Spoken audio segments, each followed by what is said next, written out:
Look at the size of that bass! Live coverage of the Guaranteed Rate Bassmaster Elite at Lake Oahe is sponsored by Garmin.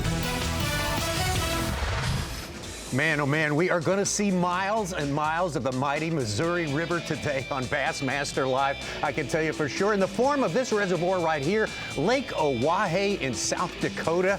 Man, oh man, this is the midway point in our northern swing, the final swing for the Bassmaster Elite Series 2022.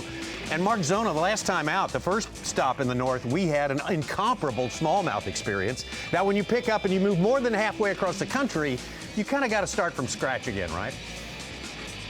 Anders, this is going to be a different ball game this time around, really, from looking at how nice the weather was on Lake Ontario, unusually nice for 4 days, dead, flat, calm conditions, cracked 100 pounds of smallmouth. Well, it's not going to be that case this week around here on Lake Oahe, Tommy. We're going to see some wind. The key thing, I heard Ronnie talk about it on the live well here a day or two ago, is going to be the direction of that wind. And here's the best way to put it. The first 2 days of this tournament, this lake will definitely build. Timing your day will be a key factor in this entire event. Well, you see there the rules of the game. We have 90 anglers competing this week. We're going to take them for 2 days. If we get the first 2 days in, weather permitting, we will cut it down to 47 anglers for semifinal Saturday and day 4. As always, Championship Sunday, the top 10 pros will be going at it. That's some scenes from takeoff this morning from Mobridge, South Dakota. We're going out of Mobridge this time around, up in the northern reaches of the South Dakota section of Lake Oahe. And that's what's at stake right there, $1,000 for $100,000 for first place. But the points, it's all about the points this time of year. Exactly right. There's a baby right there, Little Tommy baby. Sanders. Good stuff right there. Earlier today, see the Pollanicks hanging out. And one of the things to definitely watch in this tournament is there is going to be, if you talk to a lot of the anglers that we have on camera, some of the smallmouth hammers on the Bassmaster Elite Series, a lot of guys think there is a key 10-mile stretch. And really, throughout this event, we're going out of a different takeoff this time around, Mobridge, South Dakota. One of the things to watch in this tournament, there is a very key stretch of this body of water where it seems like the general mass population of better than average size smallmouth are at this time around. Well, right now, as we speak, the takeoff is going on. They're in Mobridge, South Dakota, Indian Creek State Park. And there is our progressive Elite Series Angler of the Year points list right now as we start this tournament. Brandon Pollanick, as he has been for some weeks now, the man on top with a 41-point lead ahead of David Mullins, John Cox, 10 points behind those two, Brandon Lester, Drew Benton, Chris Saldane, and all the rest. And, of course, the race for Angler of the Year, one of the most important achievements that you can have in the Bassmasters. And Brandon Pollanick has won this thing one time already. He can join only 11 who have won multiple Angler of the Year titles should he be able to make it through the end of the season. But we're a long way from that right now. So good to have you with us this morning. It's Bassmaster Live. It's so great to go to a place that we've only been one time with the Bassmaster Elite Series as we welcome you into the Bassmaster Studios, sponsored by Marathon. Tommy Sanders here with Ronnie Moore and Mike Sukan. And guys, this is we got to wipe the slate clean. We got to get the board wiped off and start from scratch here, and it's fun. I mean, to see these guys put together a plan. If there's a plan out there to put together, we're going to get to witness it today. This was going to be one of the most dicey events we've had all season long, and when it comes to it, Brandon Pollanick said this is the most uneasy he's been about a specific tournament all year after practice, and this is the one with 41 points separating him in second place, 51 separating him in third place. It's still anybody's ball game, I think, in Angler of the Year. Yes, Brandon Pollanick is the moneyline favorite, but man, David Mullins could sneak in there and make up some ground with the tough fishing conditions possibly for Pollanick this week. Z, you've talked to a lot of the anglers on the eve of this tournament and the days leading up here. I mean, does anyone have a good, solid 4-day plan worked out yet for winning this thing? I don't know. I don't even know how to answer that, right? Listen, for a lot of our viewers here on Bassmaster Live, many of these anglers came here a year ago this week, literally fished for 5 or 6 days. And there was a lot of those anglers last year that said, hey, this lake has the potential to scare 100 pounds. It is not the case this time around. And the one thing to really watch in this, look, we have had a lot of forward-facing sonar events. The last event on Lake Ontario, that is going to be the number one theme. And talking to guys like Pollanick, talking to Zaldane, Seth Fighter, they said this will truly be, for a smallmouth event, a case of the haves and have-nots, because a lot of these anglers think if you can crack the code right now with the low water conditions, and we're going to get into that, and we're going to kind of learn Oahe as we go along in this tournament. If somebody cracks that code on those deep suspended smallmouth, I'm talking 30 to 80 feet of water, this could be one of the two things.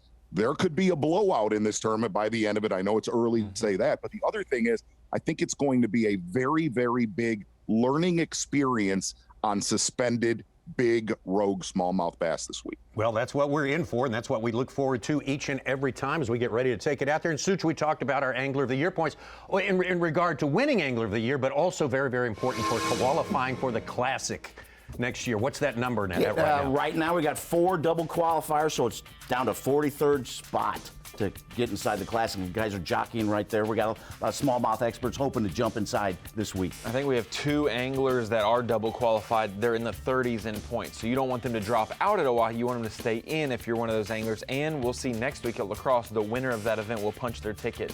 So it could be possible 5 double qualifiers before we even get to the Opens. And Tommy, it's a long way. We want to manufacture drama, but it's going to be a tense couple hours until Brandon catches 5 fish today, because he was genuinely concerned. And Mark Zona shared, photos of fish that he found in practice that would not bite. It's not one of those ones where you didn't get them to bite on purpose. It's some of these fish will not bite unless the conditions set up perfectly for them. And with the wind possibilities this week, it might not be ideal. Well, we always have changing weather and changing conditions, and how these guys roll with the punches and react to it is what makes the show for us. Absolutely, as we look at our 90 boats out there getting ready to get set up and get going. A lot of them are going to be making long, long runs. Got about 150 miles of Lake Oahe that we can deal with here. And I'll tell you what, we just take a look at the map, dial up our maps right here and take a look at our Lake Oahe map right there at the Oahe Dam down there close to the capital city of Pierce, South Dakota. Exactly right, Tommy. Got to unlock the lake here, and this is an absolute monster here. Looking at your Humminbird unlock the lake, really playing with about, call it 130 to 140 miles of water. Taking a look at the dam right there as we work up towards Mobridge, South Dakota, and that's the one key. South Dakota water only this tournament.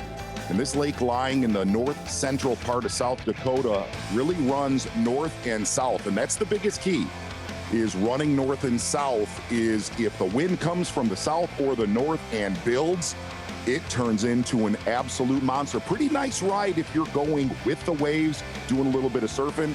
But if you got to go into the teeth, go into the wind, that is going to make that baby cry. Your Mercury your Humminbird. Whoa! Look, I'm getting the wheels on, Tommy. Okay. Lake Oahe, there's your takeoff. And really looking at that unlock the lake, you're dealing with about 100 miles of water from the dam up to Mobridge, and past Mobridge, going north, you've got about 30 to 40 more miles of water. But really look, and I got to listen to Ronnie a little bit earlier this morning, that 212 bridge area, about 40 to 45 miles down the lake, seems like it was a player the last time we were here, and could be player this time around. Certainly spent a lot of time there, saw it won in that area. Last time, Mark Daniels with almost 70. Mark Daniels Jr. 70 pounds of bass. We don't know what that number's going to be this time around, Ronnie, but it's going to be. We're going to get a better picture of it here during the course of today. And as we see these anglers taking off live through these flights, they started as soon as we started Bassmaster Live. Takeoff started, but like you said, Z, when these guys pre-practiced here last year, 20 pounds a day was easily done. They thought, man, it's going to be a 90-plus pound tournament day. Some of these guys, like Austin Felix, said maybe 100 if you can get to your areas with wind. But Tommy, we saw 69 to 70 pounds win it last time, but third place finisher Clifford Perch, the highest finisher from the last time we were here that's in the field this week, he only had single-digit weight on day one and then had 20 pounds. So it is a do or die. You can make up a lot of ground with a big bag, but you can also get behind the 8-ball very easily here. Yeah, taking a look at a lot of our anglers still sitting at takeoff. That's why we're not out on the water, but John Cox right now, we have a camera with him, sitting in the top 5 in Angler of the Year standings, deciding to fish close. And get ready for this, Tommy. Said he's going to do a little deep water fishing, going to get that boat out to about 5 to 7 feet of water. Nice. Oh, my gosh.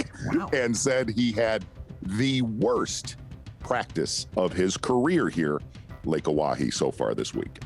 So look out for him. Yeah, exactly. But Z, he did say, John Cox said, I could be fishing another tournament, but I wanted to fish here because I did not want to have a good event at La Crosse next week and say what could have been for possibilities of Angler of the Year. This doesn't set his style up, but man, we've seen John Cox in an event like Pickwick that wasn't his style. He gained points on Brandon Pollanick. So La Crosse sure is, though. maybe we could see, John Cox survive enough to be in the game next week. Okay. Yeah, we super long run here, start the morning. I know the wind's gonna blow like crazy. I caught one here and saw a couple other ones. There's like a little ditch that comes out. It's got a little bit of moving water and stuff, and I don't know if it's like someone, washing clothes up there or draining their pool or something, but hopefully it's still kind of moving some current through here. But man, it'd be sure nice to catch some right now, and then we won't have to run down the lake so far and getting it's going to get so rough. It's going to blow out of the north. So, but we're just going to give it here a minute, throw this cane walker around, see if we can't catch a couple, and then if we can't get them to bite, we'll just head down lake and start running some stuff to look good.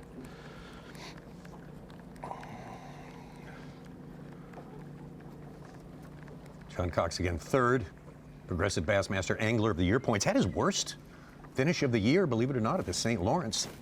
Our last tournament, 58th. The only cut he has missed so far this year.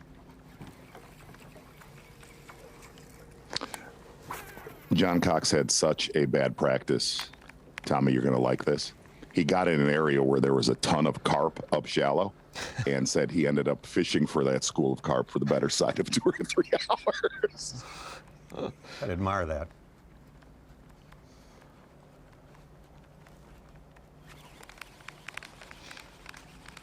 12 years of pro, 3 years on the Elite Series.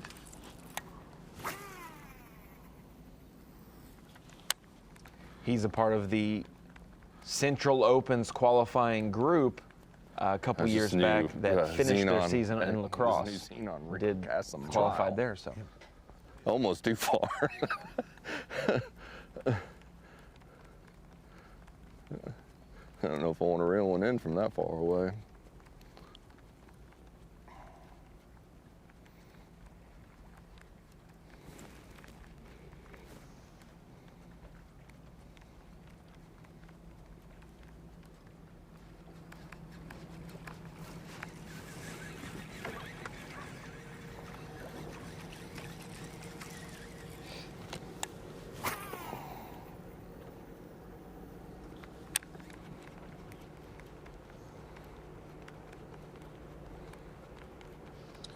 Something to set up is a lot of our anglers that have live cameras are running right now. A lot of those guys making a 40 to 55-minute run this morning is, man, there was a lot of worry. Ronnie nailed it. Brandon Pollanick, very, very concerned, as bad as his practice was, but that's very relative.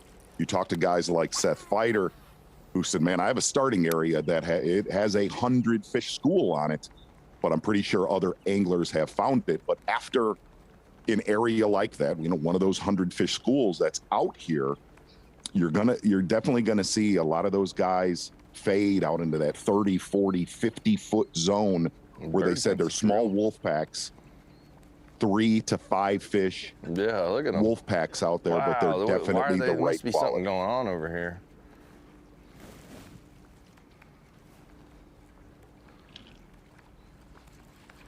Well, that's the most life I've seen.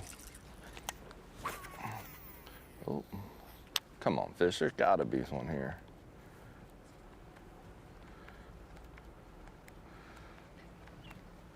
Yeah, I spoke with David Mullins last night, and he said that same thing. The farther he went down the lake, the farther you got away from takeoff, the more boats started to show up. You figure the farther you go away, Tommy, normally less boats, Right, less boats. yeah, But he that's started the to other get one. into some of those areas we saw play in 2018, and a lot more people are going to dedicate themselves to make that run because, like we mentioned, this is the next to last stop of the season. You have to get as many points. You have to try to win, and you're going to have to sell out to do so at times. And let's be honest, we don't know how many days we're going to be fishing here. For sure. You know. Hopefully 4.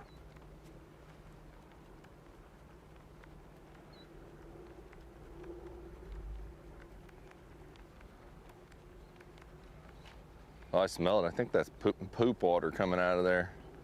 You smell it? It's probably a sewage plant then or something.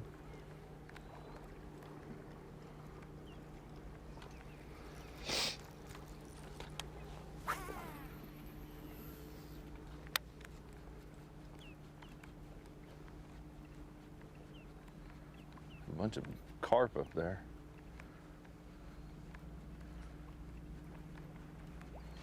And Tommy, John Cox did say, make no mistake about it, if it's slow today, he will on live fish for carp. So that's it's a little added bonus for the viewers. We kind of got that in our back pocket a little bit. That's good. Absolutely. It may be needed.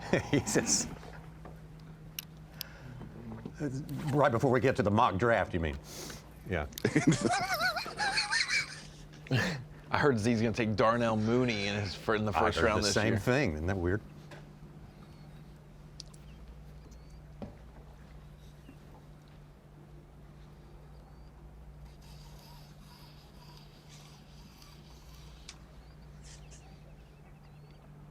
Social media, we've seen a lot of catfish pictures and several nice walleye pictures. Oh, wait, that was a fish. Lee Livesey with That's almost a Livesey picture. 14-pound walleye. Gosh. He kind of had a lot of the locals mad because they fished here for a long time. It's a renowned walleye fishery, and they haven't caught one that was that close to the state record, and his was only a pound and a half or so from the state record.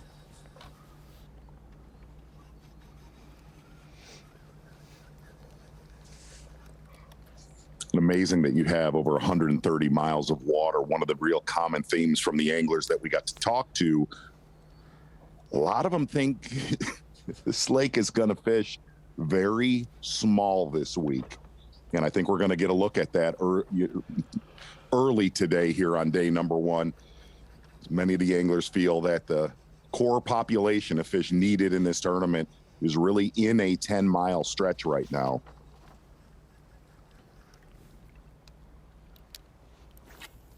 Once again, to give you some scale here, if you think about a giant lake like Kentucky, like 150,000 acres. This place is 370,000 acres, 2,250 miles of shoreline, and it's, I think, you mentioned, Ronnie, it's the 4th largest lake in America. Yeah, well, you think about it. I mean, it's not that wide, so it doesn't look that intimidating when it's only 2 to 3 miles wide at its widest point. But when it's longer than our playing field normally from Waddington to the mouth of Lake Ontario, 110 miles or so, with 150 in South Dakota. Just imagine if North Dakota was in play and we had another 70 north of there. But it's terrifying. Yeah.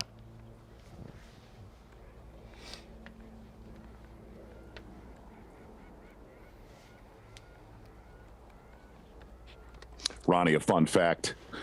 We had 4 calm days of the Elite Series on Lake Ontario. I got to visit Lake Ontario a week and a half ago. It was not calm every single day I was there. I saw the reports for this week as well, and I said I think we used up all our tokens on good wind weather at the last event. That was amazing.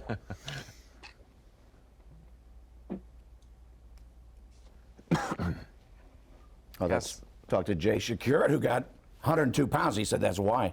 No wind.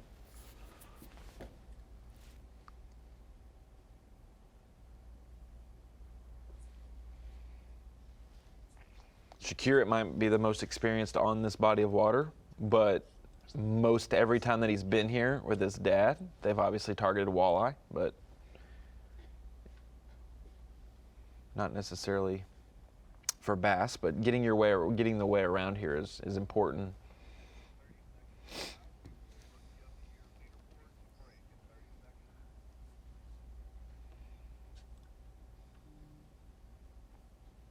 Well, Well, Jay Shakur certainly riding high, the rookie, the youngest rookie to ever win on the Bassmaster Elite Series at our last stop on the St. Lawrence River. That in itself is an accomplishment. And speaking of Mr. Shakur and where he stands vis-a-vis Progressive Angler of the Year points, our Falcon Rod's Rookie of the Year list is coming up right now, and let's take a look at it right on top of Mr. J. We'll call him Mr. J now. He has earned our respect. And Jacob Founts, very tough competitor, not that far behind. We still got a race here, right? Yep, and Cody Huff with 67 points behind as well. We're not going to say he's completely out of it, depending on how do or die it is this week. So it is tighter at the top than our Angler of the Year race, though, so we'll keep an eye on this. A lot of people looking at Cody Huff to do well here. He has sort of the tools. I know that you are, about. Tom. Oh, well, possibly so. We will see about that. But we are just getting started here. Bassmaster Live for 4 full days on Lake Oahe in South Dakota. We'll take a break and be right back.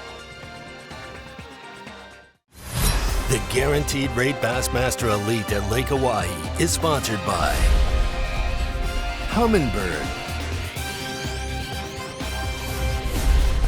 Mercury, Nitro Boats, and by Bass Pro Shops.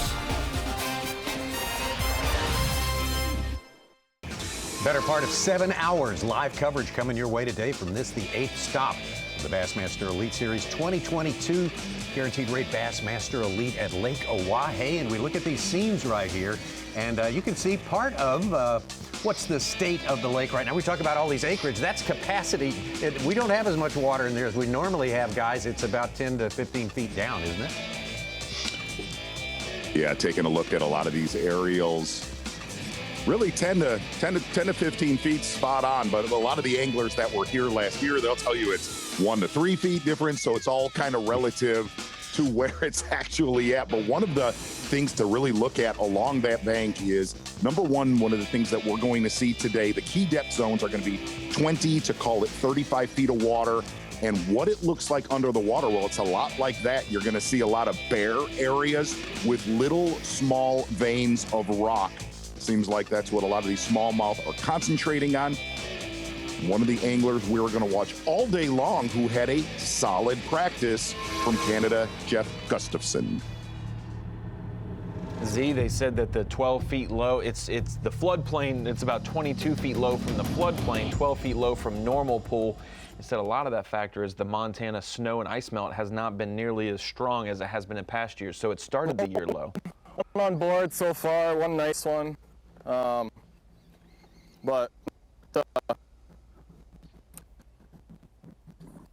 hit the jackpot here yet, but got to find where the big pack of them is. But yeah, we're just dabbling around on some deep little rocks, points. Kind of anywhere rock is that's pretty key, and really watching the hummingbirds, looking for fish. I'm kind of casting a jerk shot around just on a jig head, and some of the fish are suspended. I think they're kind of looking up, looking for bait fish. So doing this, and then when I see them on the, come up under the boat or in front of me on Mega Live, then I'm gonna pitch stuff at them.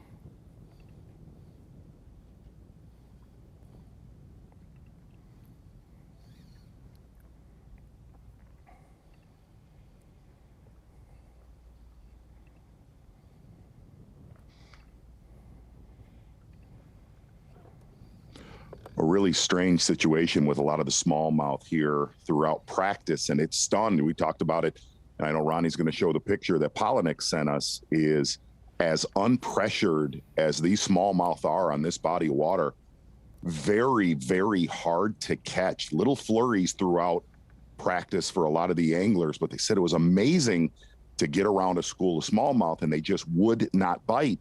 Gustafson said they're hard to catch. But there are, this is going to sound weird, but, and a lot of the smallmouth fishermen that are watching Bassmaster Live will relate to this. He said every now and then, a school of 3 or 4 of them out in 20 to 30 feet of water will just swim and stay under your boat. And he said when they decide to bite, you will pick them off very, very quickly. That is not David Mullins on the left right there. I believe that's Swindle. Like, man. I believe. like David mentioned in Daryl, the get call him one, too. yesterday, that every time he went farther down the lake, he saw more and more boats, and he said, I'm going to have to get in that group today. There's our group. I mean, I can't just sit up there and pull right in on somebody like that. So I was like, I'll go over and fish right here. But Gerald, by God, is going to come right on in.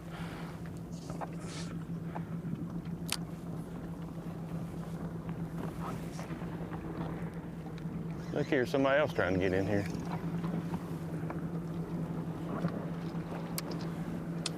Well, we said it was going to fish small. Looks like that's already started off.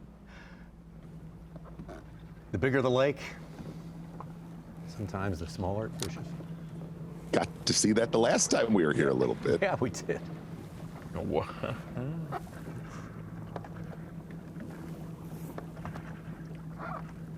Gustafson hooked up again.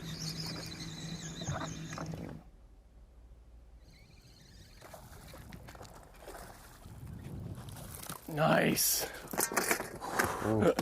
That was a bit of a brave boat flop, but he was kind of coming up. That's the kind that's going to take 5 of those. Solid. Three and a bit.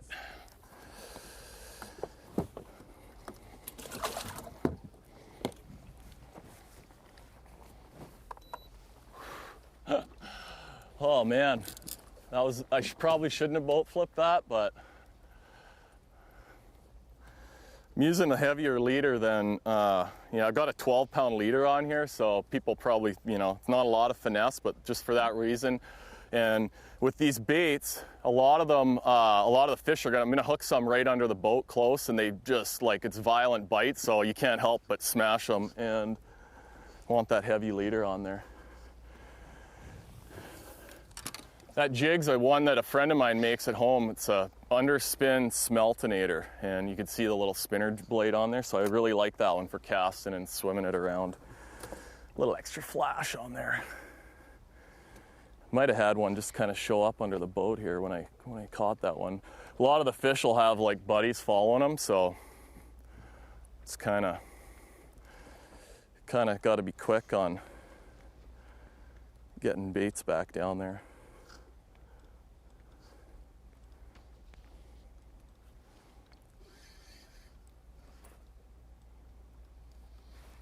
Whoa, geez, one just hit it right here.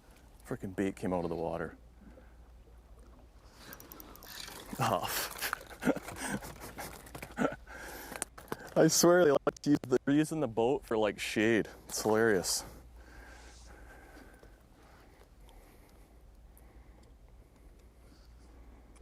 And I mean a straight up Lake Oahe party going on where David Mullins is.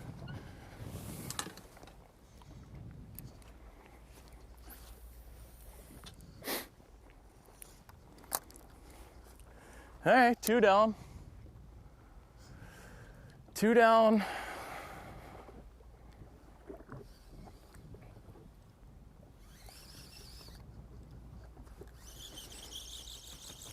There's one back there.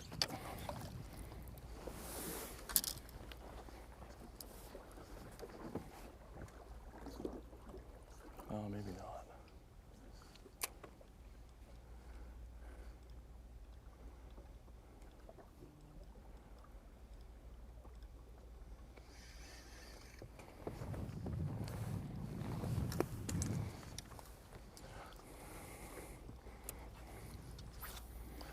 You don't want to leave a bait hanging over the side either. Zaldane was telling me this morning that he had a bait literally 2 inches in the water in practice, and a bass came and pulled his whole rod in the lake and he lost it, so pretty funny.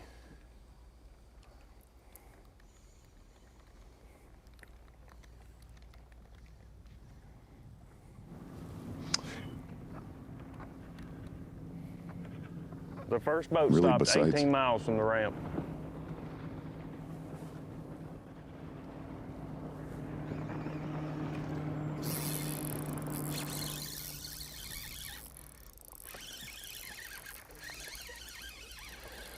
Another kind of a nice one, I think.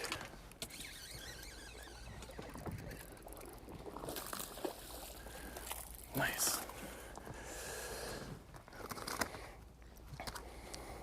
There's no bait in this end of the lake, so I think a lot of guys are making a run. It sounds, I hear there's more bait down at the south end of the lake. So you can see how skinny some of these fish are, but get 5 nice ones in there and that'd be a good, really good start. We gotta fizz these things. They're coming out of, you know, fairly deep water, so kind of mandatory.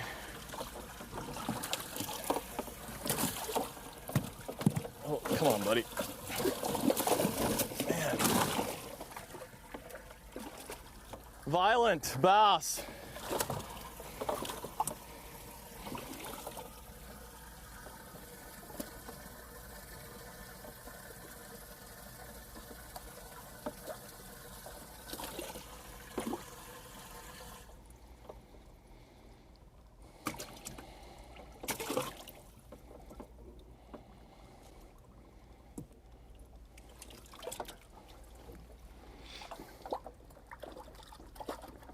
This just makes their day a whole lot better when you do this to them. And I, you know, for a long time, I never learned how to do it.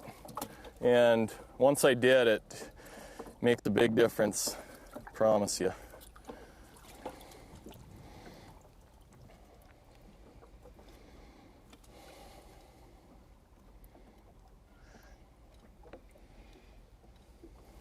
Okay. Those guys will be getting there.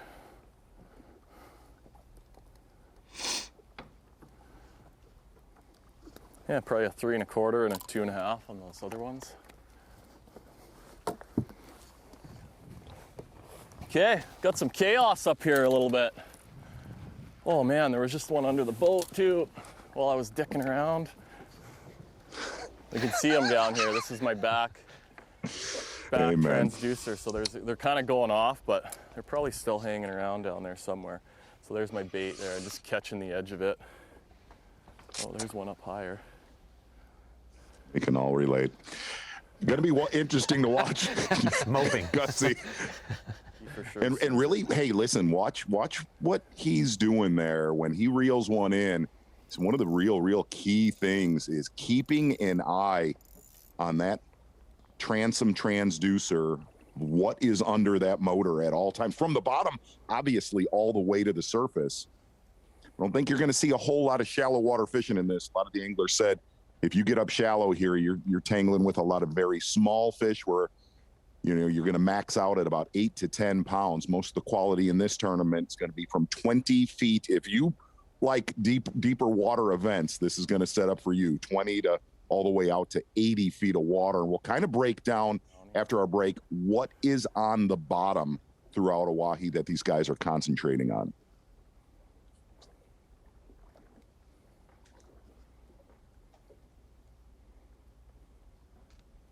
Here he comes. Come on. Get it.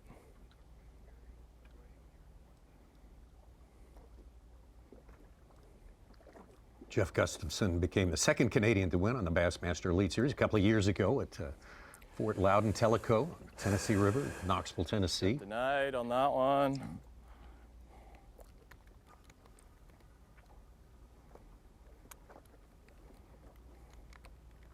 And the way he won that, this one pretty much said the reason there's a camera in his boat, kind of setting up in his wheelhouse. See, there's my for this bait. event. And the one, look at one, just came up to it.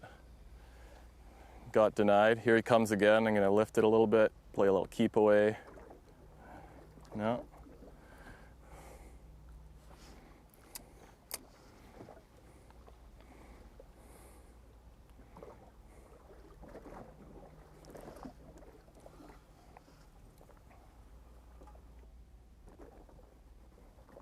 Oh man, come on. Usually when they come charging like that, they're game on.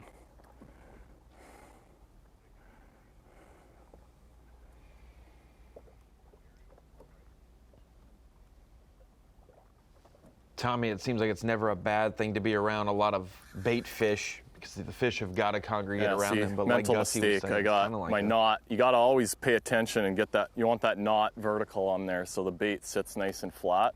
It was probably kind of sitting like this, and he was like, "Doesn't look real to me." Well, when the supply of bait fish is low, like it is in Gussie's area, the demand for whatever baits are down there is probably much higher. So that's why he's been able to really pick them apart one by one on his graph.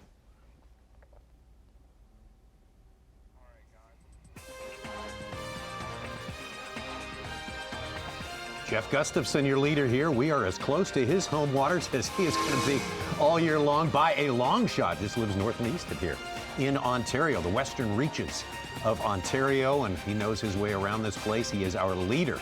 As it stands right now, 2 good keepers in the boat for Jeff Gustafson. We'll be picking up more anglers as we move on through the day, just getting started here on Lake Oahe.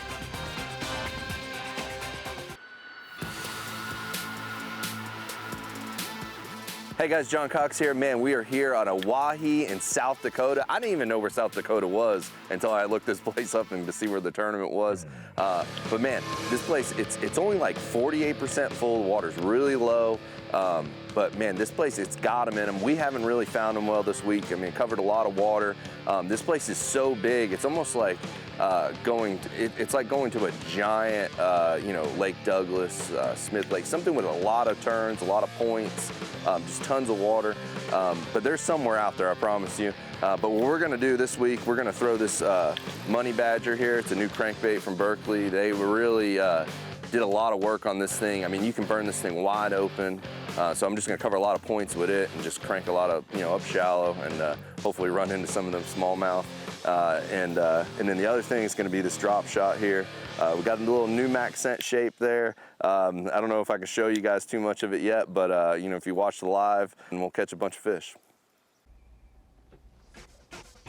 Little info for you there from one and only John Cox, and he said another thing that's indisputable. There's a lot of water in this place. There is a lot to deal with out here, and we have some guys who are dealing with it, a handful of them who have dealt with it pretty successfully today. Some different sort of landscape you're looking at here. Beautiful stuff. The northern plains.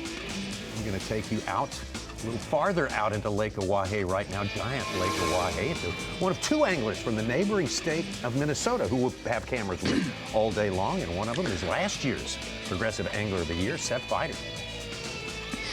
Yes, Seth said he's going to be concentrating really from the takeoff, about maxing out about 45 miles south of our takeoff in Mobridge. That's about as far as he's going to make it here on day number 1. The problem is they don't seem that big.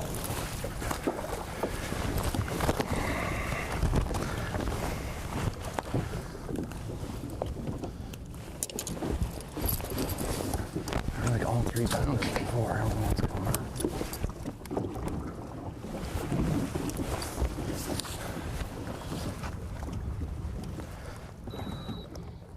Going to see a lot of Demiki style rig fishing here this week with a lot of the folks that we have on camera here today.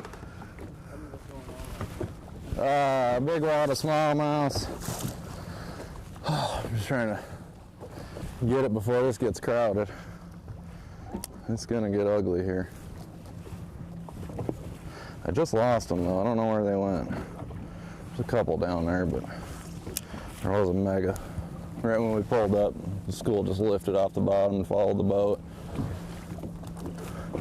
They're kind of moving around a lot. I don't know how we're somehow drifting this way. You know the wind's coming from the other way. Just trying to find them again on live. They move so much. I lost them. I don't know where they went. You seen any, Kyle?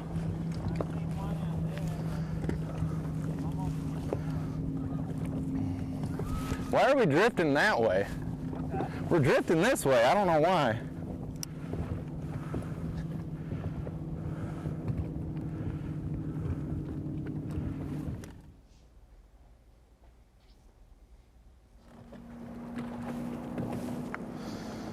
What time you going back? What's that? You want to run back together? Yeah. If we both got them by 11, let's fucking go. It's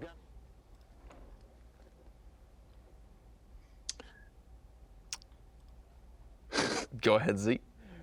Looking at the weather, Z, it's going to get over 15 Yeah. miles an hour at 11. It jumps Such, like let's 5 go. miles Great an hour. segue. Great segue. Appreciate that segue. Hey, let's tighten up, guys. I'm lightheaded.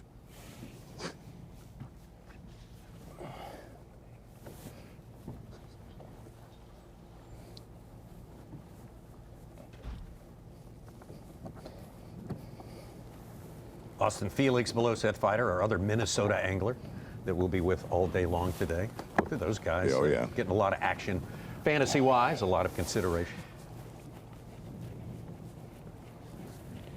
Yeah, and Austin Felix telling us that his mornings have been just horrible. He said it really needs the sunlight to get up, set him up on a lot of these key little areas. So far, the theme this morning, definitely fishing small. A lot of these guys, you know, with the lower water conditions. Small, isolated rock off a lot of these main lake points. Sit for a second.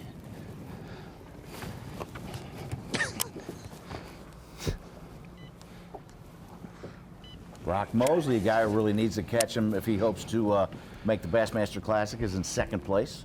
Got 3 fish for 5 pounds.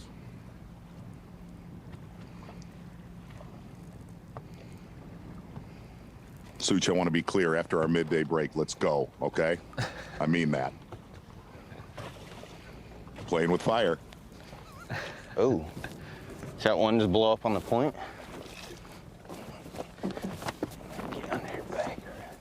What are you talking about, Z, in regards to? I mean, Sucha's got a couple in the chamber he can fire off we'll ride if back that's to- what you're talking about, to keep it interesting, or No, no. what? We'll ride back Pollanick just saw together. one blow up on a point. Yeah. Hey, how about Brad Watley? He's taking over the lead. He's got 4 fish, 9.5 pounds. He wasn't even going to fish here. Wow. So to explain that to the fans, he took a medical hardship. Right before Yep. Lake Fork, he was dealing with Crohn's disease, and it's something he's dealt with his whole life, but it's had a bad flare-up this year. He's missed 25% of the practice days for the events leading up to his hardship.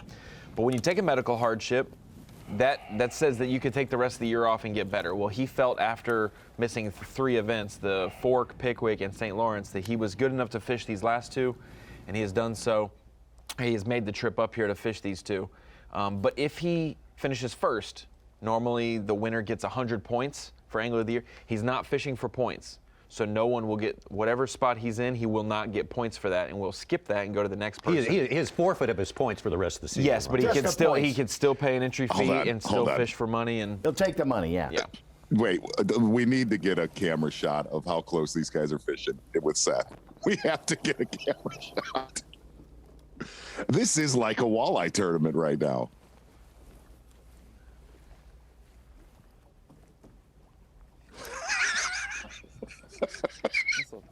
Oh my God. luckily Time. it's his. Oh my gosh. You know, a good pal. I don't think anybody hates the guy there, Carl Jacobson. I think they're try to be as friendly as and possible. Yeah, see it with Austin right there. Austin, and that's Jake Whitaker, which they're actually roommates this year. Carl's hooked up with Fighter right now. You on spot lock? It's just I just don't want to tangle you, you know? Carl Jacobson looking to make his first Bassmaster Classic. He's inside the cut, but a good finish here would really make him a lot safer. And Seth definitely made the comment that this area that he started on, the school was so big throughout practice, he said that it's going to get found by a lot of other anglers. And really the key thing to watch is what Seth does later today, catching a lot of fish out in that 30 to 50 foot of water zone, surprisingly pretty close to the bottom, within a couple feet.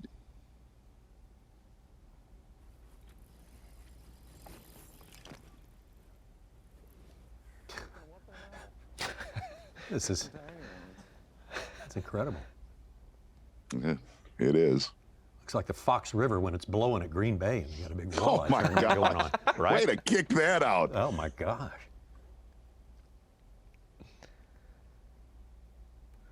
Brad Watley, first to a limit. He's got 12 1/4. He's caught a 212. He's got a 3.5, our biggest fish of the day so far.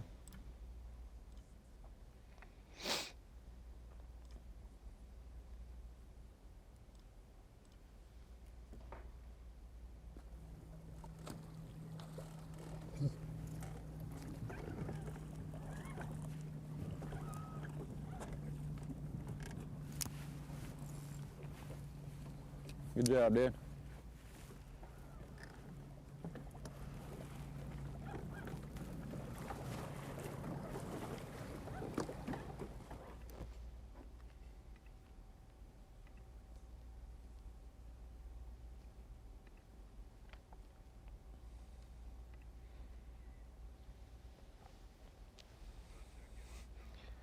We'll see if Fighter catches one on the left side of Carl's boat. That's a quality one. The right side of Carl's boat had nothing but small ones. Maybe the left side Ronnie, has some quality, you know? Is Seth allowed to help Carl land? I don't know what the rules are. I'll get with Lisa about that. Can he help him land fish in this? Certainly Who's going to tell him that he can't? opportunity? Yeah. Oh my gosh, I got one. Ooh.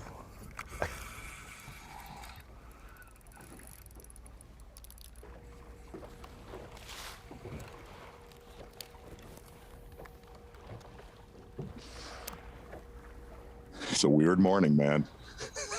Already. Oh my gosh, I got one. Little replay action. Oh, show a little.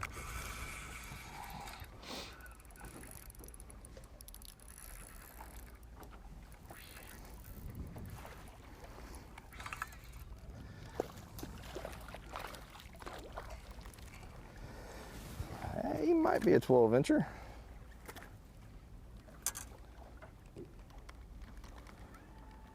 That is exactly what we heard lives shallow here on Oahe. Throughout practice for these anglers.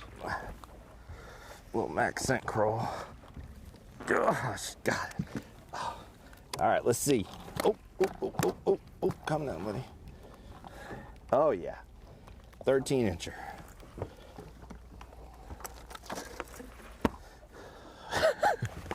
Big in there, boys. Big in.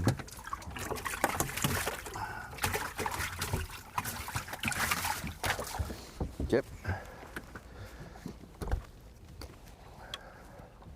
12 inches for all bass species, not just smallmouth. There are largemouth here, and talking to Troy Deedy, a former classic qualifier from the Bass Nation in this region of the country, he said there will be some largemouth mixed in. I wouldn't be surprised if you see some anglers with one in their limit, but if you see a guy with 2 or 3 in his limit, it might be a specific area of the lake that they're starting to do. So keep an eye out for people who might have more than one in their bag, and Ronnie, let him know who that is, and he'll know the area. I know you talked to Troy. What is a big largemouth in here? I didn't ask him size, but I mean, he said you certainly, like 5 smallmouth versus 5 largemouth. It's not going to be. It's going to be smallmouth. I think it would just be normal keeper size. It's not nothing huge, obviously, in what you're shooting for at Oahe this week. Smallmouth wise would definitely dwarf it, but they could be a good limit. Maybe your smallest or your fourth biggest or whatever. David Mullins hooked up. There's keeper number 1. Get in there. Keep him from flopping around. Let's see here. No. He also has it down the gullet.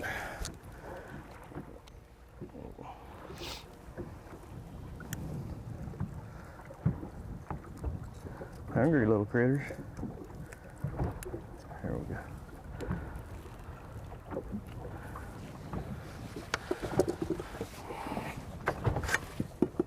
Oh, they got to be 12. Yeah, he's 15. 15? Yeah. A little skinny one. You gotta start somewhere. That's right, buddy. Put him in there and chill him out. A bunch of them there. Lose the best one.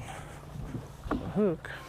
David Mullins trying to make up his 41-point deficit to Brandon Pollanick and Progressive Angler of the Year points. Back to John Cox.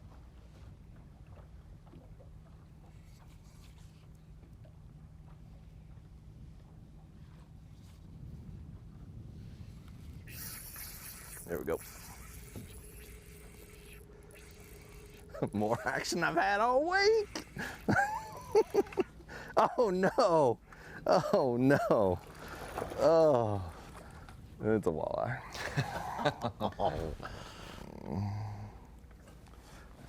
Get the pliers out on this guy.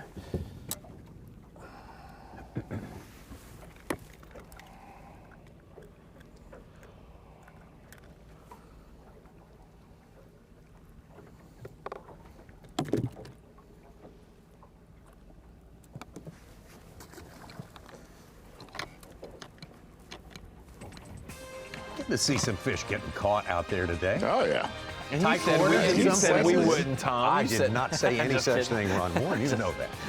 You know that well. Brad Watley coming back onto the tour from his hardship situation there and making a big splash up there. A huge lead right now at 13 pounds and 12 ounces. Limit of fish in the boat. Jeff Gustafson was first on the board today. And Brock Mosley, some timely catching going on out there as well.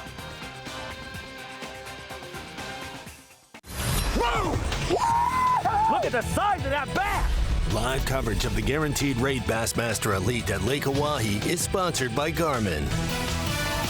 One-of-a-kind place, and only the second time the Bassmaster Elite Series has come here for a tournament. Massive Lake Oahe here in South Dakota the dam was started back in 1948. They didn't start generating until 1962. That's how big things are here. That's how long it takes to get these big projects built, but it's going now. And they are catching, actually, some smallmouth bass here on the lake.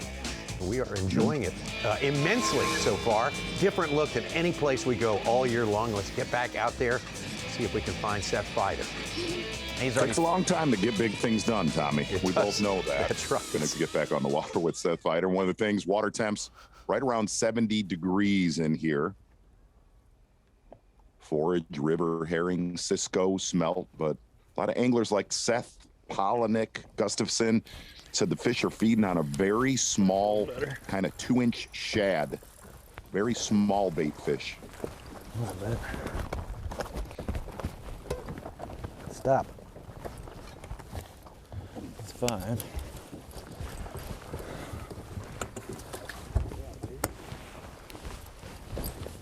Tommy, some guys are hoping to just catch a bass, and Fighter's already got his plan formulated for when it's time to leave, you know, so we heard that in the last segment when he wants to get out of here. I thought they were all like 3+ here.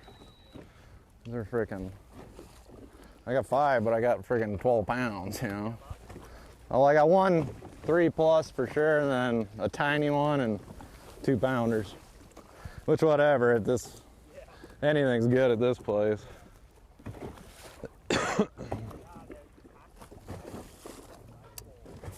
They're still on it?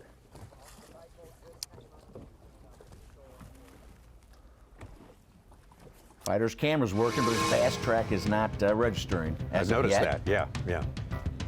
All right. He's on the board, that is for sure. Let's get back over to John Cox, who just caught one on the smaller side just a few minutes ago. And dinner. Caught dinner as well. Yeah.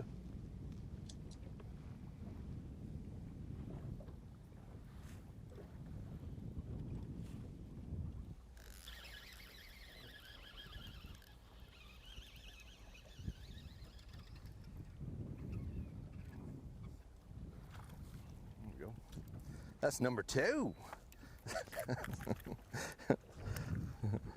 I gotta thank Brandon Lester for tying my FG knots last night. still trying to figure out how to throw them or tie them. 13-incher.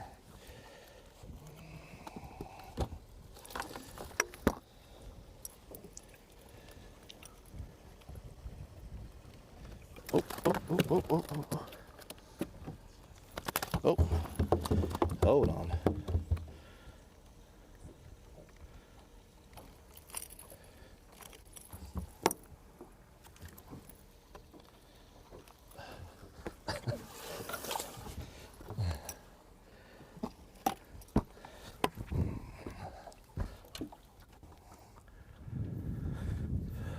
Cox was among the elites who had his family up and visit sites out there in the Badlands in South Dakota. It was interesting in sending a lot of photos in. Like they had a lot of fun. They go to Mount Rushmore? Mount Rushmore, oh yeah. Oh, yeah.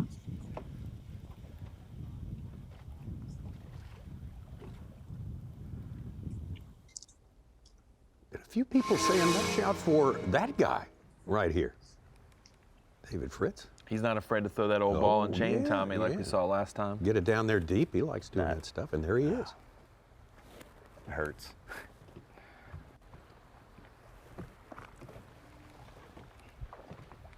Big one too. Oh boy.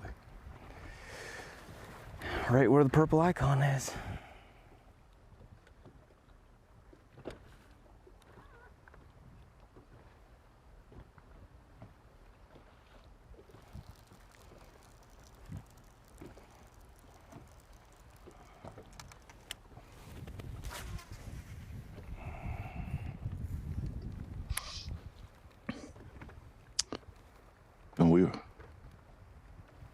told it was going to fish small, and that definitely has transpired here on day number one. Going to get back up towards our takeoff in Mobridge with John Cox, 2 small keepers in his live well.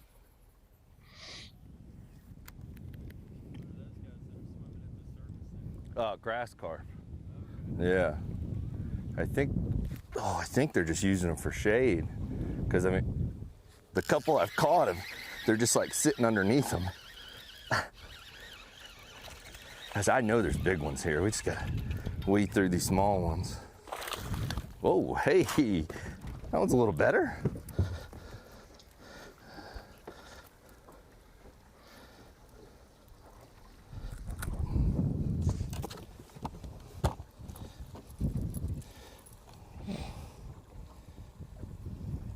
Got my fire line all tangled up in balls.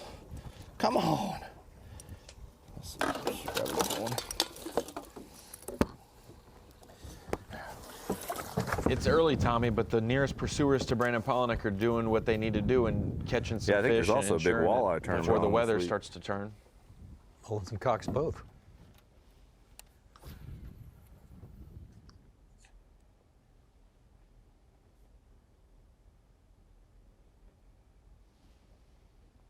Tommy, did Cox say that the smallmouth were using the carp as shade? Yeah, I swear that's what he said. Okay, all right. I don't know if I've ever heard that situation described. I don't know that I've ran across that before, but lack of cover, Sure. I'm in. I mean, there's not any vegetation out there to speak of, right? No. No. One thing we didn't bring up this morning, not a lot of vegetation at all in here. See Seth hooked up again. Feel like Seth is fishing with a lot of urgency this morning. Yeah, he's on a schedule, isn't he? He's kind of wired up. I know, I was like, geez, that felt pretty good.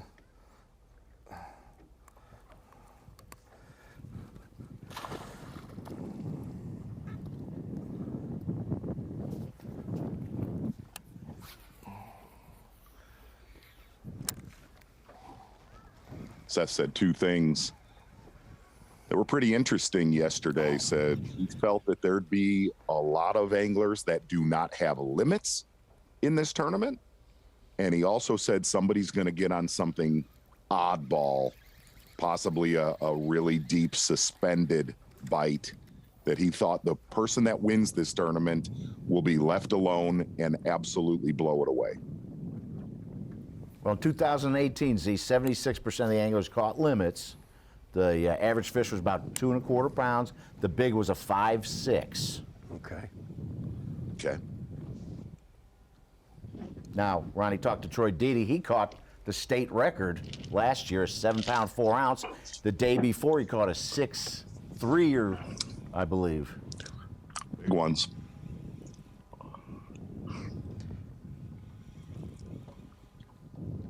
Z, I will say, Z, Tommy, Such, we just heard John Cox say the silliest thing, that were the smallmouth using the carp as shade. Justin Heidinger, I think he's from this region, said, Ronnie, the deal with Cox's fish is the smallmouth follow the carp, and as they root up the bottom, they spook off crayfish. Yep. And the smallmouth will do that. So that's, and I've Yes. seen Justin comment on all the Oahe stuff this week. So Yeah. I have seen that with leatherbacks, Ronnie. that's awesome. Turtles and smallmouth.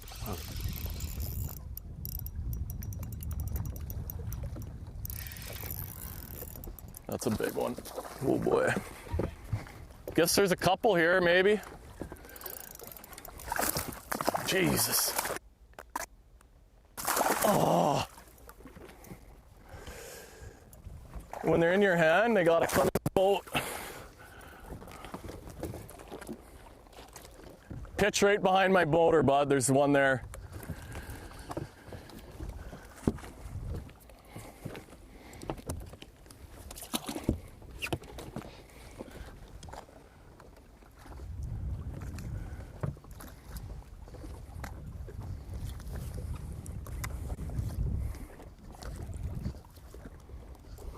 That was number 3 for Jeff. Got to get him just under 9 pounds unofficially.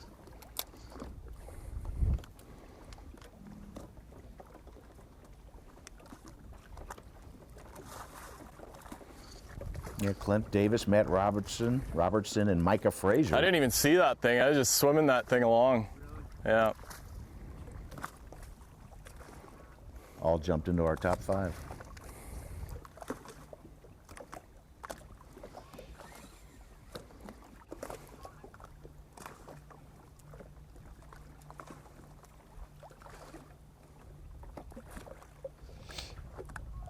For folks who are tuned into Bass Track looking for updates from their favorite angler, there are about 41 anglers that have a marshal with them. Some of the guys will put in their own Bass Track if they don't have an observer. Yeah, there was two other ones came with that.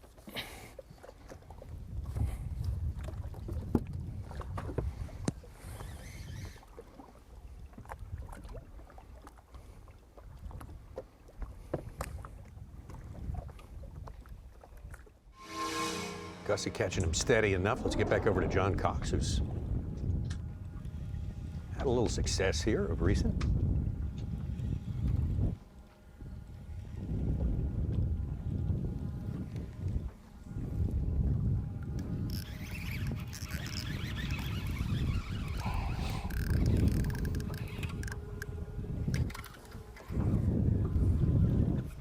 Oh, it's a bass. It's a bass.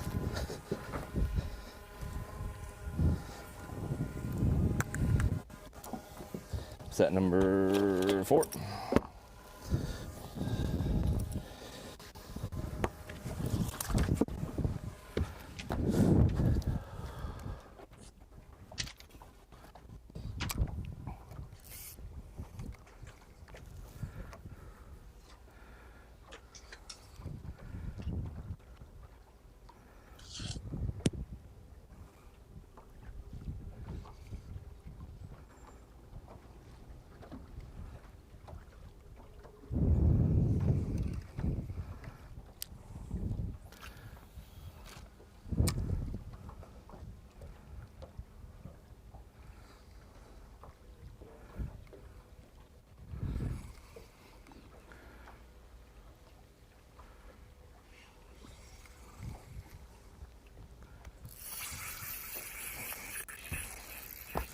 Come on.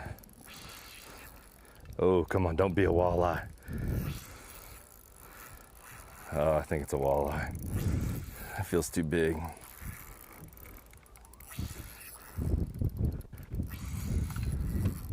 Yeah, it's a walleye.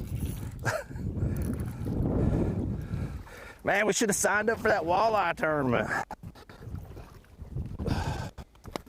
Oh, he got me. Oh. Oh, man, I didn't know there was that many in there.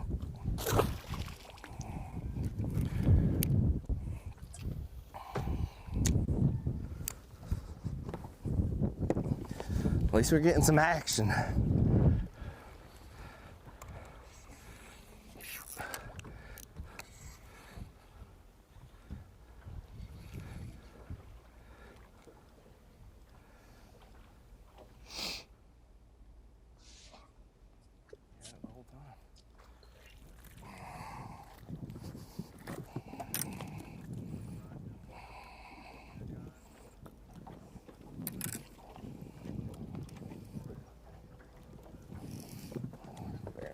It.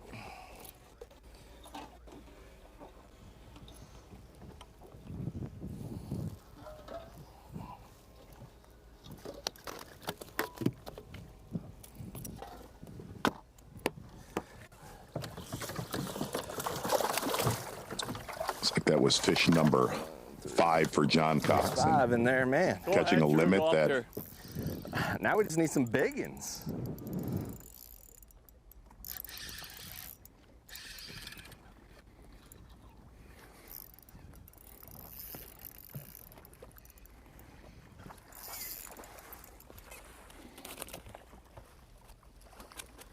I'm not even really seeing them on my thing, but like they're there in front of me.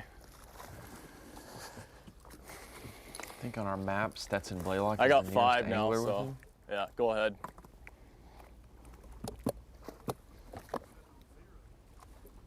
Yeah.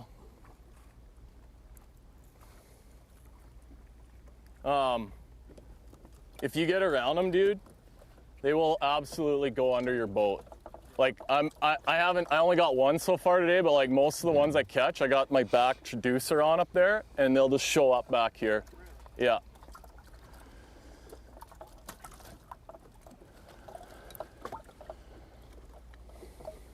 Tommy, is Gussie the nicest human being on earth? I've often thought that. 2.5. Top 10. Other than Absolutely. Tommy himself, yes, Z. Those are the he's two. way nicer than I am.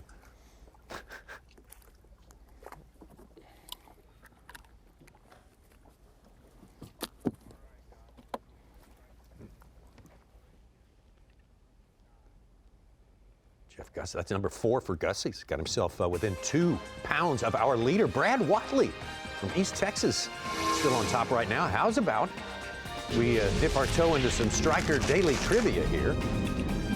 See what we can come up with. We saw one of our potential answers here just catch about a 4-pounder a few minutes ago. The question is, who led after day 1 of that 2018 Bassmaster Elite here on Lake Oahe? The only other time the Elites have been here. Was it that David Fritz? Was it Caleb Sumrall? Was it Paul Mueller? Or was it Brandon Pollanick? So think about that. We're going to let you think about that. We're going to take a break while everyone reaches back in time to 2018. See if they can recall the answer to that one. We'll be right back with it for you. Look at the size of that bass! Live coverage of the Guaranteed Rate Bassmaster Elite at Lake Oahe is sponsored by Garmin. Still in our second hour of fishing on day 1 of 4 days of fishing projected for here on Lake Oahe. Let's check with our Striker Daily Trivia. We left you with this question. The only other time the Elites have been here, 2018, who led after day 1 of that tournament here on Lake Oahe? Was it David Fritz? Was it Caleb Sumrall, Paul Mueller, or Brandon Pollanick? Z, we'll let you have a throw at that. Tommy, I'll be honest with you. You covered that tournament with Davey, but yep. I tuned in. I'm going to go David Fritz. Okay. Ronnie? Ditto. Ditto. Well, it was an easy softball, actually. Well, yeah. I'm going to go with David Fritz as well. Oh, consensus on the board. Big time consensus here. Let's see if we can all be back. Oh, yeah. Oh, yeah. 19-7 on day 1, fell to second place. Day 3, 1 fish. Here we go. Finished 14th. BZK, man. And we just saw him catch a good one. Game on with David Fritz, trivia-wise for sure. Got to fish 4 days on the Elites, Ronnie. Let's get back out to Seth Fighter.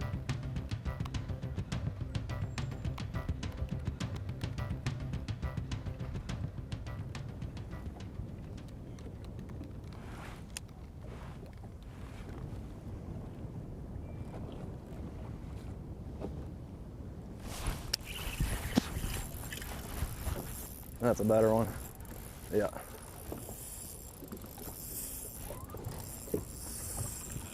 And we talked about We this got us tournament one setting now. up Hopefully we can keep good him in for the boat. Gussie. Sets up real good for Seth, too. Stay on, baby.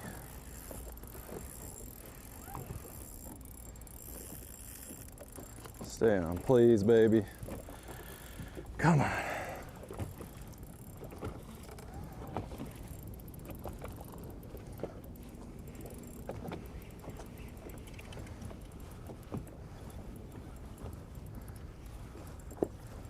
Where he at? That's a big one. That is a big one. Stay on. Stay on. Yes, sir. Look at that. Oh, Magnum, son. We got 2 we can land. That one come up 20 feet to bite it. We good with that trade? You good with that trade? I'm good with that trade. Let's go.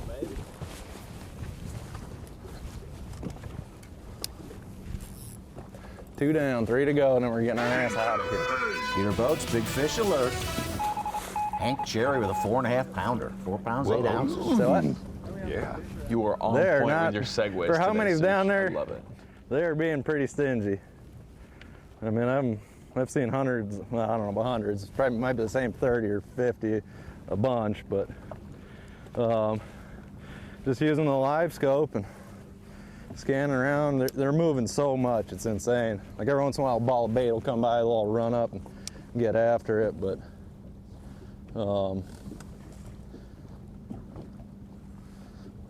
that one was actually a single. I've been dropping on this wad a bunch, ain't really biting that good. But that's something I learned last time we were out here. If you keep it like, two ways you can do it. You can drop it to the bottom and they'll go get it, but a lot of the big ones I catch, I keep it way up, they'll come up 10, 15 feet and get it. And that's what that one did. Seems like the closer under the boat you catch them, the bigger they are.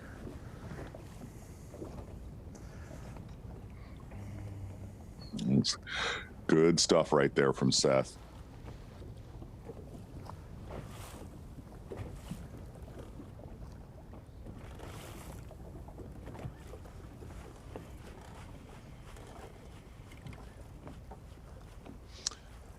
Seth, one of those anglers that said he was catching 22 to 25 pounds a year ago this week. I'm a fucking pro, man.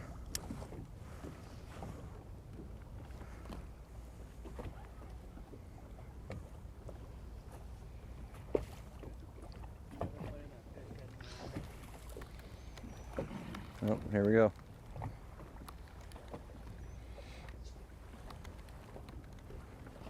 Didn't take it. Got another one coming to look at it. Oh, that one nipped it.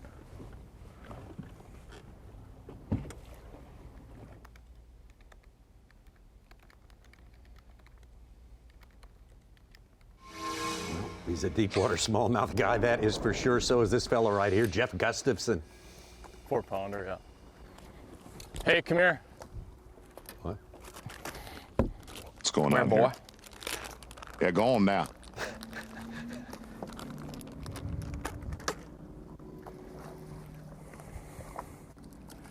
Either color, I don't think it matters which color, but that's all I'm using right there.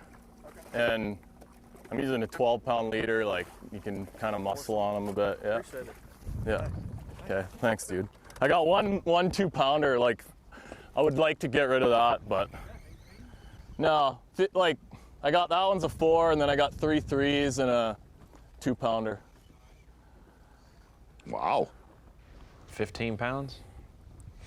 According to him. But it works better, like when they get under the boat. Just drop it down. Don't let it go past them. Keep it above them, and they'll just come up and like. I haven't really been catching them that much, casting it around, but I just do that till I start seeing them, you know.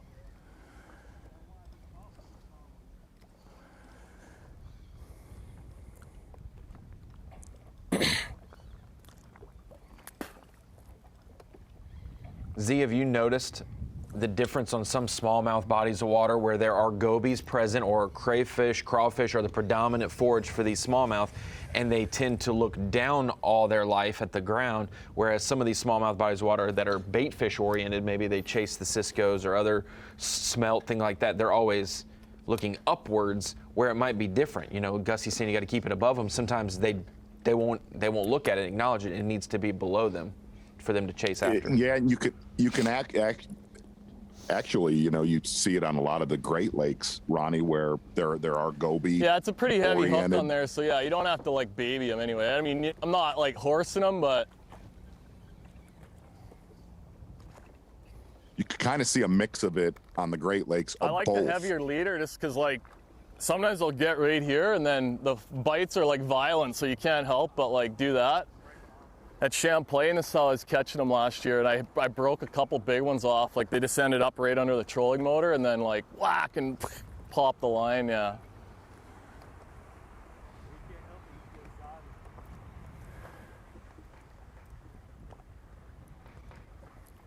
What were you saying, Z? I'll move over a bit.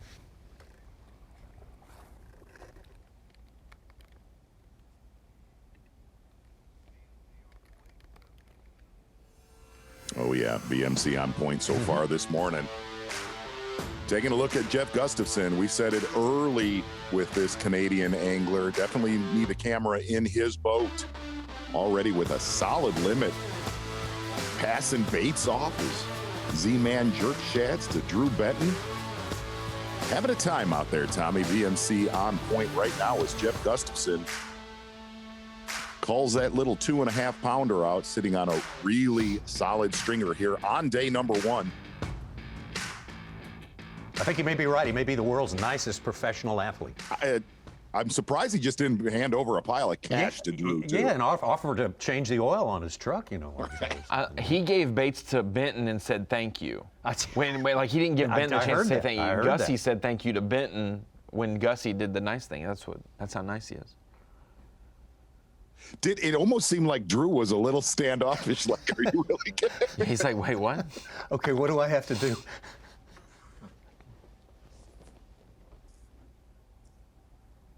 Well, Fighter told me that when he won on Tellico in the canal between the lakes, that, you know, he asked Gussie, he said, I will not go in there, but he said Gussie would have sure let him in there and just stay off my juice. Too nice. Well, that was a cool thing before that tournament. Seth Fighter, if you remember this, Tommy, Seth Fighter said Wednesday before that tournament started, you better get a camera in this guy's boat. He said he's going to win this tournament. Absolutely called that event.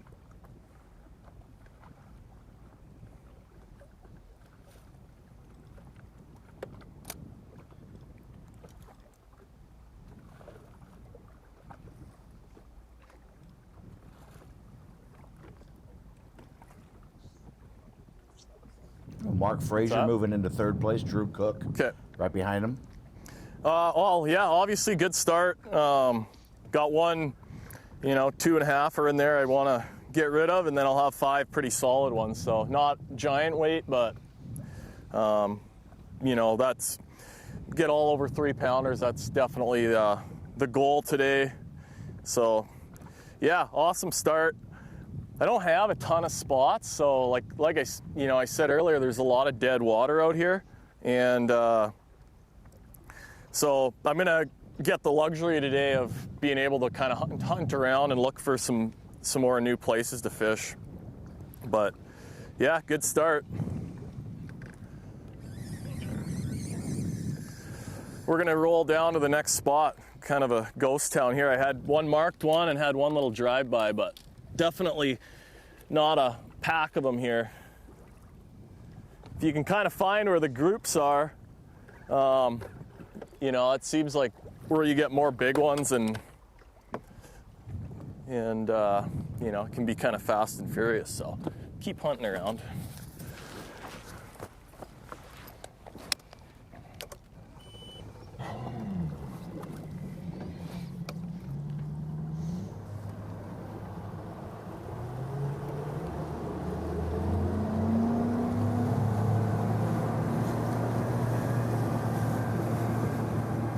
Gustafson making a move here, says he doesn't have just a whole lot of spots, but he has maximized his time on what he does have here on day 1. Early on day 1, he is your tournament leader. Let's take a look at our TH Marine weather watch for right now. Just perfect right now as it stands, 64 degrees. Couldn't be any better. Perfect, almost a preview of autumn here. High of 83 when it all wraps up today. Low of 61 tonight, mostly sunny. And let's see what tomorrow looks like. 78 degrees, maybe a little cooler tomorrow, partly cloudy, and wind a bit different. Yeah, that's going to be the one to watch tomorrow. North winds, big factor. Take a quick break. We'll be back to Lake Oahe, day 1. The Guaranteed Rate Bassmaster Elite at Lake Oahe is sponsored by Minn Kota, Power Pole, Skeeter Boats, and by Rapala.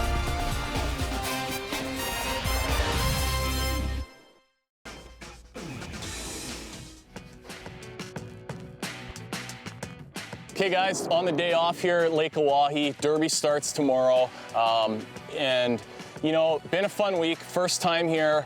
obviously massive body of water, and catching them on my favorite bait. You can see this one's really pretty beat up. I've been using it for the last 3 days. That's the beauty. It's a Z-Man jerk shad. I got a little dab of glue on there, and you can see it's you know, regular plastic. I would have went through 25 of these things probably, but we're missing part of the tail. You can see some teeth marks on there. Throwing it on my buddy's Smeltinator jig, and basically trying to get on top of the fish, drop this down on top of them, and call it the moping technique. Just hang it in their face, and hopefully they'll come and bite it. Hopefully we put some 4-pounders in the boat. Jeff Gustafson, Bass Pro Shop. Top baits right there. Obviously feeling very comfortable in these surroundings here. Not too far from home, and it's showing. Well, he has held the lead for more minutes than anyone else so far this day, but we have a new leader at this point right now, Josh Douglas. The third Minnesotan. Not that far from home Minnesota. In the house in a big way today, for sure. Josh Douglas will have to get the story on what's going on with Josh as we go on through the morning here, and Jeff Gustafson got to be content with second place for right now. Let's get back out to Jeff Gustafson. Obviously, he's a good one to watch early on this day one.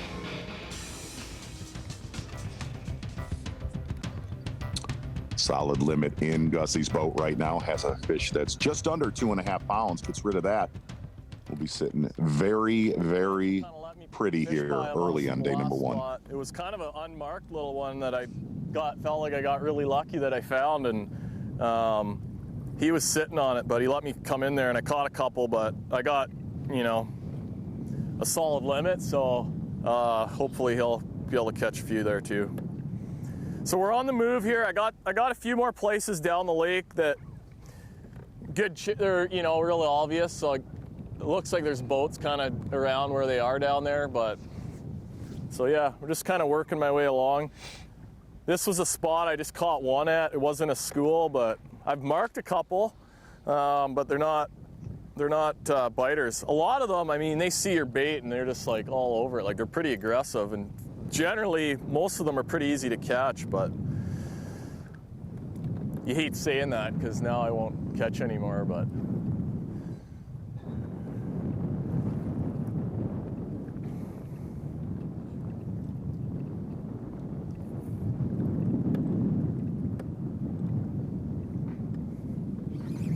All right, keeping it moving. Find the biters.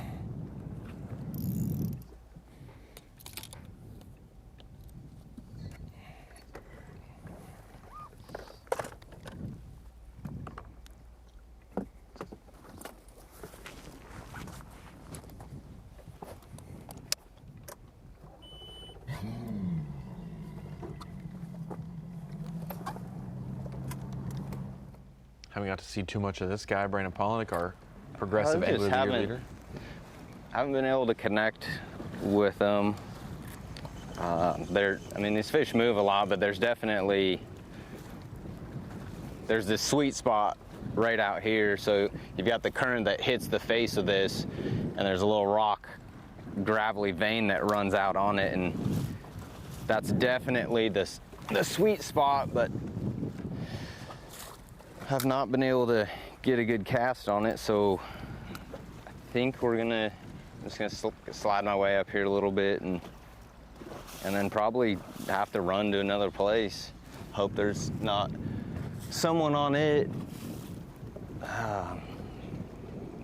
It's been a tough morning.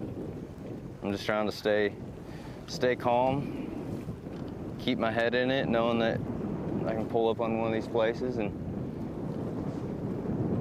get right in a hurry. Just trying to stay focused so I can capitalize when those opportunities do come.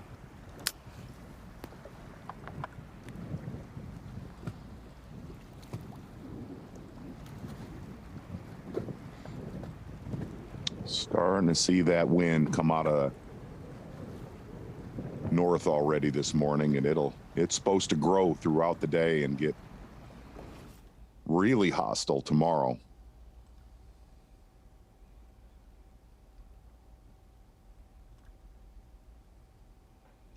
Ronnie talked about it earlier.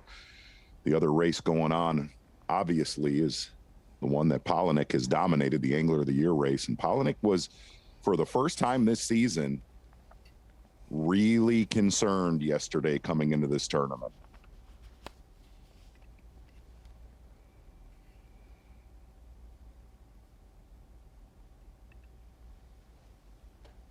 We mentioned it so many times last year with Seth Fighter's Angler of the Year run last year. How stellar his year was. And Brandon Pollanick's on pace for that. If he has 2 top 20s, he'll be right there with what Fighter's point total was last year, which was a monumental year. So we haven't talked about historically how good Pollanick's year is because he still has 2 more events to go, but this would definitely be his biggest slip up this year if he didn't make the cut. Well, that was really a good image of what Seth was looking at on his graph of a school of more than one of them. Got a close-up look of that, and it's a good shot.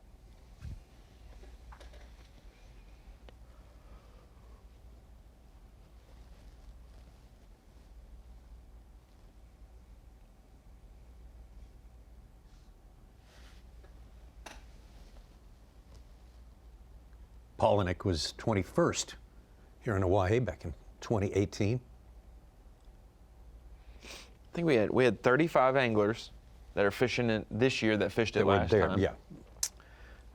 And I think, if I remember correctly, there were about 16 that made the day 3 cut. Now, day 3 got tough on some people. I think David Mullins made the day 3 cut back then, but was in the 20s and fell to the 40s.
Going to have our full field of 90 fishing again tomorrow. The weigh-in today at 4 Eastern.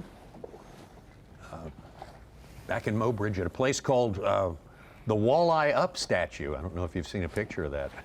That's where the weigh-in is. It's a rather unique statue. The cowboy riding a walleye. Yeah, made out of 15, 20 foot out of recycled metal. Yeah. So put that on your schedule. There's one Seth might keep.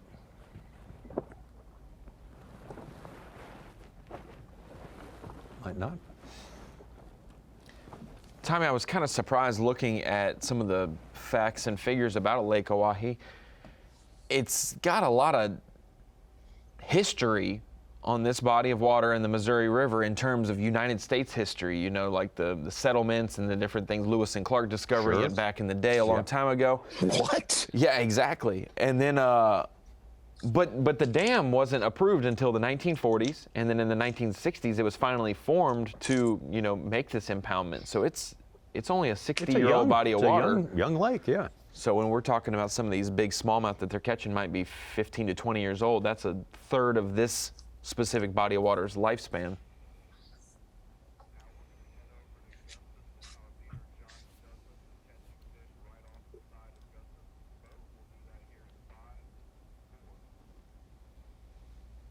Okay, we talked about our new leader here, Josh Douglas, Minnesotan. and see if we can find out. We said we'd find out what's going on. Well, there he is, just fishing off the side of the boat of Jeff Gustafson's new location. Yeah, Gussie made a move, and he said he had some good areas that he figured would be hit, and it looks like this was one of his good areas. I think this qualifies as a good area. And Dougie's hooked up with one right now. Douglas had 2 little flurries at 7:10. He caught 10 pounds within 3 minutes, and then a half hour later, he caught 2 3-pounders.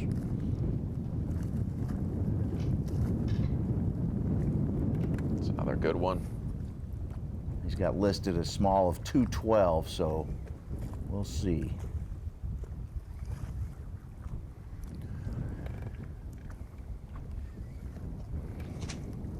I don't know if Josh accidentally bumped his power poles to go down, or if he's actually shallow enough to anchor down right there, but that'll be interesting if it is one of the I'm shallow. going to go accidental. I'm going to say accidental as well, where he's at, but I mean.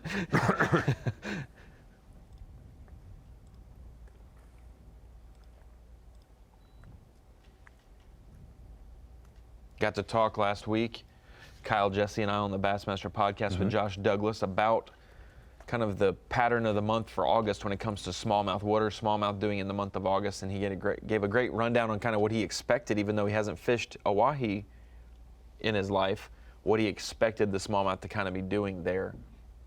And now it looks like he's kind of putting it into motion this week.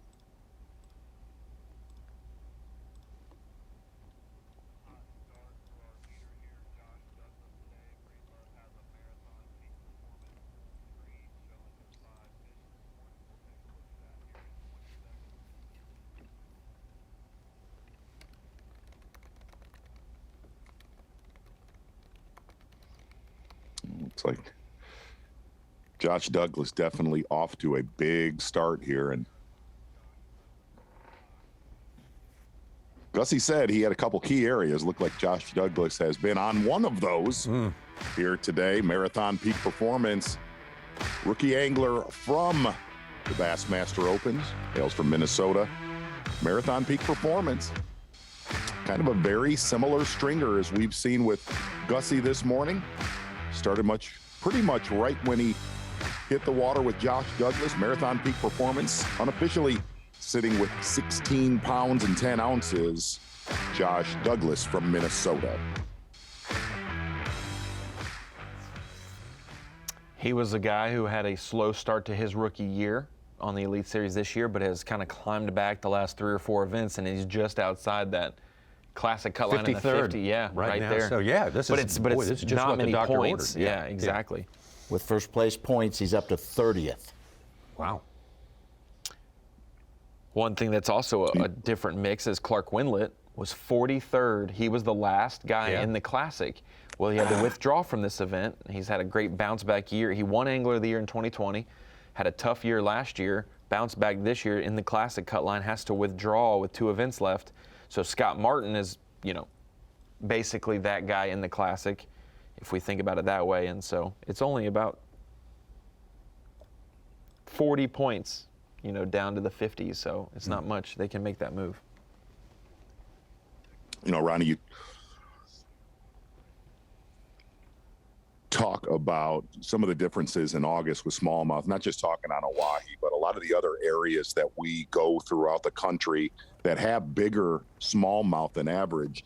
The one transition that happens in the month of August going into September, in October, besides getting on bait fish, smallmouth have a big tendency this month moving forward to just get on bigger bait, bigger forage.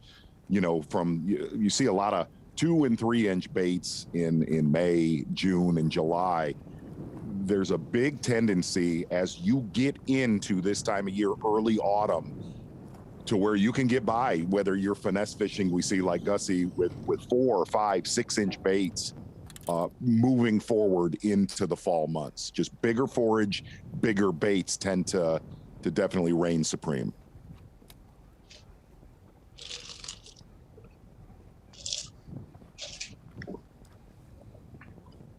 Well, that's your leader right there, Josh Douglas. just put a good one in the box, so he is looking very, very good. Early going, early days here in this guaranteed rate Bassmaster Elite at Lake Oahe. Josh Douglas on top. We saw Jeff Gustafson off to the great start here. Certainly one of the favorites coming in here. Brad Watley, don't know how many folks' radar Brad was on coming in here, but he has come back, rejoined the tour, and is doing very, very well. But we got lots more stories to tell as the day unfolds. We'll be right back. Look at the size of that bass! Live coverage of the Guaranteed Rate Bassmaster Elite at Lake Oahe is sponsored by Garmin. Still in the opening half of day number 1 of 4 days of fishing schedule for Lake Oahe. Here in South Dakota, our anglers from the northern tier of states, as expected, doing pretty well here. Seth Fighter, Josh Douglas. And now Brandon Pollanick, also a northern tier guy from the state of Idaho, but has not had so much success this morning. He is our leader in Progressive Angler of the Year points. And here we go.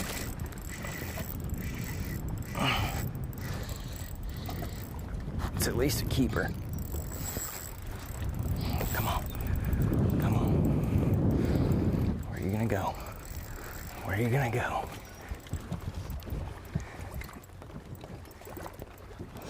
He's not very big.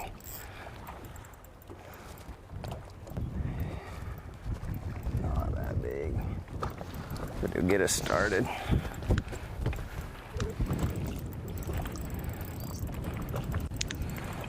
Not that big. Oh, you're little. You're little. You're little. You are little. Little, but you're gonna keep. You're gonna keep, you cute little sucker.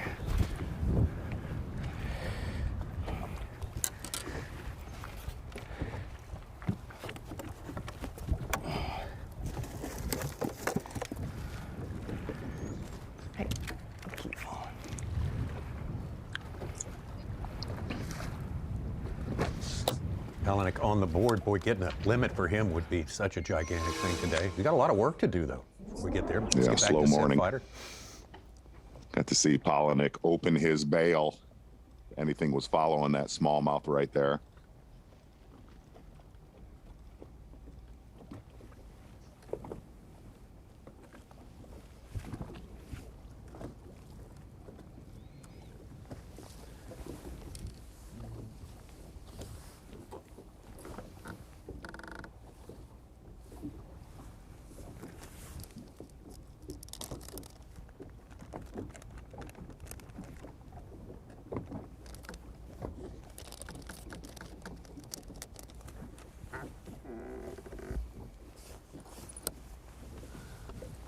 Dang, we got some dirt in the carpet this morning, didn't we? Surprised that wasn't sandblasting you on the ride down.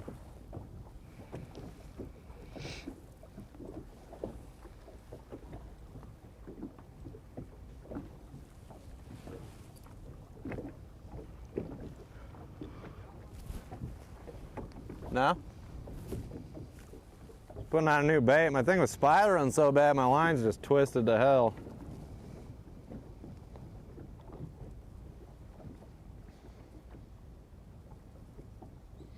Boy, you can't keep your eye off that rod to the right now. Say, watch that rod. Exactly.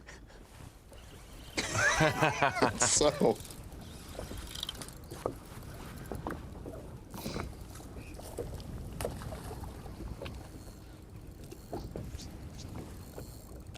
I guess if you let a drop shot sit there for 4 minutes, one bites it.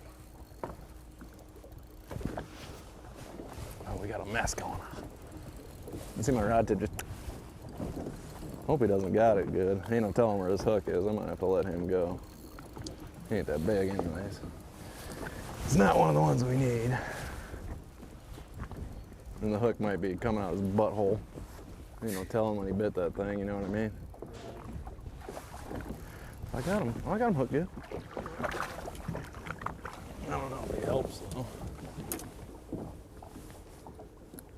He looked bigger in the water. Yeah, he did.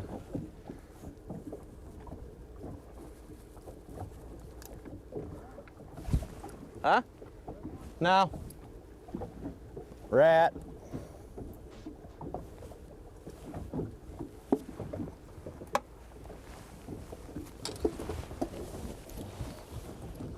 For Seth right there, that will keep for sure. Back over to our leader from Isle, Minnesota, Josh Douglas.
Got a 212 in the box. That one's going to afford him an upgrade, I would say.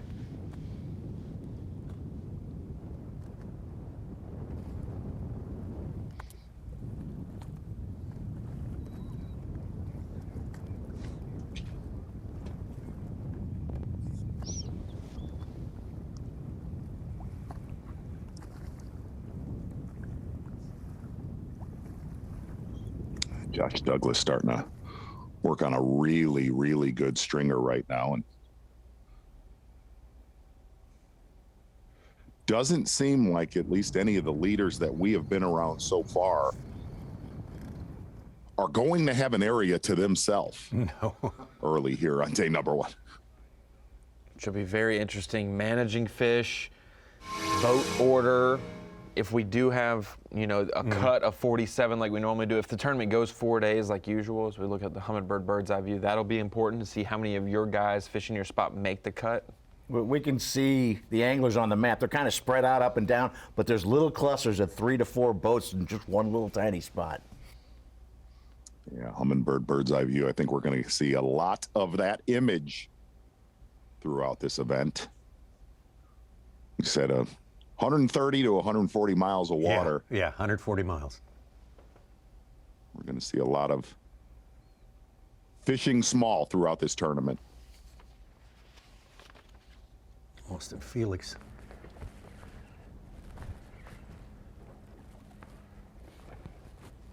In need of a keeper.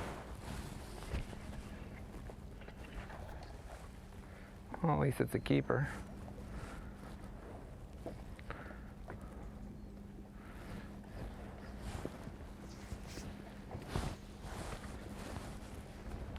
I'll go over there. Yeah.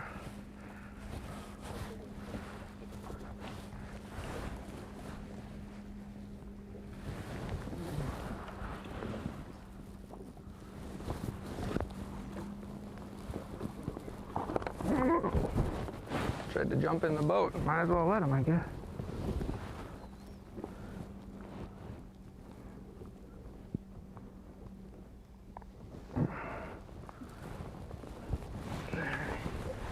We got one.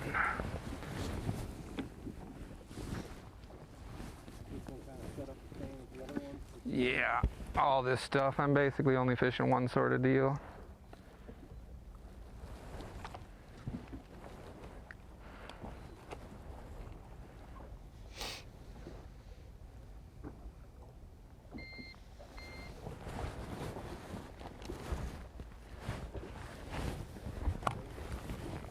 He's a 3-pounder.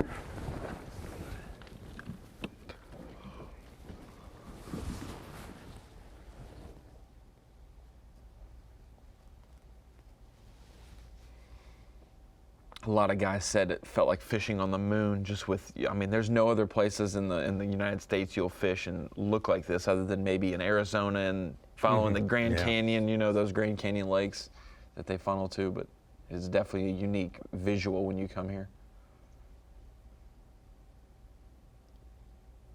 A lot of differences between this and our last destination, the St. Lawrence River. The current here is very slow. It's just a different set of circumstances all around. Let's turn to our man, Davey Height, out there. And Davey, you were watching the whole thing go down in 2018. What's your first take on Lake Oahe 2022? Well, I was in the studio with you, Tommy, in 2018, and this is one of the few places that we've had a Bassmaster Elite Series tournament in the last 5 years that I've never been to. So I've never fished here, never been here to Lake Oahe until now. But the first thing that just jumps out is how gorgeous this area is. It's just absolutely beautiful.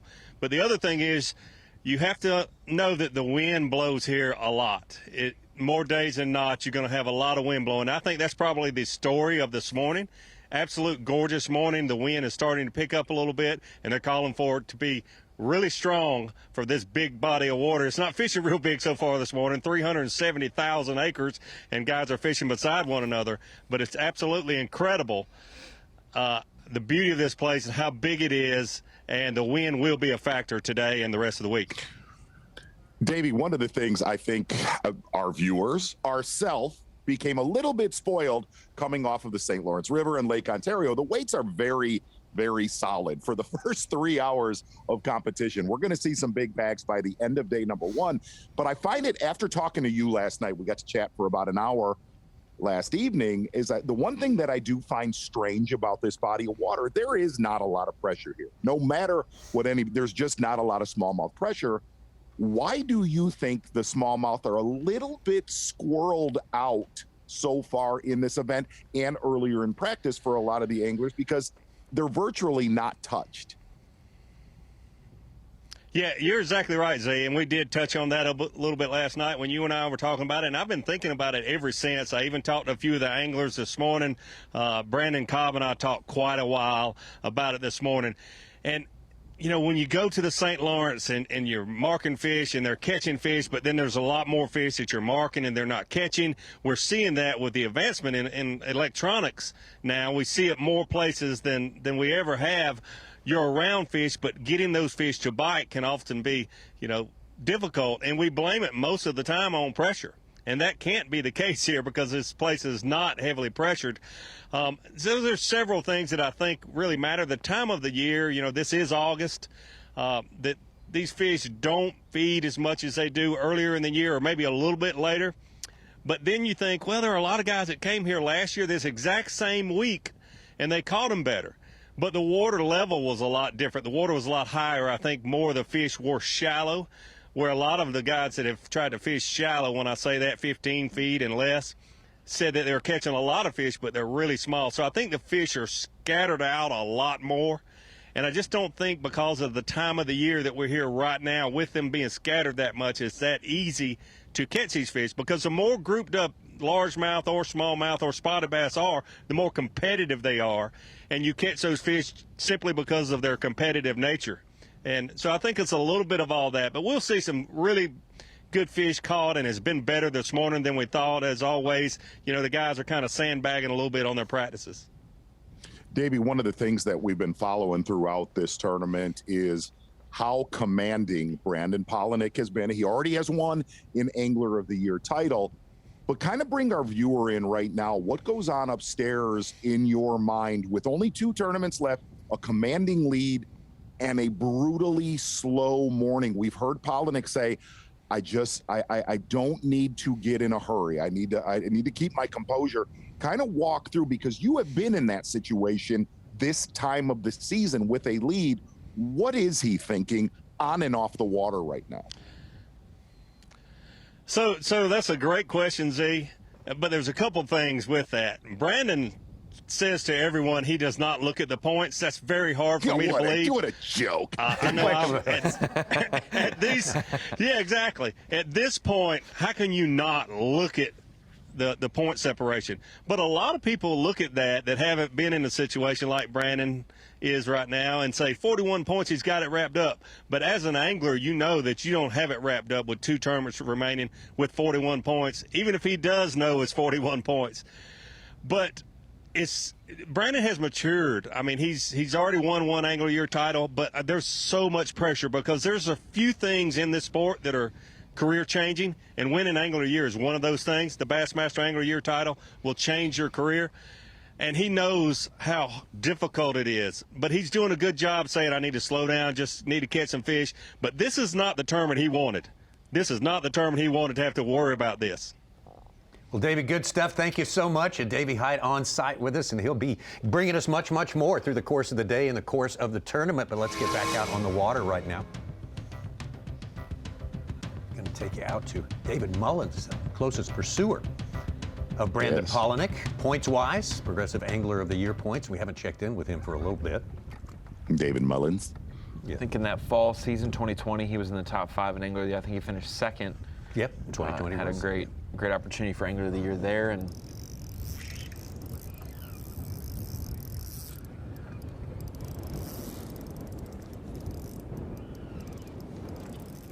little one. Talking about Pollanick, I asked him, I said, how many times have you been here? You know, he said, I've been here 3 times. He said, make no bones about it. I don't have a lot of local knowledge here. I live 15 hours from Oahe. Quit.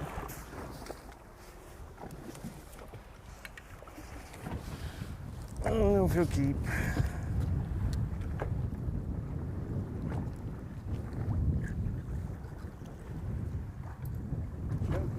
Yeah, they eat it good.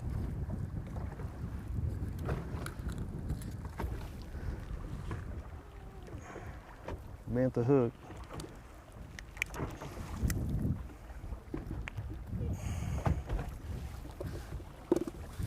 He's got to be 12. Mullins pulling out the Aaron Martin's tribute purple jersey. I noticed he's got that a couple. today. He pulled it out on day 1. Normally it's a cut day jersey, but there's a great video we put up of him pursuing the Angler of the Year, but just also fishing for his mentor, someone who got him into the Bassmasters years ago this year. Much needed fish for David Mullins right there. No, those are horses, you know, I think. We're out west here. Josh Douglas is still on top of that leaderboard right now. Jeff Gustafson, Drew Cook, the Floridian, stepping into the top 3. So we're getting some movement up and down the board. Seth Fighter having a good day as well. We'll be with him all day long. So plenty more to come from here in the state of South Dakota. Bassmaster Elite 8th stop of the year. Getting down to the end of the season. Whoa! Look at the size of that bass! Live coverage of the Guaranteed Rate Bassmaster Elite at Lake Oahe is sponsored by Garmin. Get down near the shank of the season here. We got 90 anglers out there trying to get something done here. They got 4 days to do it, hopefully 4 days to do it here on massive Lake Oahe in South Dakota on the Missouri River. Longest river in these United States is the Missouri River. Wow, that's absolutely it. And man, we're biting off about 130, 140 miles of it here as it passes through the state of South Dakota. One of the guys with a good start here lives not too far away in the western reaches of Ontario, Canada. Former Bassmaster Elite Series champion Jeff Gustafson. That's saying something that it's the longest river. It is. Because the Mississippi starts in northern Minnesota and goes all the way to Louisiana. This one That's starts crazy. way out in Montana. That's It goes all the way to the Mississippi River in St. Louis. It's 20 miles longer.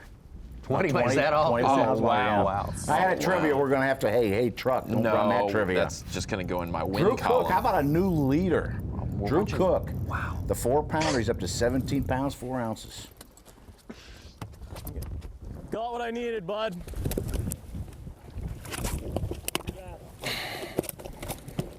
Sorry for being a pain in the ass. I'll come find you. I'll return the favor. Don't worry. Yeah.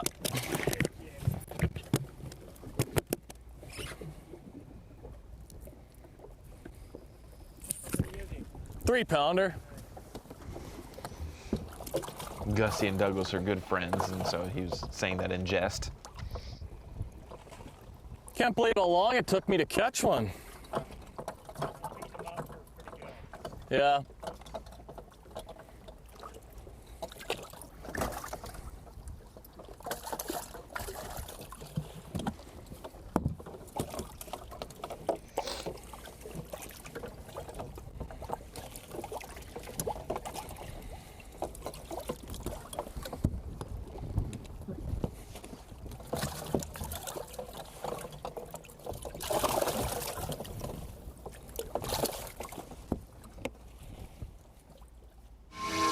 Gustafson, steady. Mr. Steady out here today. Here's a look at B&W. yeah. Trailer hitches on the line. Clint Davis. We're just going to watch Clint, the Alabama angler, fish for a little bit here. Tell them about your morning. I mean, I haven't, quick. Oh, God, that one ate it on the way down. Bunch of these guys. Oh, sorry, buddy.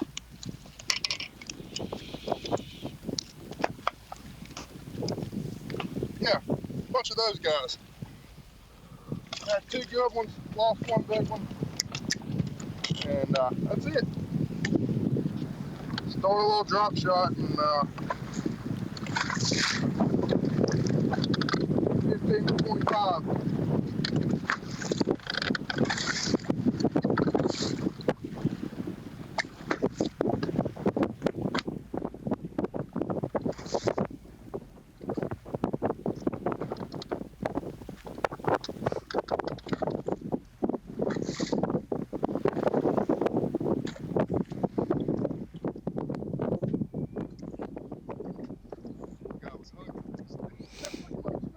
Good first hour for Clint Davis today. Got about 6 pounds in the boat there. It's been a little slow since then. As you can see, the wind getting, as predicted, a tiny bit more insistent with each passing hour.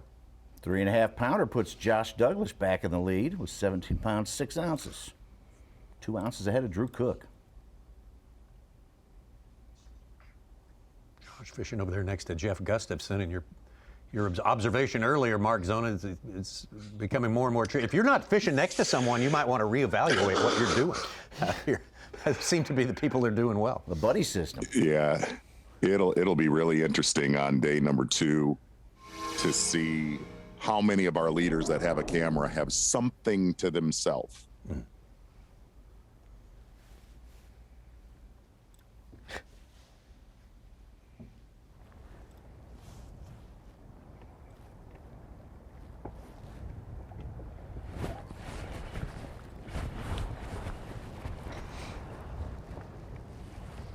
Austin Felix said his mornings were really slow, but when the sun gets up, it positions them right. Starting to gain a little ground now. Oh, yeah, it is. Big one. We need this one bad.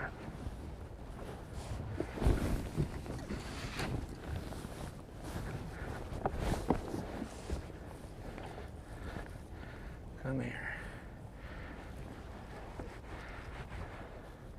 Where are you going? Where are you going? Stay out of there. Ooh. Come here.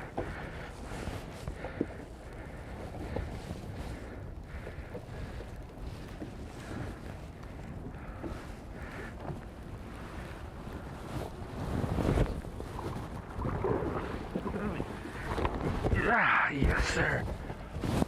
Whew. Golly, look at his eye. He's only got one eye.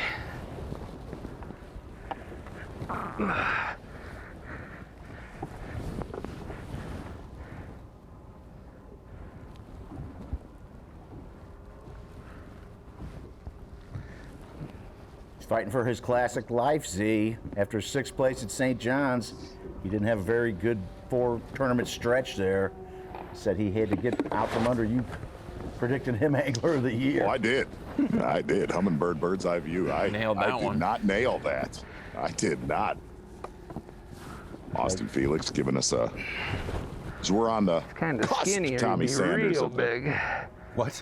NFL season. He's a big Minnesota Vikings fan. Gave us an 11-win prediction from the Vikings.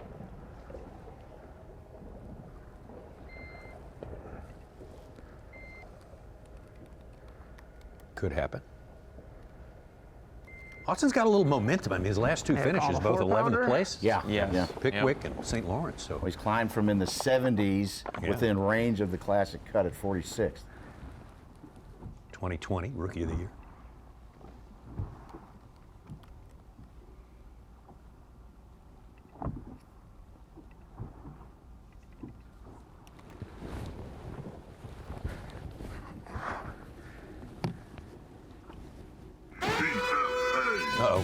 Whoa. Got a speeder boats, big fish alert. Chris Johnson has figured things out. Got our second biggest fish of the day, a 4.5. He's up to 12 1/4 in 8th place. While we're on Austin Felix, Such mentioned it. He got a top 10, to start out the year in fishing in Rodman Reservoir on the St. Johns River. By the time we got to Lake Chickamauga for the 4th stop of the season, he went from 6th in points to 46th, and then from Chickamauga to Fork, just one bad finish at Fork, he went to 75th place in points. He dropped 30 spots in one event in Angler of the Year, and has had to climb his way back at Pickwick and the St. Lawrence with 2 11s. Wow, we got a new leader. Just came across Bass Track, Brandon Card. He got 2 4-pound fish. He's up to 17.5 pounds. That's a chunk. Well, that is. That'll help the Drain the Lake team right there, Tommy. He's on your Drain the Lake team. What? All right. Wow. Back over to Seth Fighter, having a good day. Got it on the way up. Feels weird. Oh, it's a good one. It's a good one. It's one we need. Why isn't he fighting? It's like not fighting at all. I don't know what's going on. I'm afraid he's gonna go ape.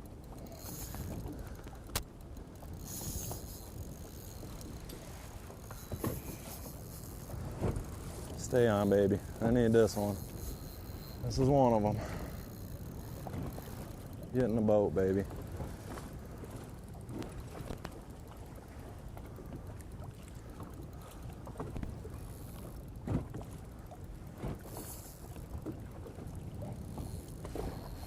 Stay on, baby. Please. I don't know where he's hooked, what's going on. That was weird, dude. Didn't even feel like he got it. Almost felt like I snagged him or something, but I doubt it. Pretty hard to do that. I think he just chased it up and got it. What we need. Get in the boat, dude.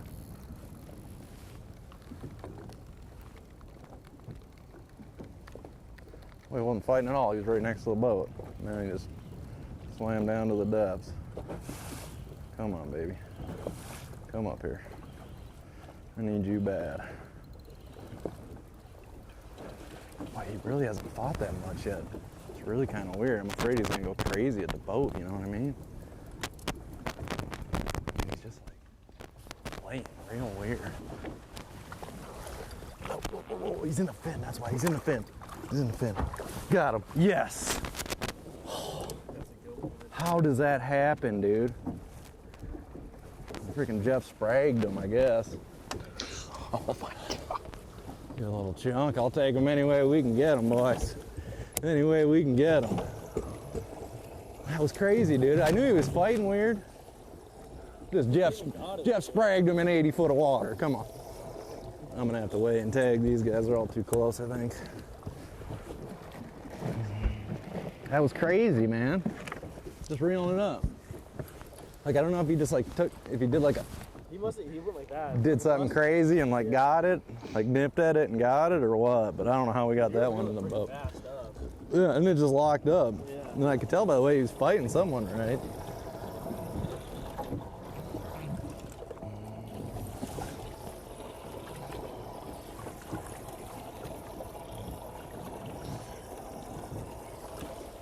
Another 4-pounder. Nah, 3. He's not that big. Oh, it has been a TIME this morning, Tommy. It has been more of a time than we were counting on. I think. One. You Continuous do one. not know what is coming up next on Bassmaster Live. That's right. I can vouch for that. Brandon Card on top right now. Got some pent-up Brandon Card energy from where? after, Coming from nowhere. Goodness gracious. Josh Douglas there. Seth Fighter having a solid day. Good 5-fish limit for Seth Fighter. Man, oh man. Everybody sort of outstripping the expectations. Of course, we do have a little sandbagging that goes on in advance of every tournament, but my goodness, what an active, engaging day it has been so far, and there's more to come. Look at the size of that bass! Live coverage of the Guaranteed Rate Bassmaster Elite at Lake Oahe is sponsored by Garmin. Have a group of anglers among our 90 who are out there fishing today who are stirring up some good-looking bags of fish so far. We're not even to the halfway point of this day number one action going on out there at the Guaranteed Rate Bassmaster Elite at Lake Oahe. Mobridge, South Dakota is our new fantastic host city. They're really stirring some stuff up out there. Yeah, I think so too. Now there you see Drew Cook on top, and look who's also joined the top 5. Jay Shakura, 2 of our anglers who have collected century belts so far already this season. So we're having a good year. Yeah, you know, you're looking good. Oh, yeah. And a former Rookie of the Year and maybe a future Rookie of the Year, depending on Jay's finish this week and next week. Drew Cook winning Rookie of the Year just a few years ago. Absolutely right. See if we can't take and slink out on the water right now. Rise of the Felix. His bass track has not registered.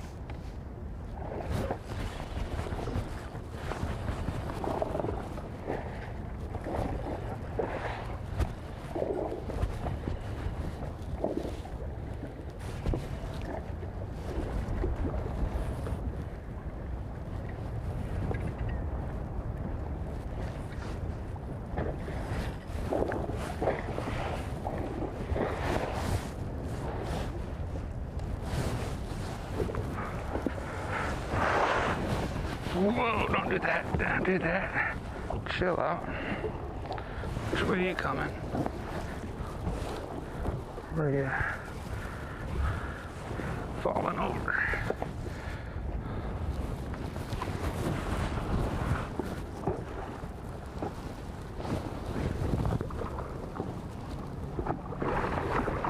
I don't. Come over here. Kind of scary trying to land him in these waves.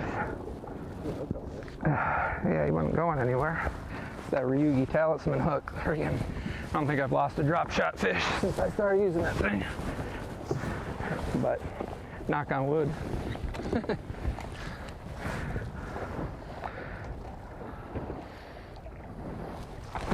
Oop. Let's try that again.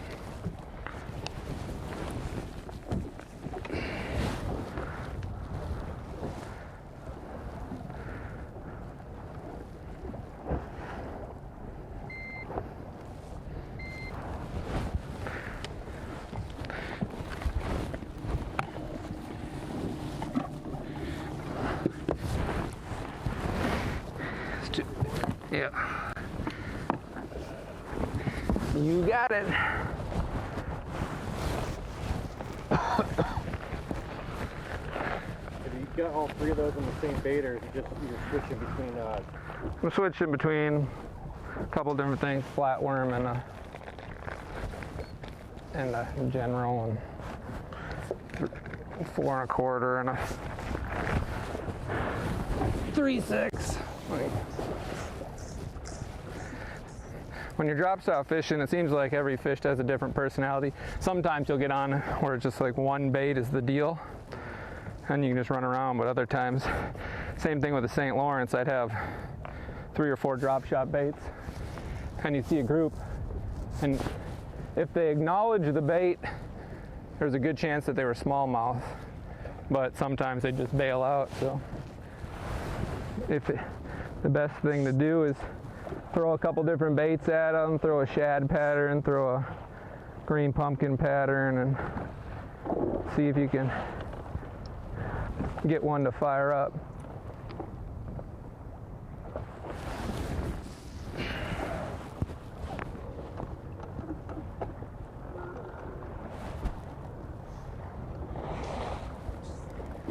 getting a little warm. I'm gonna take my sweatshirt off.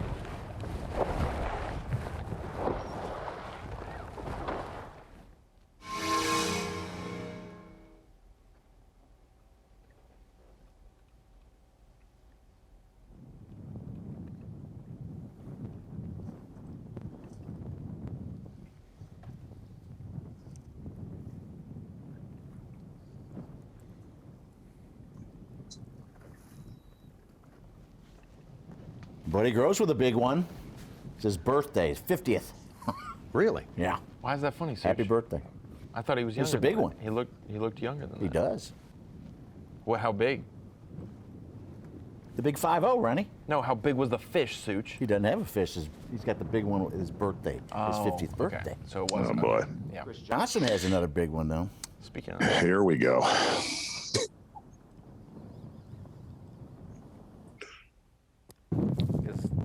Every once in a while, they'll act like they're the dumbest bass on planet Earth.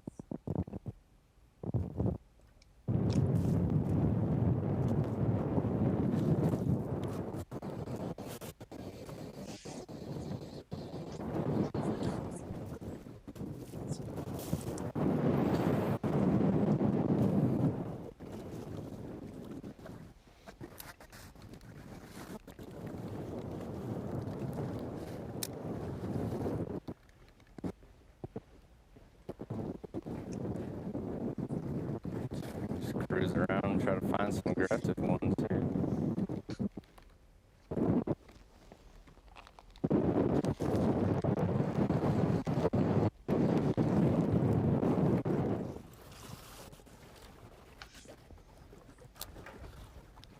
And hear the wind starting to pick up.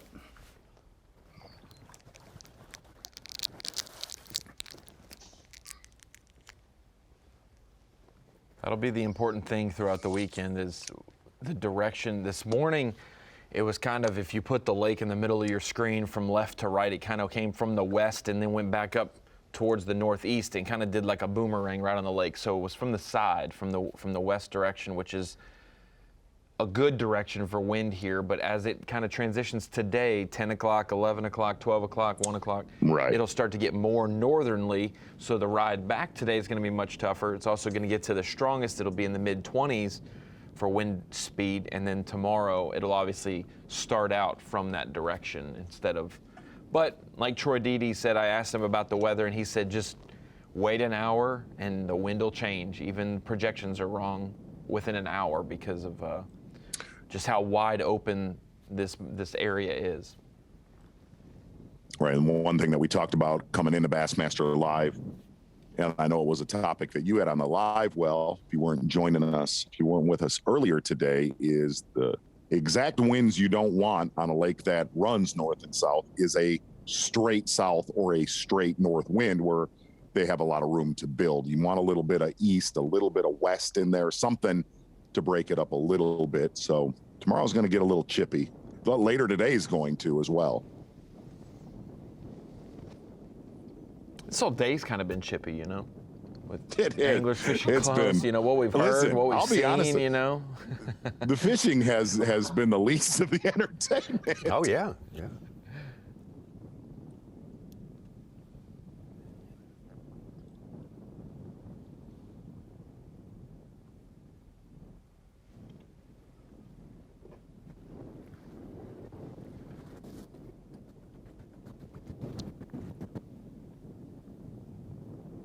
And I did look at the handy wind finder that you clued me in on years ago, Z, for the Great Lakes fishing when we were up there in Michigan together, back when you used to invite me up for things like that. I looked at the entire United States map, and it was all green, which is 0 to 5 miles an hour, the entire country. That'd be terrible. But in that Pacific Northwest and in the upper Midwest where we are, that's where all of the heavier wind speeds were. 11, 12. Right.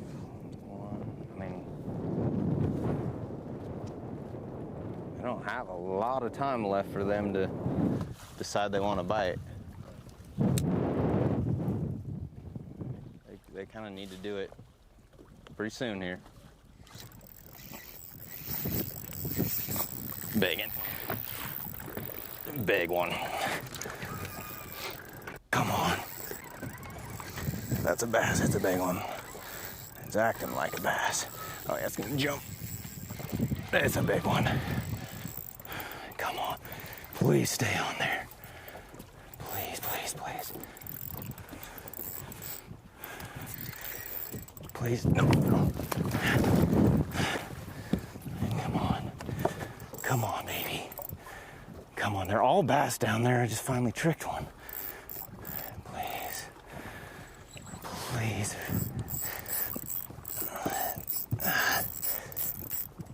Oh my gosh, these fish are so mean. I saw that one off the back. Oh my God, my heart is racing. You're getting so few bites. Come on, come on. Just come here. Just come here. Just come here. No, no, no, no, no, no, no, no. I'm not gonna rush you. I'm not gonna rush you. You just come here. No, no. Just give up on it. Give up on it. Yes! They're all that big down there. They're all that size. Catch a limit of those. We won't be leading, but we'll be sitting good. God, bad, my legs are shaking. Everything's shaking. Yeah, that's not just a nervous twitch. That's what smallmouth does when it gets you fired up. That was the perfect timing. So they need to bite now.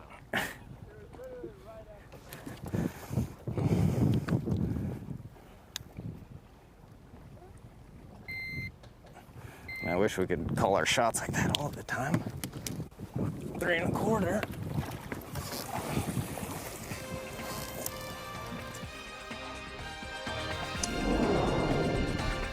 And one little one in the box and said, I need that bite now. Come on, guys. We got it. Tommy, he did say, I'm not going to rush you. Then I feel like he really rushed. He really rushed. I thought so. He was full of morning. adrenaline. I don't blame him. I mean, that's a big one. Excellent, important stuff from our Progressive Angler of the Year leader, Brandon Pollanick.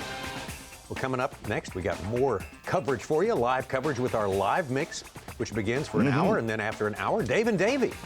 Mercer and Height will take over on location in Mobridge, South Dakota. We'll take you through the hour after that. I want to remind you, 4 p.m. Eastern Time is when the weigh-in begins right here on Bassmaster.com. Who's the man on the Yeti hot seat? Right now, it's going to be one Drew Cook, the Floridian. He's your leader as we take you to a quick break now. But we remind you, the coverage continues live from South Dakota, right here on Bassmaster Live.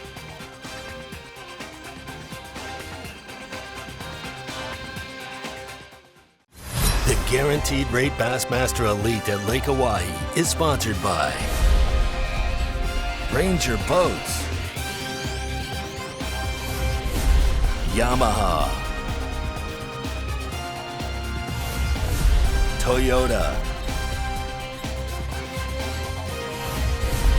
Berkeley, and by Progressive.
All right, we're making a run. Making a move, not a run. Here we get on a fresh wad and catch one quick, you know.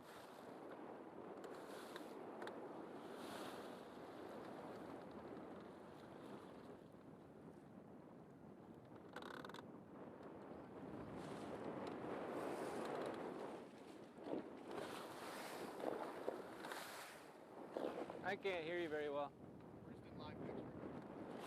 Gotcha.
It's a nice one. Come on, baby.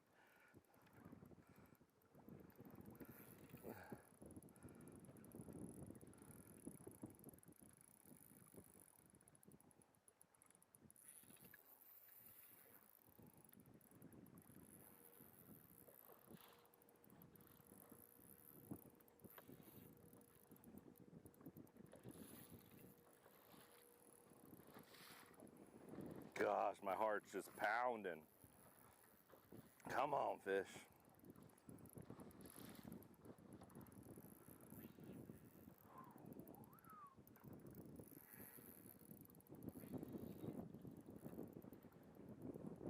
Oh, yeah. Yes. Yes. Let me slide this out of the way here. Come here, baby. Come here. Come here. Come here. Come here. Come here. Come here. Oh, no. Come here. Come here. Come here. Oh, God. Oh, God. Got him. Got him. There we go. That's a little better. That's going to be a good call. Look right here. New bait, max scent lineup. Might be able to get them here in September. Right here. This is probably my new favorite drop shot bait. Max scent Super Trooper crawl. It's got little flaps, almost like the Little Trooper. Oh gosh. Oh. All right, let's call that one out of there. All right, I want to say it was probably this guy.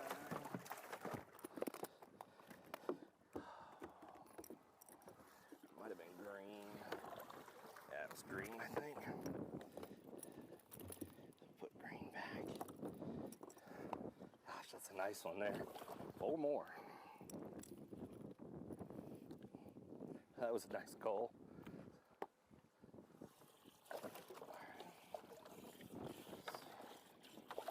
All right. All right, there we go. We got one down. 4 more.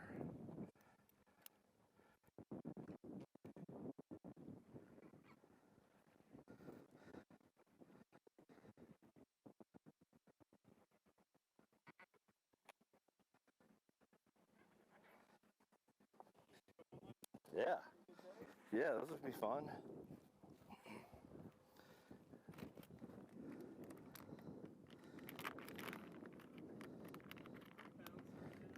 He's probably maybe a 3-pounder.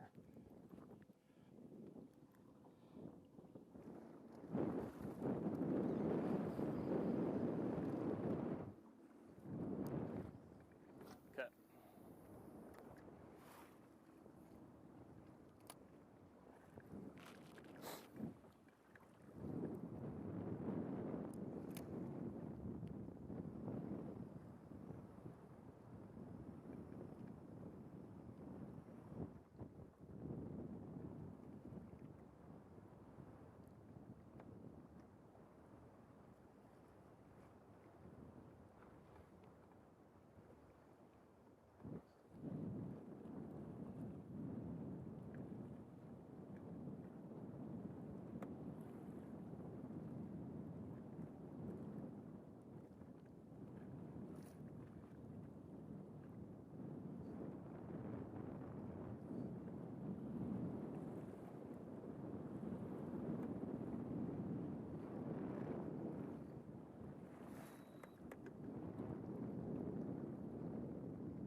Got a little tap there. Oh, I broke my line. This has been a pike. I didn't even get any weight there. It was just plucked.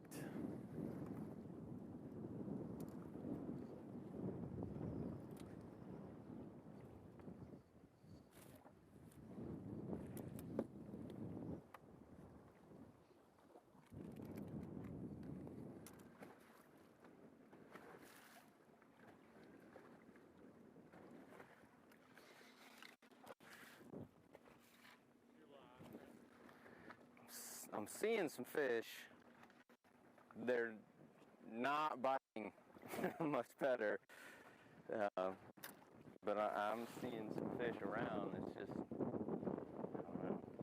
They rush to your bait like they're gonna just crush it. You don't jerk it away from them or anything, and they just don't bite. I don't know why.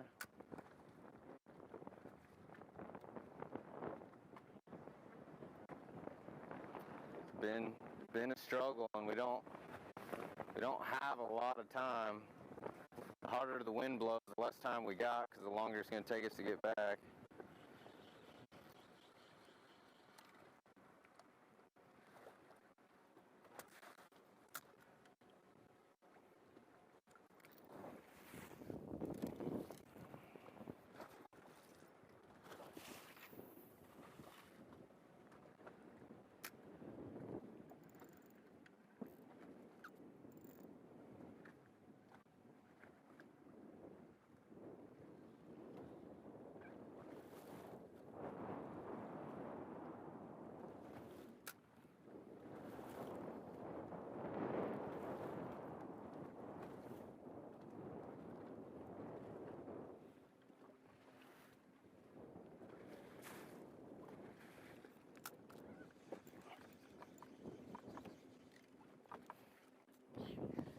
Dirty, rotten, no good for nothing.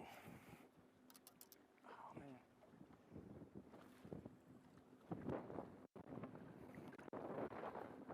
He's gone. He's gone.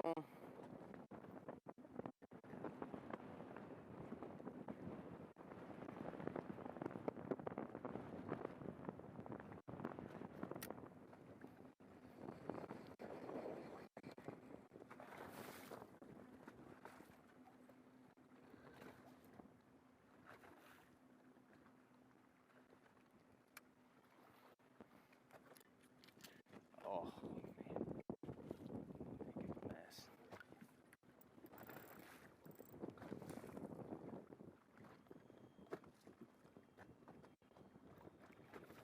One looked like it swam all the way to the surface.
Will you kill your sonar?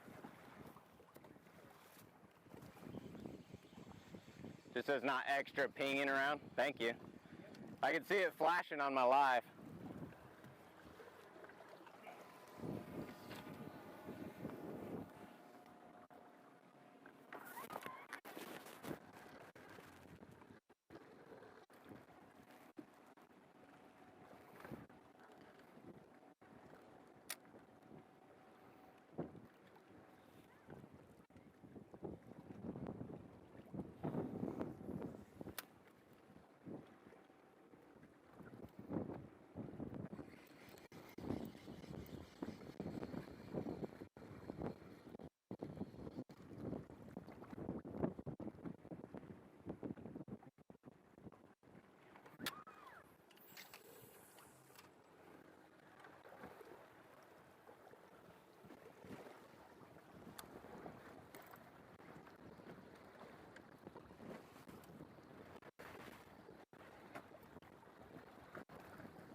Okay.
Yeah.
That guy was just swimming right there. Gosh, we just need to get around those big ones. Oh, jeez. Stay still, buddy.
$10.40. Is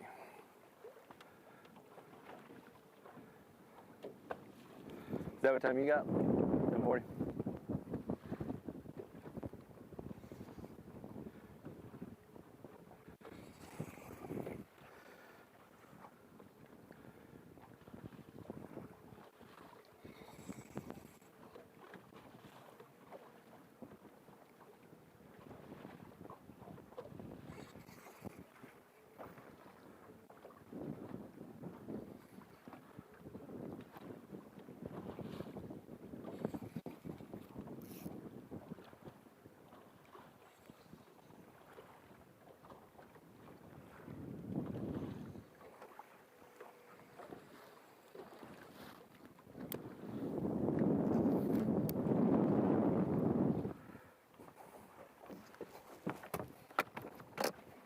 Want a drink?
just will not bite, man.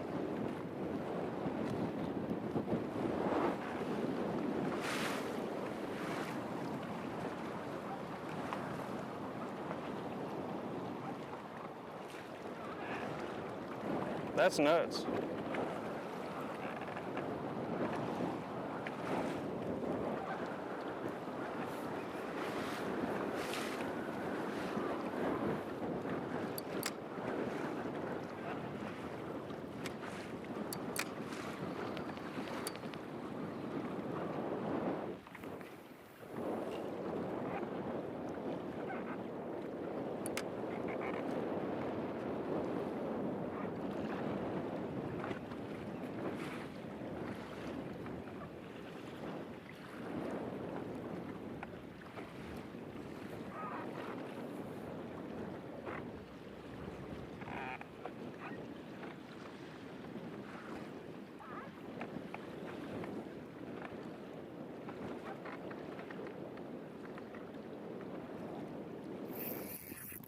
Freaking giant one.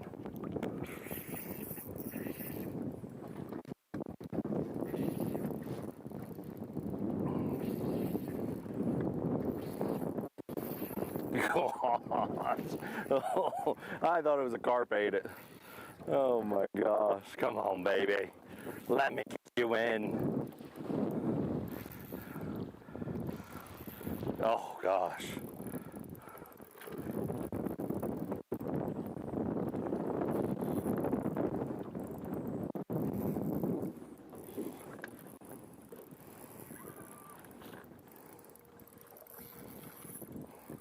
Cool, that's a big one.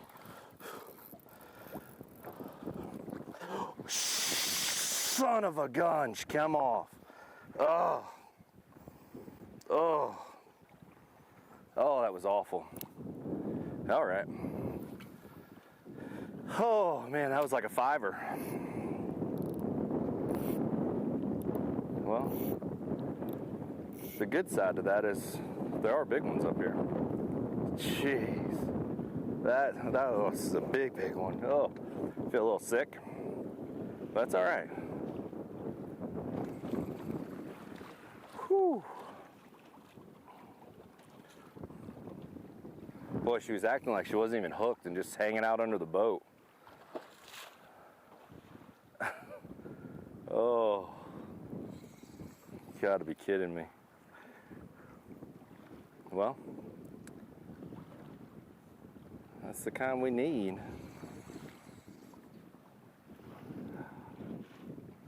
All right.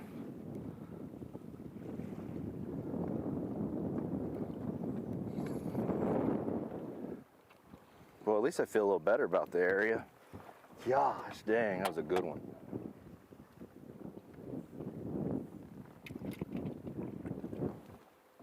Oh. What the heck? Deep breath. Whew. Yeah, I know it. Yeah. Definitely more of those. I swear I kept seeing, I saw one or two like that size come up and look at me, and I was like, is that a carp? And they're big smallmouth. They're a little bit darker than the carp. Oh, come on now.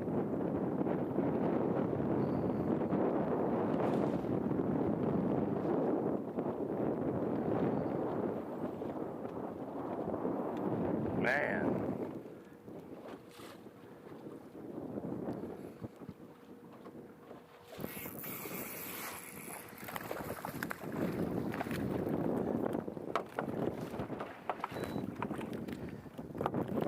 Wow, that was a great big one. All right, come on, settle down. Settle down.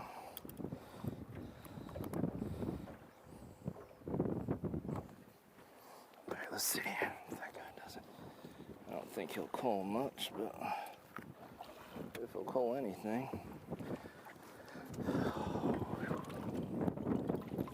Something, hold on, something's plugged in there. Here, let me jump on this side.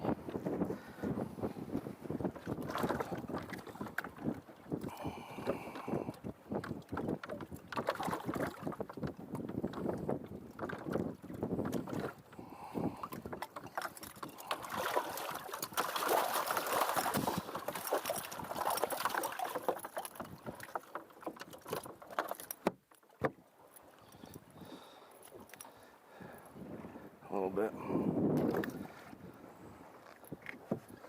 Jeez, that one would have been like a 4-pound goal. Maybe more. Oh. That's the size we need.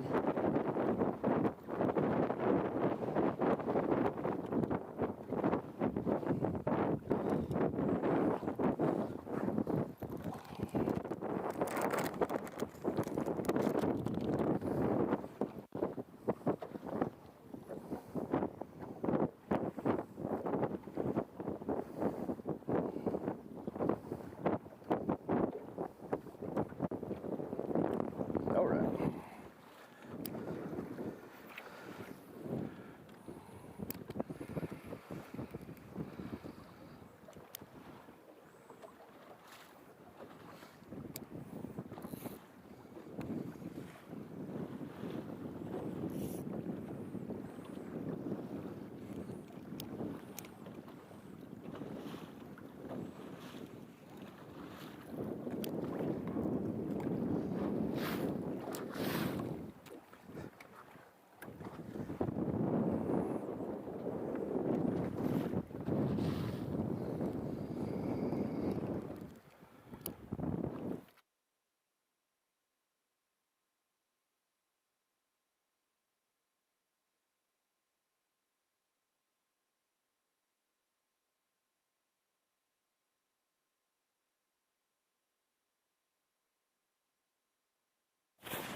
Mm-hmm.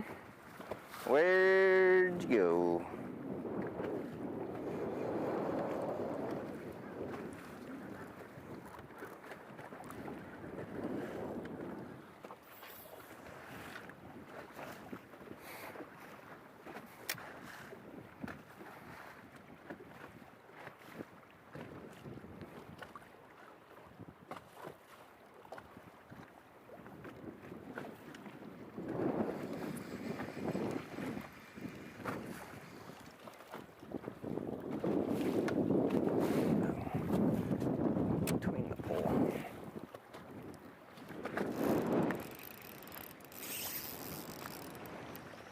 Definitely a smallmouth. I think so. Yeah. He's fighting like one.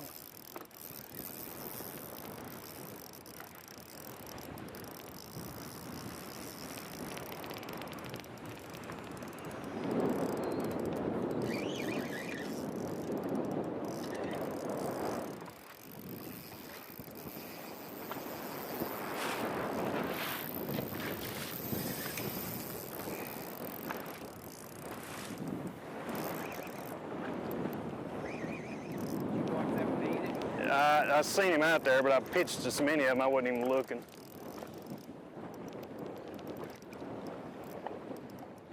Nice one too.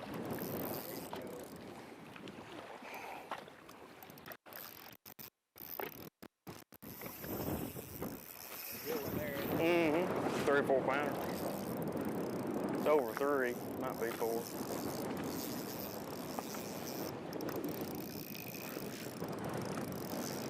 Tire him out. I know, right? Things don't quit, do they?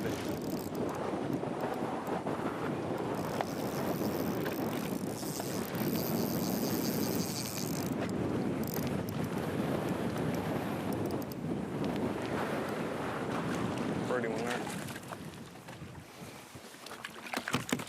Gosh darn it. He's got it swallowed. I can't get a hold of him, he's so slick. There's some better one. And got it choked.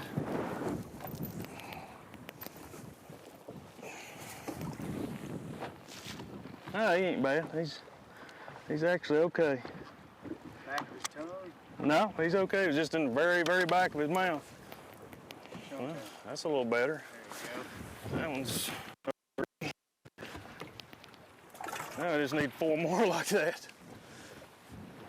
I don't get it. I mean, I pitched to 100 here, and he's the only one that eats it. I'm not complaining now, but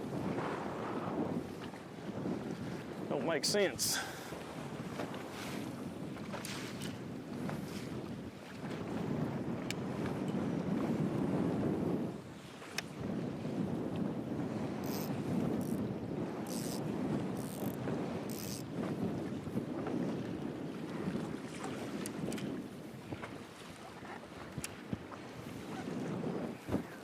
better than average.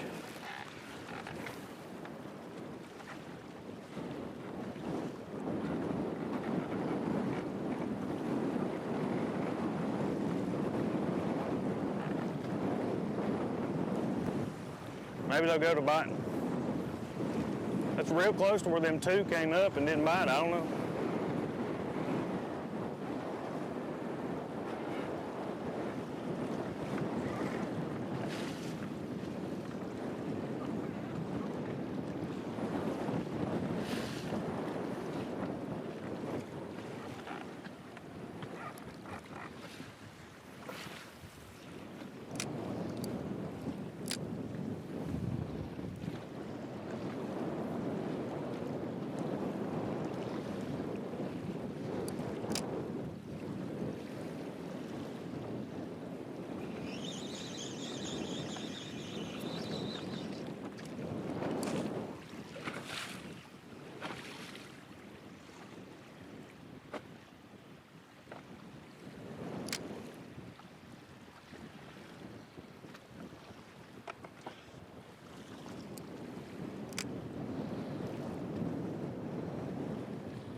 Legend.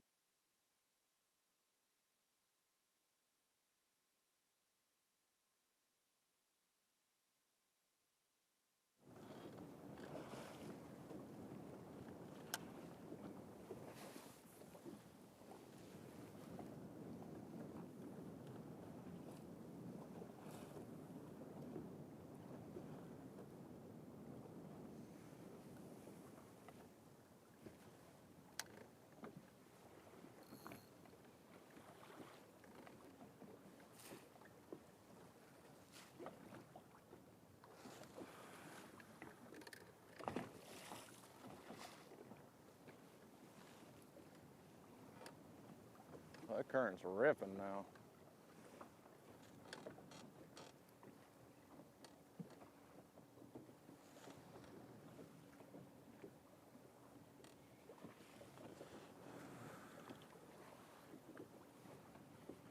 $11 o'clock, here we are.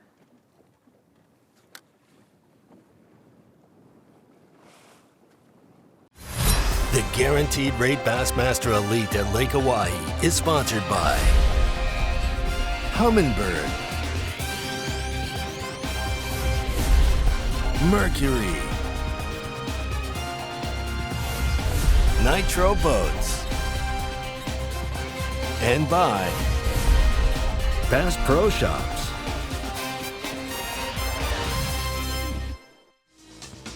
Don't get confused. We're not on the St. Lawrence River. We're miles and miles away from there. The second time in Bassmaster history, the Elite Series visits Mobridge, South Dakota. South Dakota, of course, the Rushmore State, the Mount Rushmore State. And man, it has been one topic with our anglers since before takeoff, and it was, can I get it good and get out of there? Because a lot of anglers talking about how the wind is going to affect this tournament. And standing here at our own location coverage, you can feel the wind continuing to build. But atop the leaderboard, Drew Cook trying to double down and become a two-time Elite Series champion in 2022. Took a win earlier this year in South Carolina. One of just 3 tournaments in our 7 tournaments into this season that have already cracked 100 pounds. But everybody talking about the Progressive Bassmaster Angler of the Year race. And with that in mind, a guy trying to chase down our Progressive Bassmaster Angler of the Year leader, Brandon Pollanick, is John Cox. Yeah, John Cox coming into this tournament. You know, he's been happy-go-lucky all season, and he fishes his way. He fishes shallow. The one thing different about John Cox you'll notice, day one, this is the first time all season we've seen him offshore. He's fishing a little deeper than normal. Instead of like 4 feet and less, I think he's targeting that 5 to 10 foot range. Much, much shallower than the rest of the anglers. He fishes his strengths. He's probably actually using his electronics a little bit this morning. But good news for John Cox, he does have a limit in the boat. I saw him catch a real nice one, probably a 3.5 pounder just about an hour ago. So don't count John Cox out of it, but this conditions here on Lake Oahe this particular week is not really favoring John Cox and his strengths. I'm just praying that the Bass gods tighten up that Angler of the Year race, because Cox has an incredible record in lacrosse. So does Brandon Pollanick. I mean, it will literally go right down to the last cast. Let's hope so. But speaking of the Progressive Bassmaster Angler of the Year, those are our leaders for 2022, but our reigning and defending Progressive Bassmaster Angler of the Year, Seth Fighter. Seth Fighter, you would think, should feel right at home. He's had a good start this morning. A small fish here for Seth, but this morning was very unusually, let's say, anxious about the forecast. The wind picking up this afternoon, saying that, you know, it was going to be very, very difficult to get back to the weigh-in. And the forecast really is, Dave Mercer, it really is kind of, you know, happening just like they said. About 10 o'clock, the wind did start picking up a little bit. It's much building more now and out of the north. It will be rough, but these guys have you know, that's why they're on the Bassmaster Elite Series. A lot of experience. Look at the forecast, plan your day accordingly. Seth Fighter very concerned about that weather. And the best thing to do in that situation is just get them early so you can get back. And Seth Fighter had a decent start here on day number 1. 8 days of competition left in the 2022 Elite Series. And Seth Fighter, you would have thought, I mean, going to be calm going into this, but I agree. Very, very rattled this morning. But nothing better to calm you down than a couple of those brown beasts from beneath. A lot of anglers coming into this event, a lot of experts talking about the pelagic smallmouth bass that live here. Well, this guy, when it comes to pelagic smallmouth bass, is one of the best, Jeff Gustafson. Yeah, Gussie was just excited about going out there this morning. He's obviously got a lot of experience in these rougher waters, these conditions, but you can see this is this morning. He caught a real good fish early on, and you can see super calm this morning. Got started, had a little company around him this morning. It was, 370,000 acres here, and it's absolutely amazing. We come here with 90 anglers, and you're going to always have a few anglers find those bigger groups of fish. And Gussie had certainly found one of those, had a little company, but he certainly capitalized this morning. Got off to a lot better start than even he anticipated. Proving how chilly it was this morning. You see Gussie wearing the Kenora dinner jacket right there, Davey. I don't know if you're aware of that, but that is a Kenora dinner jacket. I need to learn more about the Kenora dinner jacket. Maybe not right now, but certainly during this hour, you can educate us all a little more on that. It's just like a flannel shirt to me. Yeah, that's all a Kenora dinner jacket is. But it works for Gussie, and Gussie getting it done. But Josh Douglas from Isle, Minnesota, man, he's another one you would have expected to be in the mix in this event. Yeah, no, he's a lot closer to home to a lot of these other anglers, being from Minnesota, a lot closer to home. I'm sure he's probably had a little experience here, got off to a great start this morning, having a great second half to his first year out on the Elite Series. Josh Douglas has been waiting for this moment all year long, and it's happening here on day number 1. Stop number 8 of the Bassmaster Elite Series, and 8 is the number. 8 days of competition left in 2022 for Elite Series anglers. I'm Dave Mercer, joined by Davey Height, two-time Angler of the Year, Bassmaster Classic champion, Bass Fishing Hall of Famer. And man, the entire field felt rattled this morning, and there's part of me that a weird little sick part of me that kind of enjoys that, because that's what you want when we're going down to the wire. I mean, that feeling they felt, that's why you play the game. Yeah, we mentioned Seth Fighter, our reigning Bassmaster Angler of the Year, but also this morning, Brandon Pollanick, a little uneasy. Things aren't as easy out there on the water trying to catch these fish than a lot of people anticipated, including Brandon Pollanick. But like you say, if everything was normal and it would be like the St. Lawrence River was our last event, everybody go out and catch 20 pounds, wouldn't be quite as exciting. You got to deal with the fishing being a lot tougher than expected, and the wind and the weather each and every day will be a big, big factor. Some of these anglers are traveling 50 miles away, and if that wind's blowing and you got 6-footers, how much time do you allow to get back? So many obstacles in this tournament, not just the waves, but also the fact that literally part of this lake is Central Time Zone, part of this lake's in Mountain Time Zone. Your clock's going to be bouncing back and forth, but I don't even know if John Cox has a clock in his boat, but he definitely has a fish on.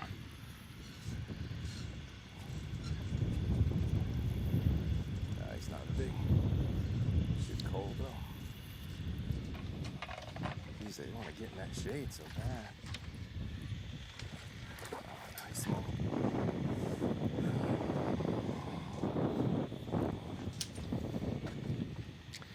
Dang, I thought he was bigger than that.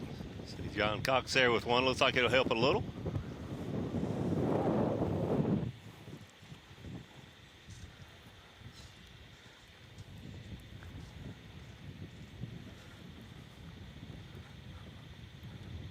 Boy, the fish are skinny. And I got to believe, Davey, and I got to ask you, is that just because of the pelagic nature? I mean, a lot of people will say it's time of year, but these fish move to eat. It's totally different than the fish we were looking at in the last tournament. I think so, but here's the thing. This is only the second time we've been here with the Elite Series, so even the anglers that fished here in 2018 and that are here now, and some fished in 18, came here last year and pre-fished and here now, we all learn more with more time on the water. I heard a couple of different theories this morning, I guess, from different anglers, and one thing that Brandon Cobb was talking about is there's not a lot of small bait. There's a lot of the bigger bait. We talked about the different types of bait that are actually here. So I think you're exactly right. Those fish having to swim constantly to feed is one thing. But the other thing is, and you see this in some of our small lakes around, down south, and even some ponds, where you'll get out of balance, where you've got huge fish and you've got small fish. And you don't have a lot of small bait because there's so many small fish. So they have to swim more, and so they burn more, but then they just don't have as much to eat. But if you're able, as a smallmouth bass, to get over that hump, so to speak, and you can eat the bigger bait fish that they have a lot in here. The herring, which our herring down south are blueback herring, and they're often 2 to 6 inches. Well, these herring are 6 inches to 12 inches. They're a different herring. So it seems to be either very small bait or that bigger bait, and I think that's why you see a lot of really skinny smaller bass or some really nice, there was the state record was broken here last year, a 7-pound smallmouth. Troy Dede, a former Bassmaster Classic qualifier, qualified through the Bass Nation. You were speaking about food, and right on cue, John Cox caught a walleye, which for most of our southern anglers, when they catch those, that is dinner. Absolutely. I'll have to admit, when I would come up on the northern swing, fishing the Bassmaster Series, I would keep a little small fryer and a little black iron frying pan in the bed of my truck. I love walleye. You have lopped the sides off some of those walleye, Davey. They're great. They are great. Yeah, you see John Cox here now. To be honest with you, the Pickwick tournament I thought was his best tournament of the year. It wasn't his best finish of the year, but some tournaments that you just like, wow, I got out of there with a good finish. He actually gained a few points on Brandon Pollanick there. But to be honest with you, after seeing this lake this week and talking to the anglers, if he gets out of here with a top 20 finish, it will be a great feat for him. Probably even more impressive than catching what he caught on Pickwick Lake.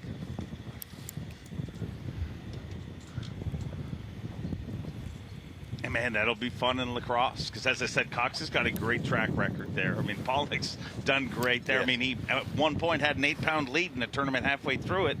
If it wasn't for a weird state line rule. Yeah.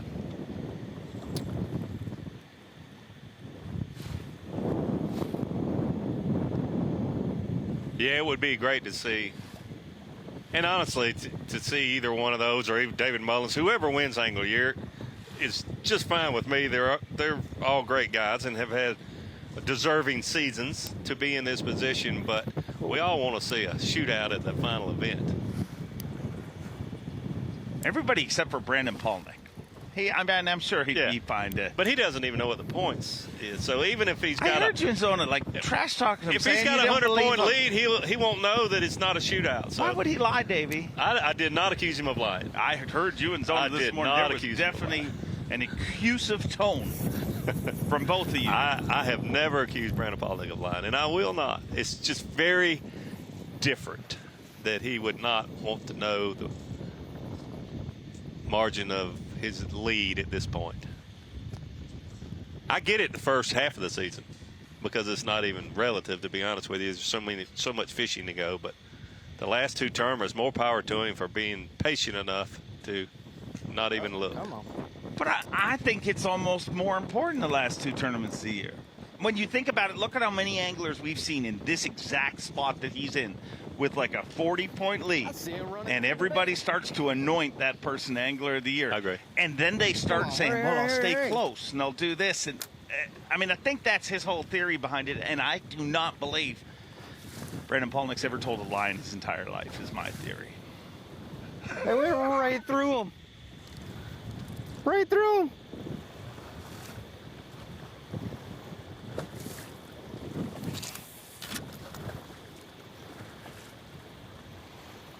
So if you heard Zona and I talking about his lead, him not knowing, did you also hear us talking about Brandon Pollanick among other anglers, but especially Brandon Pollanick, talking about how many fish he had marked and could not get to bite this week? Right now, that's what he's talking about. To be honest, I didn't hear that. I was so upset with the poor mouth that I tuned us out. Turned it off. But it's unusual because normally when we see that on the St. Lawrence River, well, there's been a lot of big tournaments here this year, a lot of pressure. Oh, man. There's not a lot of pressure here. Right there.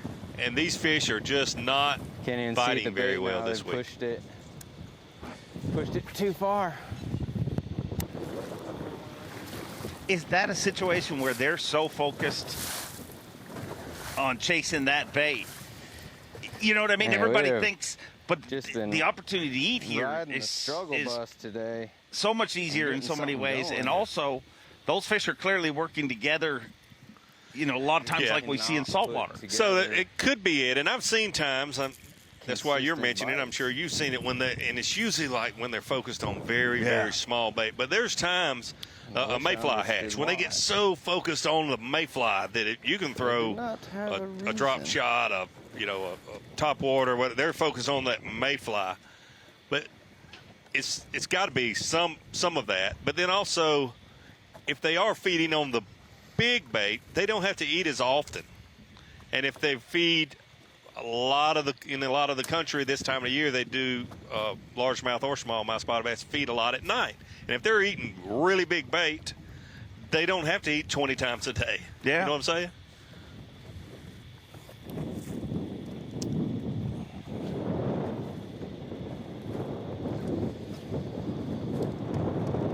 It's just this hard. I find it amazing that it's tough. I mean, if you look at the shot behind Brandon Pollanick's prime example of theirs, these fish get zero pressure. It is the exact opposite of the fishery we were at. Yes.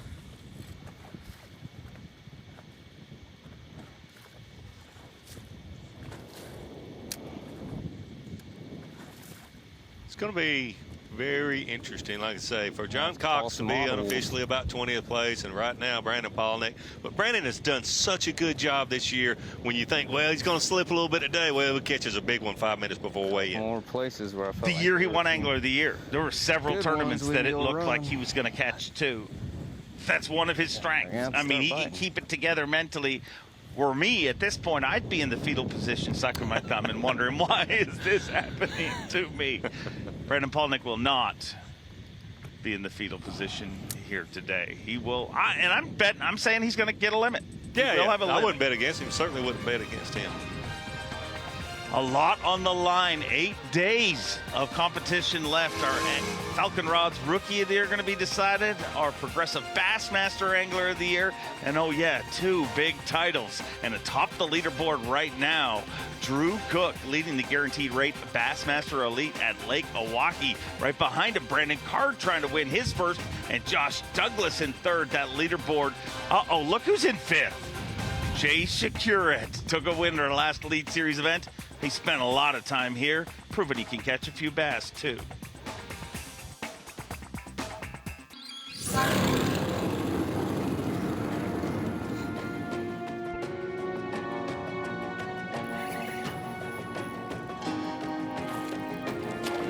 Oh my God. Oh, it's a freaking giant one.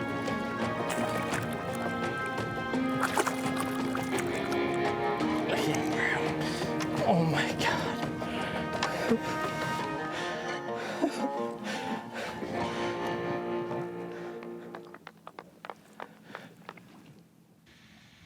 Six-pounder.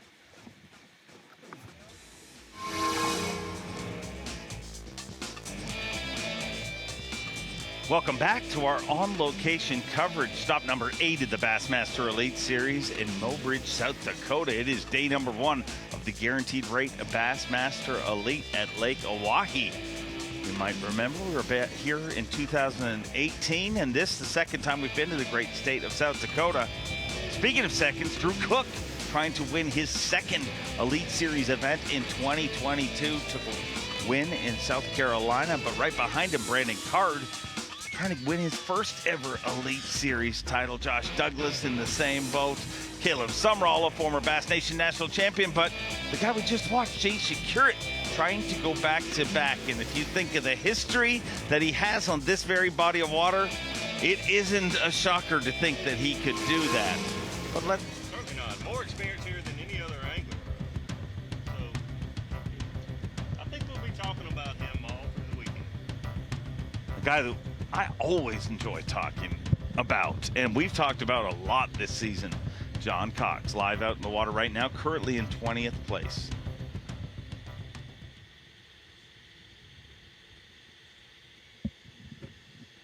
It's not often you see him that far from shore. No. like once a year.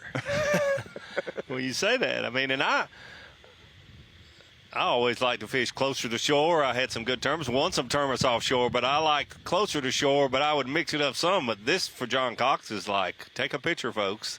He's over 20 yards away from the bank. And that's why I mentioned earlier that the Pickwick tournament was so amazing, because the time of year, and 98% of the field was fishing 15 feet plus for that event, and he was able to come out of there with a top 10 casting to the bank. Literally, most of the times he was half cast from the bank. The mayfly hatch kind of helped him out a lot, I think, but it's just amazing. And to see him right now, unofficially, with gaining a few points on Brandon Pollanick. 4 box right now, Mullins, Pollanick, Cox, and Fighter. And if you look at that shot with Mullins, you can see they're already starting to cap a little bit. And it, honestly, on location here, Davey, it feels like the wind is progressively getting bigger and bigger, or stronger and stronger, and the waves are getting bigger and bigger. To be honest with you, with the forecast and talking to some of these anglers, in particular Seth Fighter, he was very concerned that by, he said, 10, 11 o'clock, it'll be 4-footers, and at weigh-in it'll be 6. Well, we're not there yet, but it is, you're right, and we can tell sitting here close to the shoreline that is picking up the wind speed, and it's changed too, which is a big deal. It has turned around, coming basically straight out of the north, which is not what you want. Had a lot more easterly winds this morning. South Dakota known for its incredible long views. There's a reason there is those long views, because there's nothing to get in your way, and there's also nothing to get in the wind's way. So it doesn't take a lot for it to get pretty nasty. And the thing to remind people when you're watching these shots, you're like, well, it's not that bad. One of the hardest things to do is capture how rough a body of water is from the boat. Yes. Because you're moving with it. But if you just watch off in the distance, you see how often you're seeing, you know, little white caps, and it's early still. Yeah, it'll be very interesting. But I'll be honest with you, certainly, you know, we're all concerned, and safety is first and foremost in our mind in these events. To be honest with you, I covered a lot of water. So I here, put John, in a little bit. Probably 3-4 times a day at different ramps, and I tried to find something that I felt comfortable fishing. And be honest with you, this is probably the only area that I just felt like it had potential. You know, it's out in the middle, you know, deeper water, but it's shallow. I can still see the bottom, and it's really the only place I found like this. And gosh, I don't know. I mean, I just covering a ton of water. I kind of, you know, we lost that real big one. We caught a nice one. We're catching a lot of small ones. There's, you know, everything's up there eating. So I kind of still feel really good about this area. We just gotta, you know, keep casting, and one of these times I think we're going to catch like two big ones back to back or something. And yeah, but this is like, for the most part, this is the most comfortable I felt anywhere on the lake. I got sand, some rock, I can see the bottom. Everywhere else seems to be really deep, and you know, I just don't really like it that much.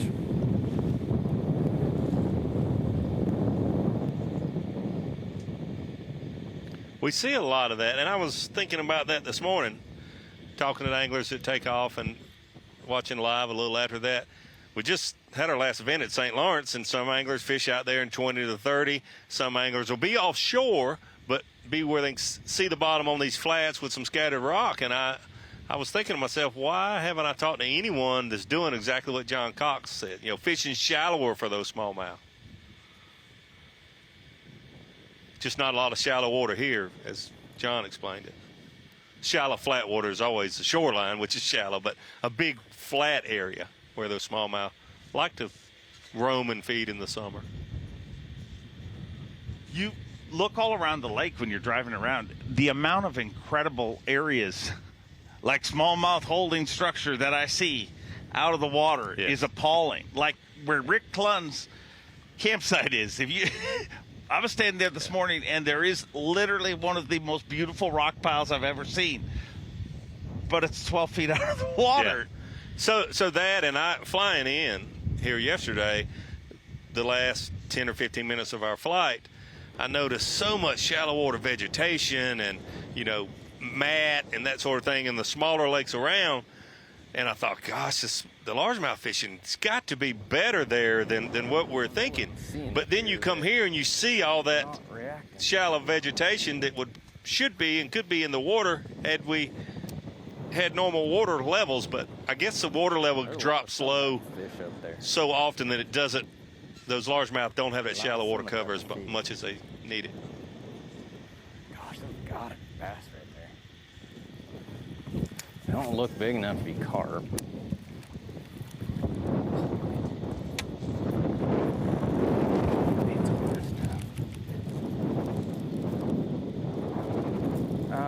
I mean, it. Oh my goodness! I have breaking news, Davey Height. Breaking news. Let's listen to Brandon first. You'd think if they were bass, though, like somebody would crush you. Yeah.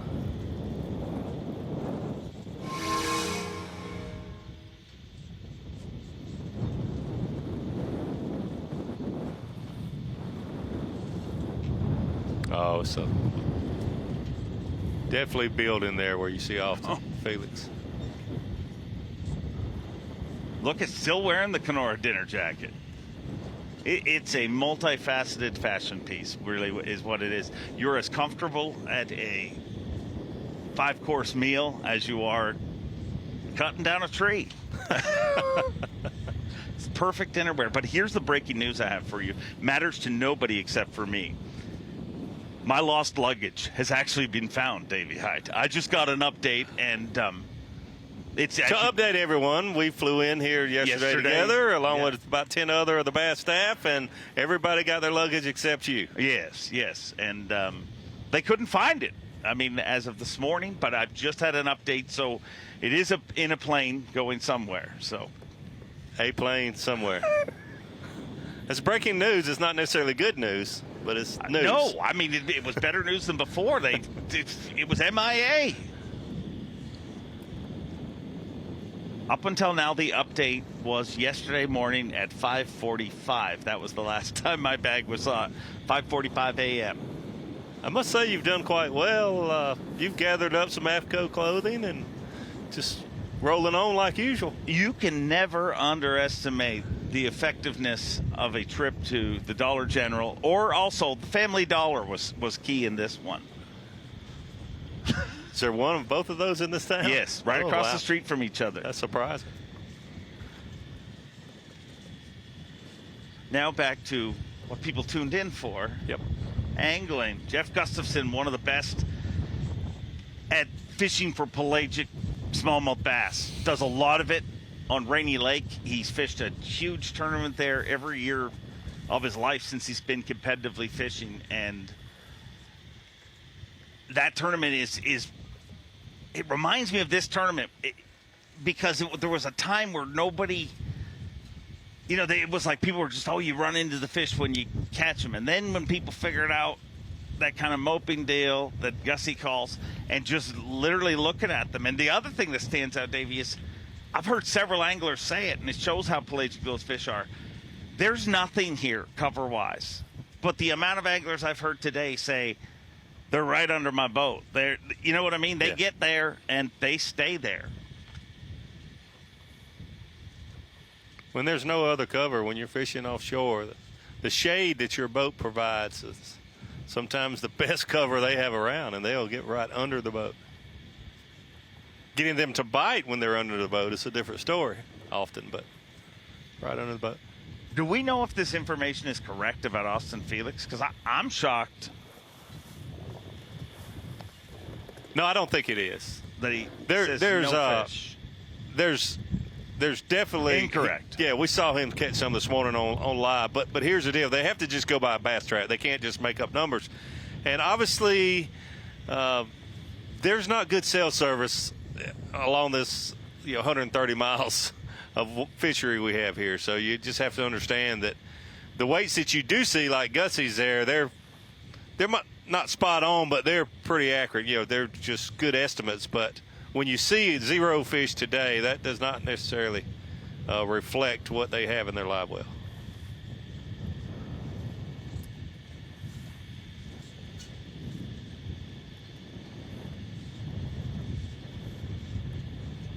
Man, Gussie's going to have a lot of eyeballs on him at that Classic as long as he can seal the deal and qualify. Yeah. I mean, he's doing good here, but I mean, still 8 days of competition left. Obviously, today's gone well. So do you think you go back there after he showed the bass fishing world how he won that event in that 1 mile stretch? You think he could go back there and catch those fish again? No. I don't think so, but I do think that he could also maybe find something. Some other places, yeah. I agree.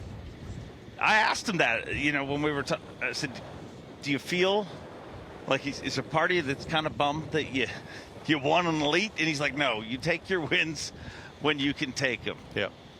Oh, I agree.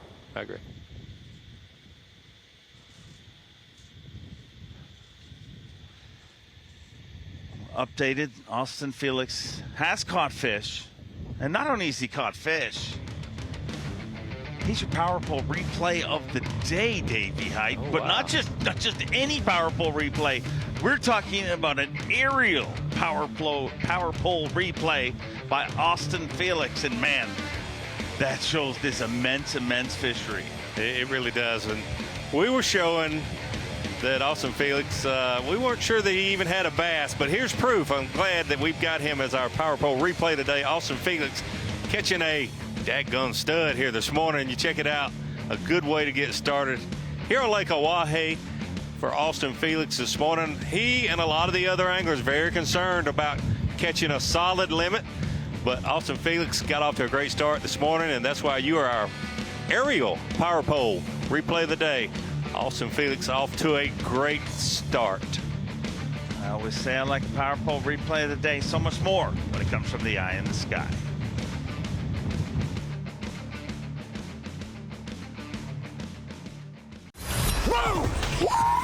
Look at the size of that bass! Live coverage of the Guaranteed Rate Bassmaster Elite at Lake Oahe is sponsored by Garmin. Welcome back to our on-location coverage. South Dakota, our host state for the 8th stop of the Bassmaster Elite Series. For the second time, the Elite Series visits Lake Oahe. This time in Mobridge, South Dakota, kind of the other side of the lake. But atop our leaderboard, Drew Cook, 18 pounds, 4 ounces. And Davey Height, Drew Cook can catch him everywhere. But is it wrong of me to say I'm shocked to see him leading this tournament? I agree with you. I was surprised to see him atop the leaderboard. But he does a good job catching them everywhere. He really does. But you want to think of Drew Cook as he's a sight fisherman, but he has proven, not only since he's been on Elite Series trail, but through the opens and through the college ranks and that sort of thing. He's a well-rounded fisherman, no doubt about it. That'll look at our playing fields. About 270 miles long, I believe. The only limitations, I guess, is they cannot, even though the fishery extends into North Dakota, they cannot fish into North Dakota, but a lot of room to spread around. So is that closed off, or they can't get there due to gas? I think it's just a boundary for this tournament. Obviously happy with what I've got so far, but yeah, a lot of the spots that I found that had a school on them, there's boats on everything. So this spot, there was a bunch here. There was a couple boats fishing it earlier. I'm just sort of giving it a drive-by. See if we run into anything, but yeah, I'm just sort of focused on just deeper offshore rock, and I think these fish just kind of come and go as, they might go chase bait around for a bit and then come back, and I think there's a little bit of timing involved. Because if you hit a little pack of them and they're kind of fresh, like it's just chaos, but I haven't really gotten into that today. It's just sort of been picking one here, one there, but yeah, I've got a few little sneakier places back north that, hopefully aren't getting fished as much maybe, but yeah, I'm going to just kind of mix in, trying to find a few new places and fish some spots that I caught fish at in practice.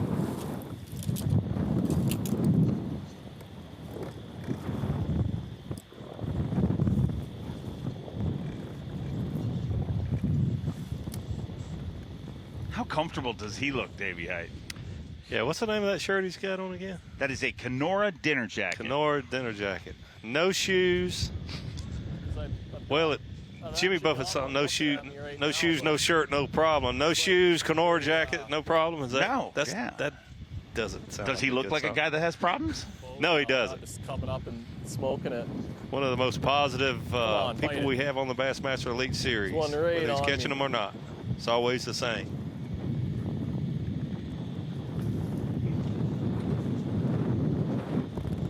Got denied. First time this season, Brandon Pollanick being tested at the halfway point of day number 1. Just 2 fish in the boat. All I can tell you is I'm glad I'm in You my mentioned big earlier a run lot here. of fishing time left. That is true. But if this wind continues to build as the forecast says it will, maybe not a lot of fishing time to go, because I heard some anglers talking this morning, allowing 2 hours run time to get back from where a lot of them are fishing.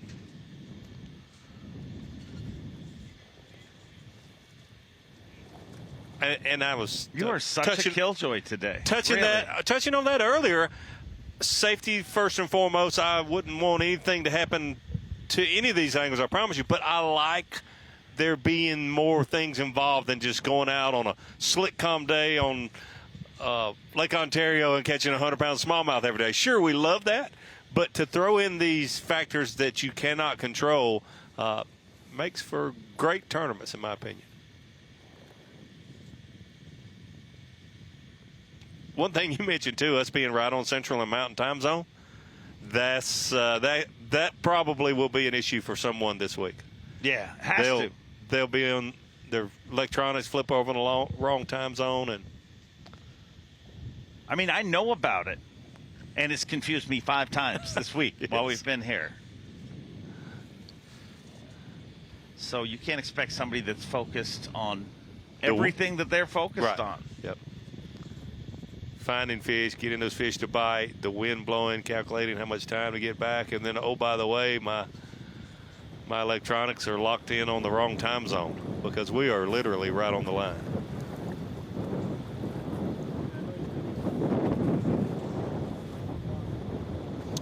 It just changes the way that where they position. Seems like they really like the steeper stuff a lot more than the flats.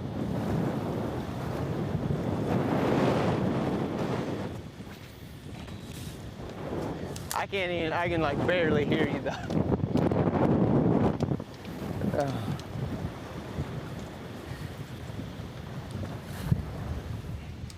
But it really just changes the way, like where the bait gets and how the fish position.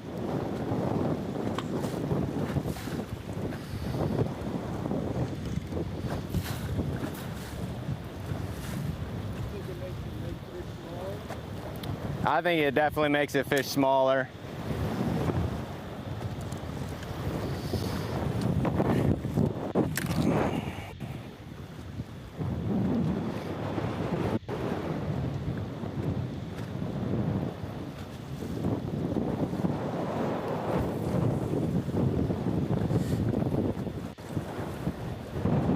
It's been a long time since I've seen that many anglers kind of that tweaked out this morning at takeoff, and I think it's exactly what you're talking about. You got to get back here, and this is one of those ones, like, you're gonna take a picture of our Angler of the Year leaderboard right now going into this event. When we leave here, this event is going to hurt some people, sure, in a big way. This is an easy one to have it go wrong. And it's just magnified because we're so close to the end of the season and everyone's thinking about re-qualifying for the elites, qualifying for the Bassmaster Classic, Rookie of the Year, Angler of the Year, all those things. And we've talked about this many times. The first tournament, the points are just as much as the last tournament. They're all equally important, but they're really not in your head mentally as an angler. Making up a move, I guess. 2 stories that I got to mention. First of all, one of the anglers that isn't here, Clark Wendlandt. Wish him well wishes, obviously. Yes. Out for the rest of the season, had an eye injury, basically. Was in 42nd for Angler of the Year, I believe. 42nd, 43rd, right there. And, having a great season. But wish him well and a speedy recovery. I mean, but Brad Whatley, back. He's been away the last, I think, 3-4 events took the year off due to medical absence. Feeling better and back on the Elite Series, and today inside the top 10. How cool of a story this morning would he that had be? the lead early on Bass Track, unofficially, but it's great to see. And it just shows you how much they love the sport. I promise you, Clark Wendlandt wants to be right here, right now. He was here, too. He was. He'd driven all the way from Texas and had to just turn around and drive back home. Came here last year, pre-fished, and, talking to him, he said, some places you always want to catch them. You always think you're going to catch them. But there's some places that you just, like, I can catch them there. That's what I like to do. I kind of know what's going on. And this was one of those places for Clark. So I promise you he would love to be here right now. But wish him a speedy recovery. And I think once he got back to Texas and was able to see his doctor and some doctors that they have a lot of confidence in through other contacts, feel real good about a speedy recovery for him. But like he said, your eyes are something you don't play with. You've only got 2 of them. And, when you start having an issue with your eye. It's way more important than one bass tournament. Wish him a speedy recovery. And now watching Jeff Gustafson and John Cox. Gussie looking incredibly comfortable, and I don't care what Cox catches today. I don't think he's comfortable fishing the way he's fishing Davey. Oh, I thought you were going to say he wouldn't be comfortable in one of those shirts that. Oh no, the Kenora dinner jacket works for anybody, really. It doesn't matter. That doesn't fit John Cox. I could see him rocking that. Come on, a Florida boy on a cool Florida beach party vibe, maybe. I don't know.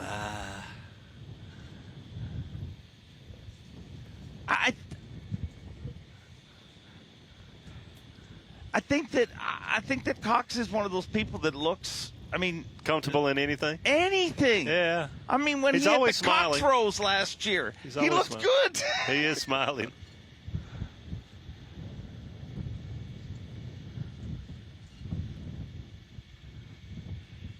Anthony, our fine producer, probably wants me to say something about how this is almost local for Gussie, but it's nowhere near where he lives. That is just foolishness, Canadian stereotypes. So I heard him. You need to refresh my memory, and I'm sure a lot of people now we've sparked their interest.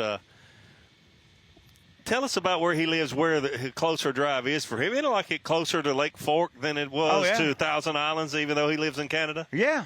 I mean, that's where I live in Canada is only a couple hours from Thousand Islands.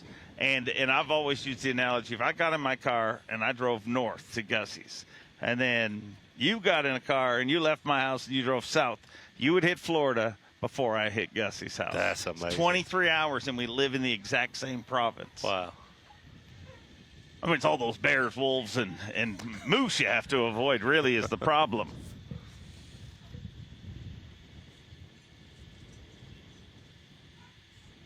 I can't believe you don't think that John Cox would look good in that. Well, I've never seen anything John Cox doesn't look good in. Now that you got me thinking, I think he'd be okay. I think he'd be okay in that dinner jacket. Kenora dinner jacket. Not just any dinner jacket.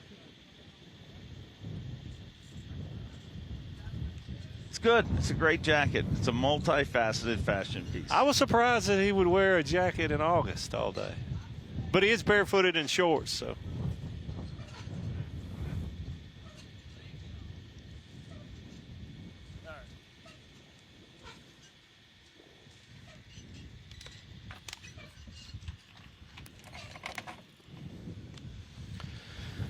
No, a lot more fishing to go, but I can't stop thinking about how impressed I am with John Cox today, because I didn't talk to him last night, but Zona did, and he was like, "This is the worst practice I've ever had, like in my career." And he's only got 9 pounds, so he was being honest, but he's exceeded his expectations. Let's put it that way. John Cox, no matter what way this works out, has had another incredible season on the Bassmaster Elite Series. What he is able to accomplish amazes me. Every single time you just think of the amount of tournaments he fishes, he's just a natural, instinctive angler that blocks all of that stuff out and is just happy to be out there. And man, speaking of happy, I'm happy to be here. It is comfortable. I'm happy that there's been an update and my luggage is on the way, and at Davey Hyde, I enjoyed having you back here on location. Good to be back with you, no doubt about it. And what a beautiful place. The fishing isn't as good as we maybe expected after leaving Thousand Islands, but it's a great fishery. It's a lot of beauty here. And, 18 pounds unofficially to lead the first day, that's not bad. Not bad at all. Not bad, and we'll see what's going on, because remember, about half our field does not have a marshal. So that is a lot of bass track that isn't being reported. So we'll have to watch it all go down. But we're going to go down and eat something. And the guys back at Marathon Studios, Ronnie Such, Z, and T, are going to continue the action all day long. But it's all going to be made official at 4 p.m. this afternoon. 4 p.m. Eastern, our weigh-in time. Who's going to be our leader, Davey Height? Oh, I think it'll be John Cox. No, I don't. I think Brandon Pollanick. No, I don't. Half of the guys don't have marshals. I don't know. That's why you got to watch weigh-in with you this afternoon, Dave. That is the biggest tease ever. Well, tune in to weigh-in and we'll see.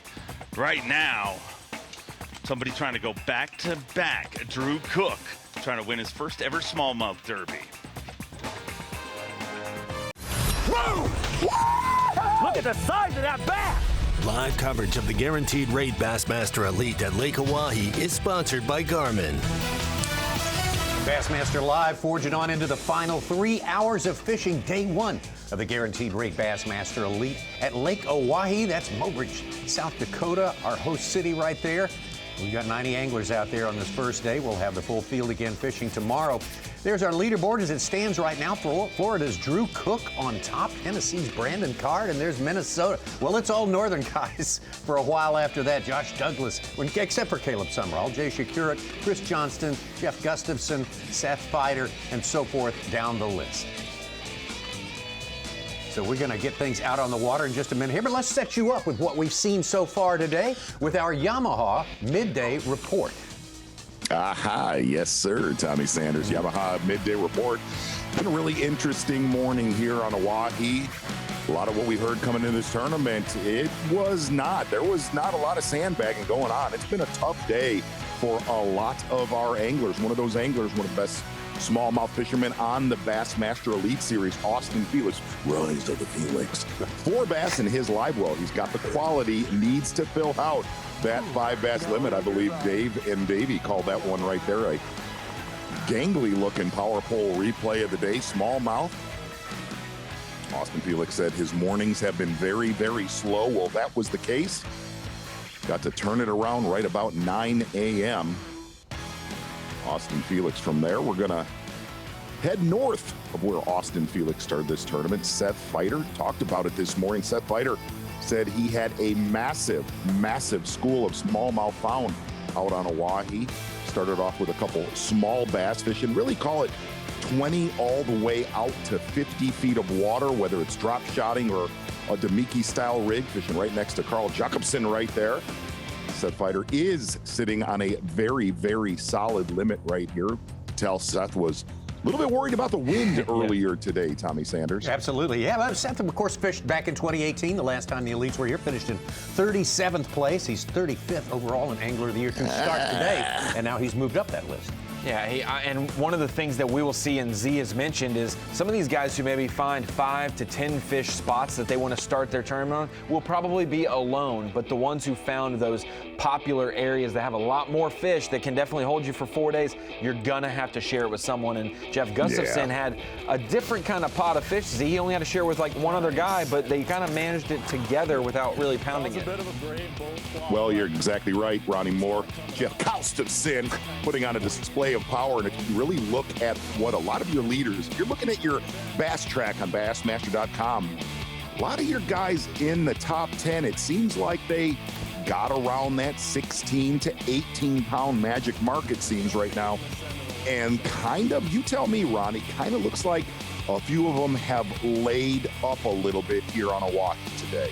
Yeah, I think that a lot of these guys who have hit that 15, 16, 17, and definitely 18 pound range on Bass Track are using this day as a practice day. It's going to be like this the rest of the tournament, wind-wise probably. Maybe you go test some areas that you couldn't in practice, or explore how the fish have changed. Maybe you can gain an extra spot or two for the weekend. And as Dave and Davey pointed out in the last hour, a lot of guys we do not have an accurate weight on yet because there aren't so many marshals to go around. So we're going to see a lot of changes, I think, by the time the weigh-in rolls around. A guy who shot up to the top of the leaderboard at mid-morning is Josh Douglas. Yeah, and really kind of watching Josh Douglas. We got to see boat-to-boat action from Jeff Gustafson's over to Josh Douglas's boat right at about 8:30 a.m. this morning. I want to say we're a little bit low on Josh Douglas's weight. Very, very solid morning. And if you're just tuning in, a lot of Demiki-style rigs compared to drop shots. Don't get me wrong, we got to see a lot of drop shot fishing. But with a lot of these bass being suspended up off the bottom, Demiki-style rigs playing a big factor. We're going to get out on the water right now. Brandon Pollanick live.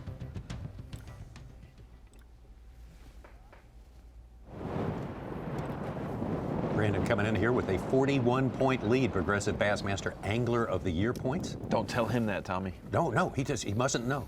He mustn't know. It's a big day for Pollanick. Yeah. We saw it day one of the St. Lawrence last year for Fighter when he had all of his problems for the first time all year and was able to rebound, just gonna keep close grinding. the door. This is his day. He's got to salvage and rebound.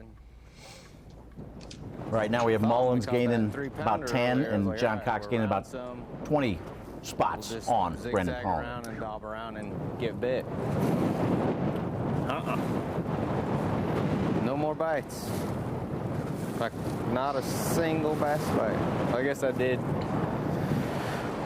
Maybe when I went in that little deep cut, had one.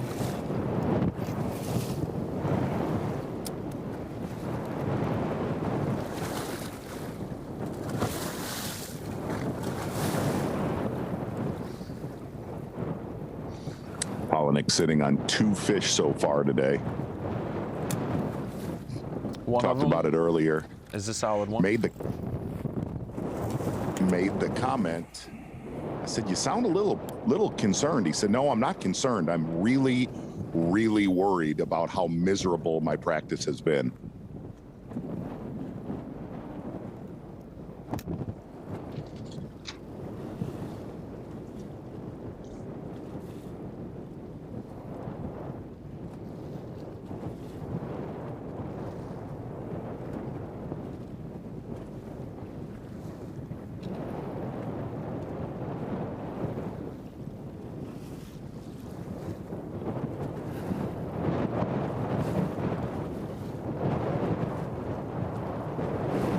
Another point Dave and Davey made more than once during their hour of the on-location coverage was the fact that the wind is now knocking on the front door, and it's knocking a little bit harder as we go further into the afternoon.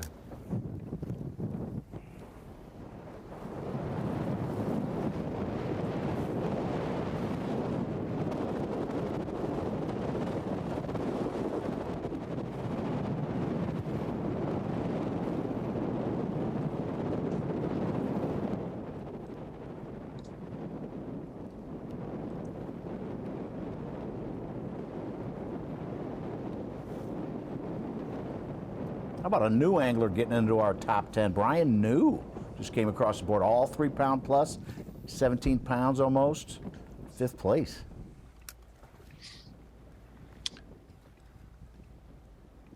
Yeah, Tommy, in that direction, that has, I got to hear Dave and Davey talking about it. That direction right there has a lot of west still in it tomorrow and predicted to shift pretty much where it's going to come right down the pipe going into day number 2 when it comes out of the north. That's when things are going to get sketch out on Oahe.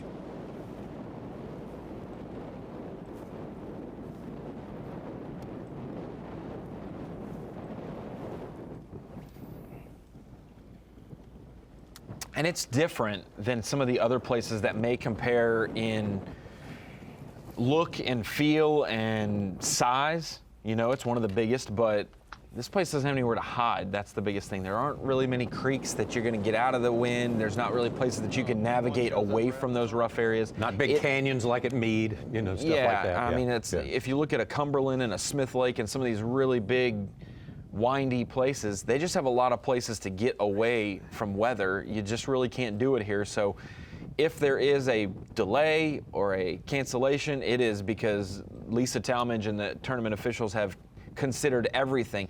They don't just consider what the weather is at takeoff at 7 a.m. Central Time for the takeoff. They have to consider what 2 p.m. weather looks like at noon, because when you send these anglers out, they're on their own. They can stop fishing whenever they want to be safe, but you can't let them go without, knowing what the weather's going to be like. That's why. Right. It seems like tomorrow, Ronnie, talking about that the worst of it really comes around this time tomorrow. Yes. Yeah, and that's what you have to consider. That one year at Fork when we had the huge lightning storm and rain poured down, that was right around weigh-in time, so everybody checked in 1 hour earlier. And so I don't know what their strategy is, but I know ever since practice started, ever since this tournament was put on the schedule, it's been on the radar. You saw guys yesterday and guessed the weight, thinking it may end up being a 3-day event.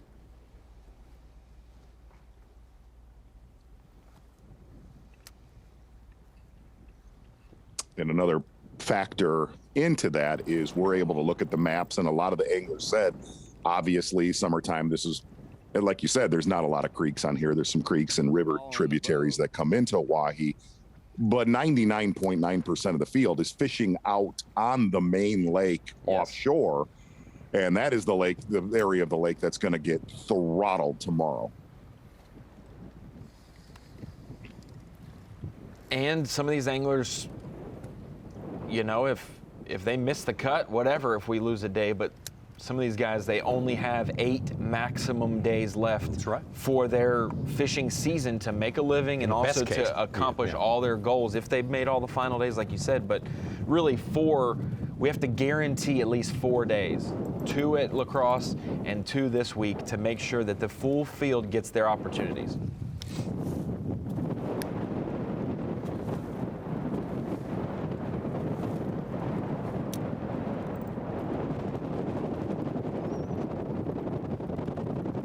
Several of them got a little bit of a reprieve, too, when they voted to go to 100 anglers next season. Is that correct, Ronnie? Oh, yeah, that's what I had heard.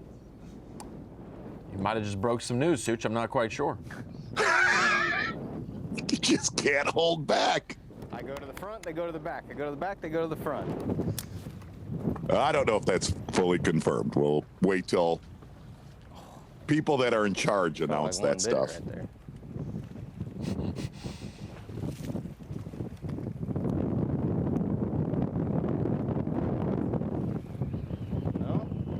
Nothing?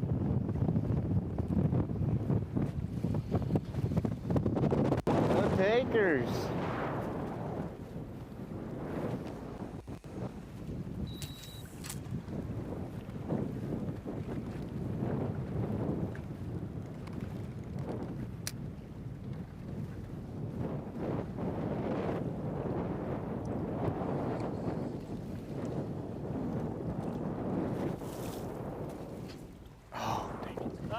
I got like 18.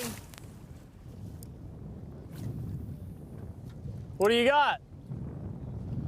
Ah, that's solid.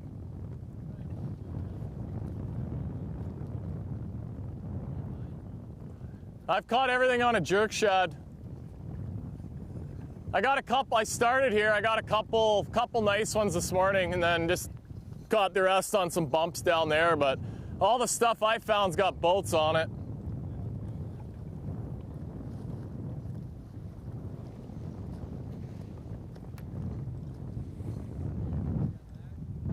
No, I just got here a couple minutes before, so Pipkins was sitting there, so I just kind of came in here, but they weren't loaded here this morning. I just got a few, and they were just singles.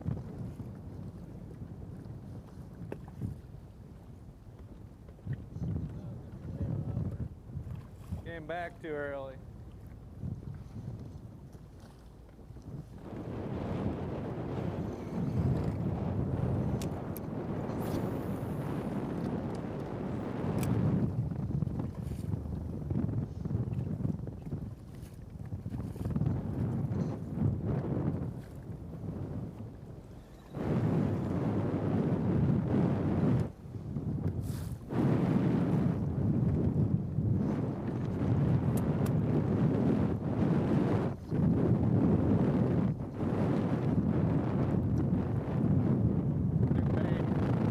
Oh, yeah?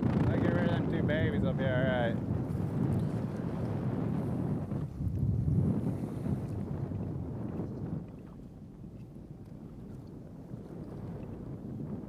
Did you have it all to yourself this morning? What's that? Did you have it to yourself this morning? Yeah. This is the only place up here I found any fish. Yeah, there was a bunch of them here, but I think lots of people caught some, and yeah.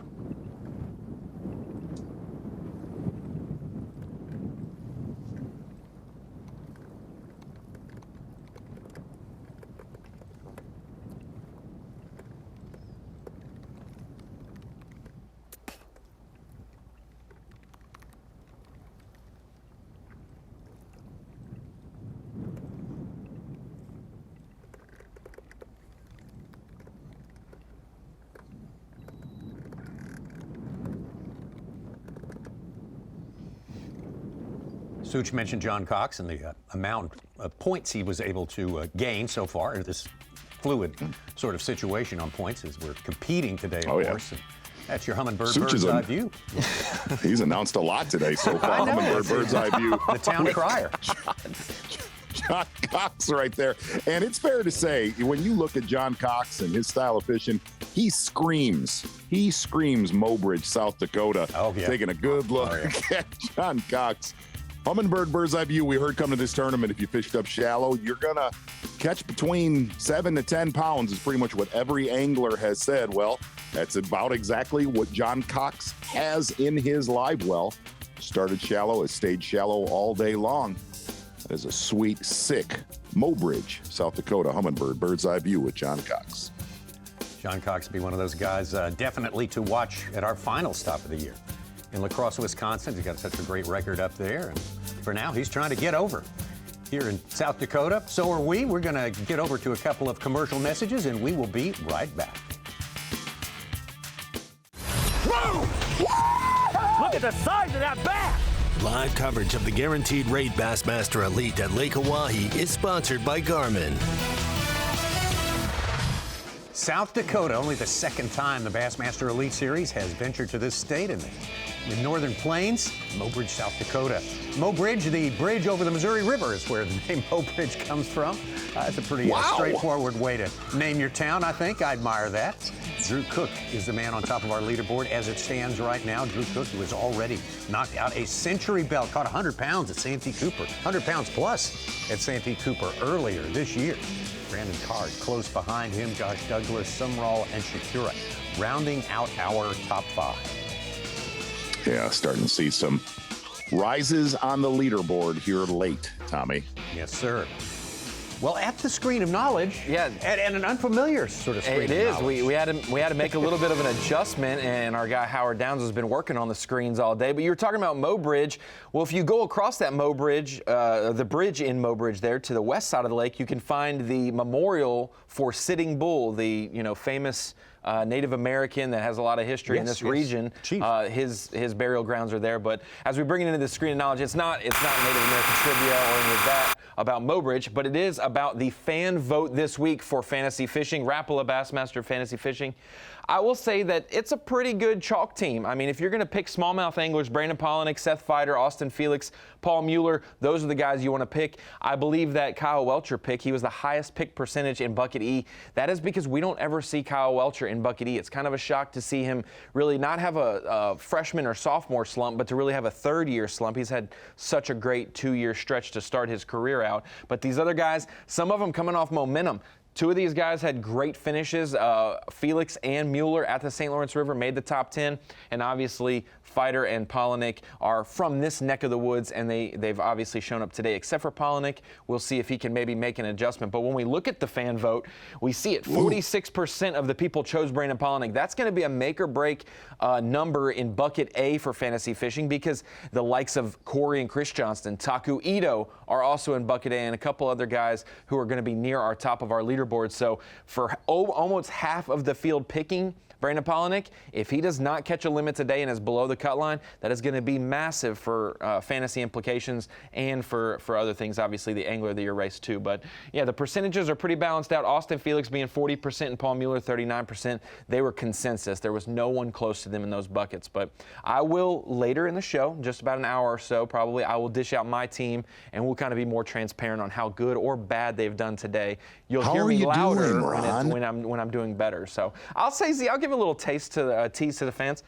Not too shabby. The king showed up this week, I'll just say. Whoa. Yeah. My King showed up. All hail. Oh, now. All hail, your highness. Said you picked Brandon Card, Ron. He's got the Phoenix Boats Big Bass of 412. He just caught. He's at 19.5 and in the lead. Wow. He would be on my Drain the Lake team. Thank you for that. Oh, my Appreciate goodness. you. Rub it in. What do you do, just reel it above them? Yeah. No, like most of them I didn't even see. Really? Yeah, like I haven't had like a big pack of them come up anywhere today. Really? I was fishing by Douglas and He was sitting right on it. He had a pack, and I just needed one more kind of nice one. I got one, and I left. But he told me he had 18. He was calling some big ones. Was he? Yeah. Damn it. But like Livesey was there. He had one little one. Yeah. Just I don't know if there's gonna be any fish on these spots tomorrow now or not. But I don't think we're fishing tomorrow. No. I thought it was gonna be worse today, to be honest with you. Yeah, so did I. I thought they should have canceled it. Still runnable, yeah. Yeah. That's hopeful.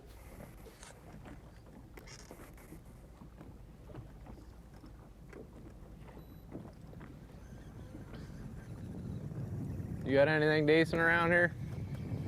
I got two of the ones that I have. No, I mean like other stuff. I got a few places around the corner where I just like got one here and there, like no like juice spots or anything. I actually I caught a 3.5 off that point down there, like the sort of the tip of it. Really? The other day, yeah. Been so many not bite my bait today. Yeah, I've had a lot deny me. Yeah, just a little nip. Yeah.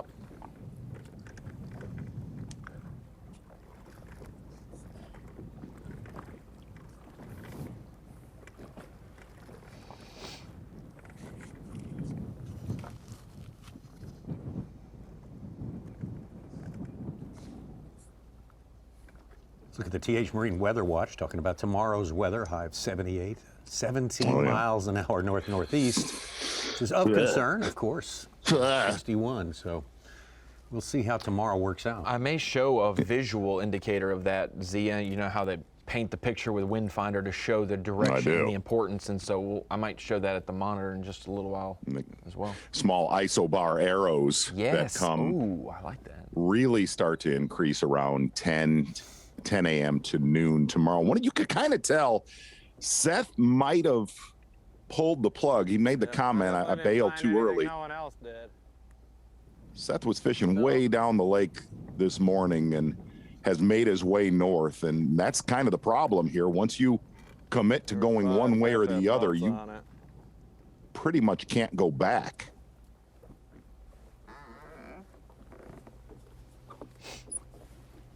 Yeah, we kind of mentioned that this morning on Facebook and early in the show, is that Brandon Pollanick's hooked up. We'll get to that in a minute. Oh my gosh. No, stay on there, please. Please, please stay on there. Please stay on there. There's a whole group of them there. Please, please stay on there. It's so bad.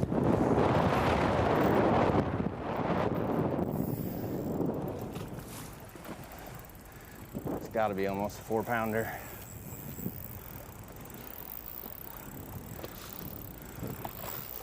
Come on. Come on.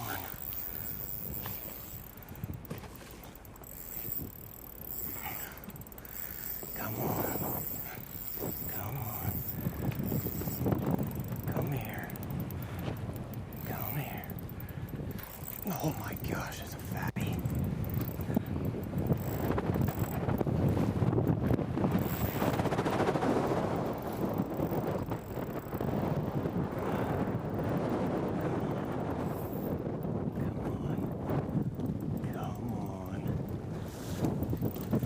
Come here. Come here. Come on. Come on. Where are you? Where are you?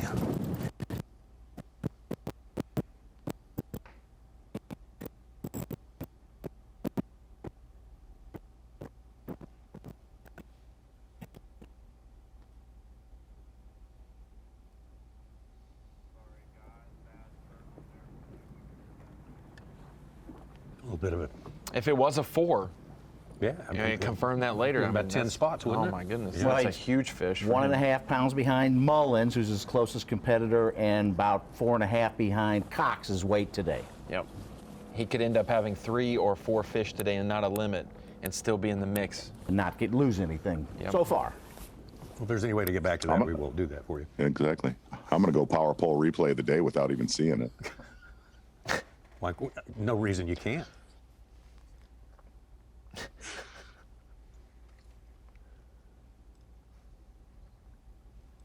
Man, Seth, Tommy, we talked about it really right off the top of this morning. Seth really set us up and nailed it. If you look at unofficial bass track, and granted, it's going to be very unofficial without having a lot of marshals out there. Seth made the comment that this is going to be a have and have not tournament.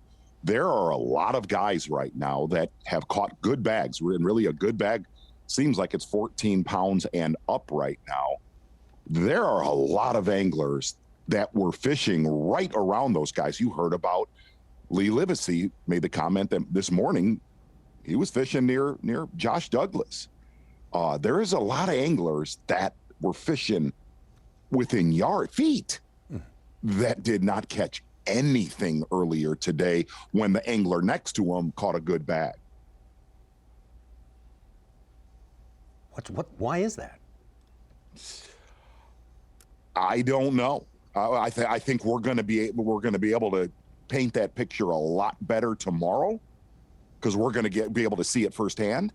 But you got to look at it like this: Seth and Carl were 5 feet from each other this morning, if that, at times. Yeah. And unofficially, Carl only has one bass right now, where Seth caught a limit in. It was the better side of 15 minutes.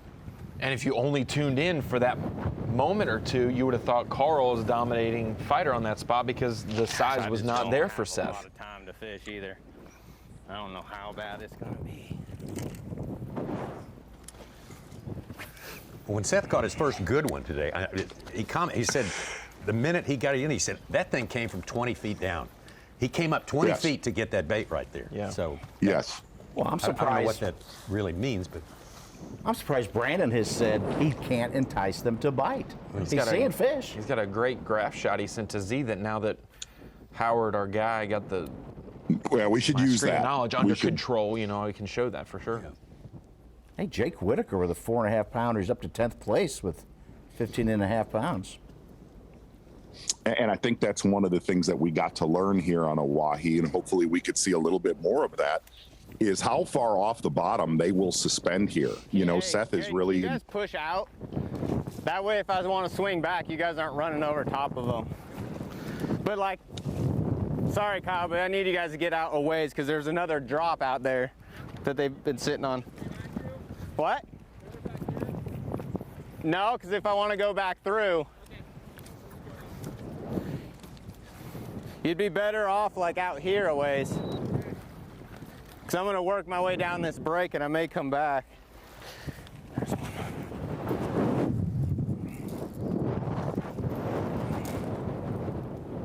Come on, fish.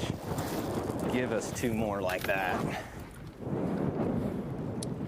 That's the one thing we learned with really Gussie and a lot of the other anglers saying, don't hang a bait over the side of your boat because one will grab it here, even if you're in, 18, 25, 30 feet of water.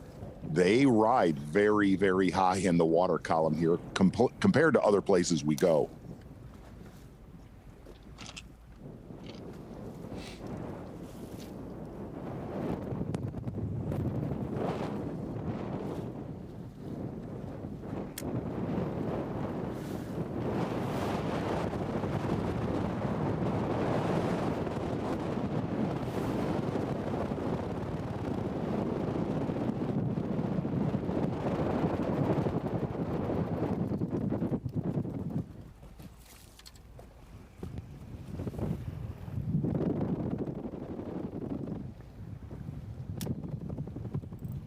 Try to get a report on that size from Brandon Pollanick when we take a break. But before we get to said break, we're going to dish out, going to trowel out a little more Striker Daily trivia for you. There's the old buff, the old buffalo behind the sign there. Yeah, how about that? Okay, what is the South Dakota record for largemouth bass? We've talked about that record that was set recently on smallmouth bass. Let's talk about the largemouth record. Is it 8.5? Is it 9.3? Is it 8-12 or 9-5?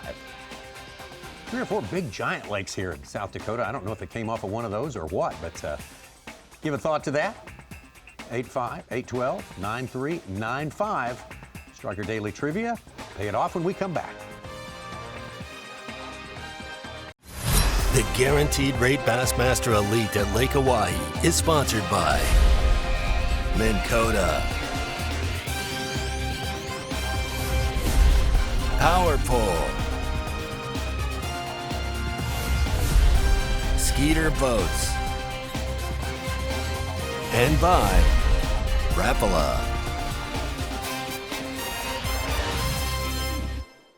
Well, our first flight guys are pretty much into their final 2 hours of fishing here, day one. The Guaranteed Rate Bassmaster Elite, Lake Oahe. Let's talk about our Striker Daily Trivia. We had a largemouth question. What is the South Dakota record for largemouth bass? Is it an 8-5, a 9-3, 8-12, or 9-5? Mark Zona?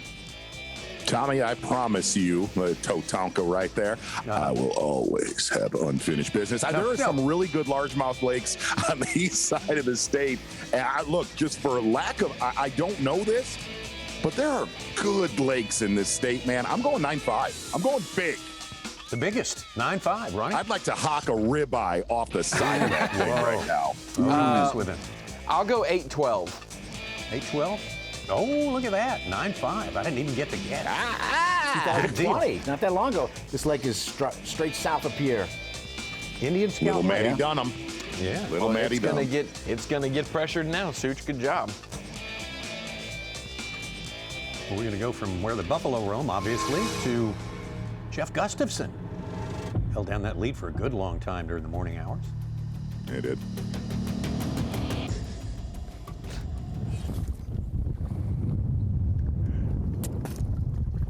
Hey, Such, I didn't get a BFA. Did Pollanick ever land that fish? A 310. He's 2 spots behind John Cox and 1 spot ahead of David Mullins. Okay, so that was a critical piece of info. I don't think it's a big one. Now it's feeling all right, but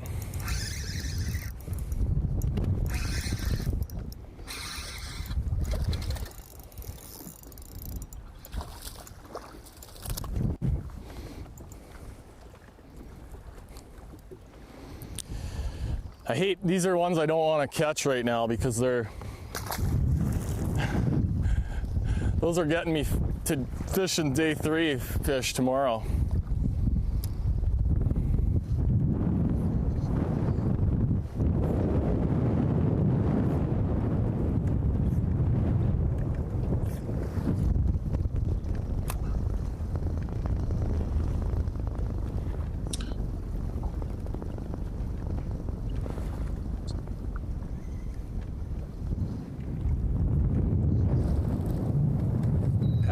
Better than 3, obviously. Gussie not going to go with that one. Let's get over to Austin Felix. Austin Felix sitting on 4 bass. Solid ones in his live well right now.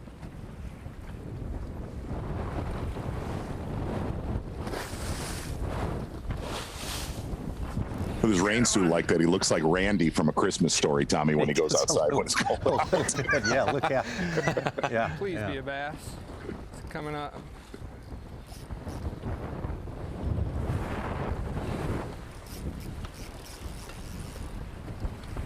Please be a bass.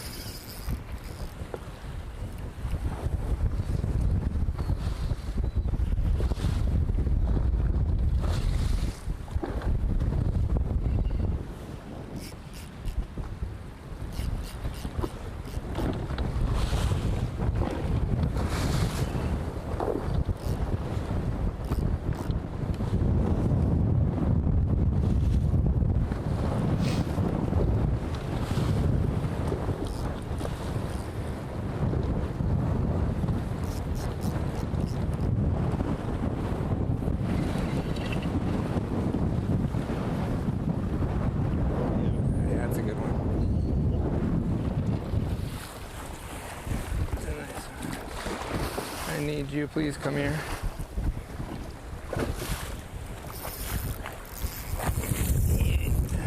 Ready to quit yet?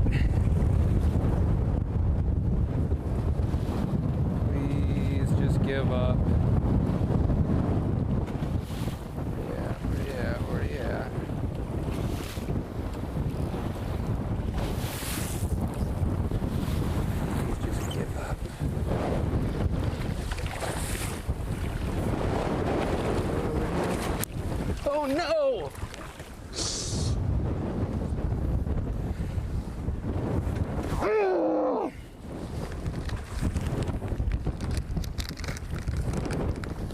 How?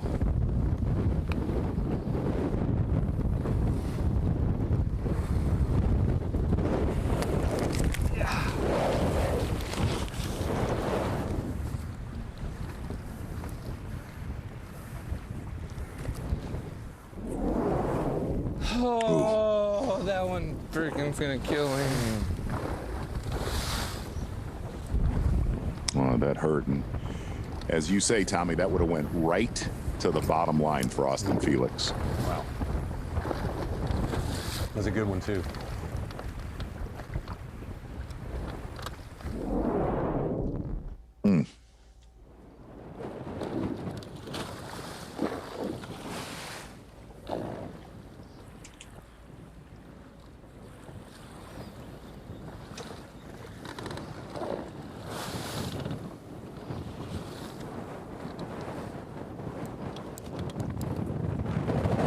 What'd you say? Oh.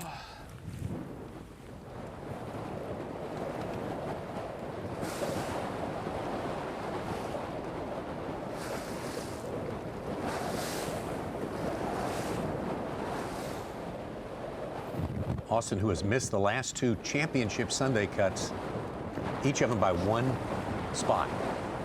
Wow. One of them by 2 ounces. Yeah. I finally got one to bite. It was a good one. You guys, I'm sure, saw it. Don't know. The hook just came out.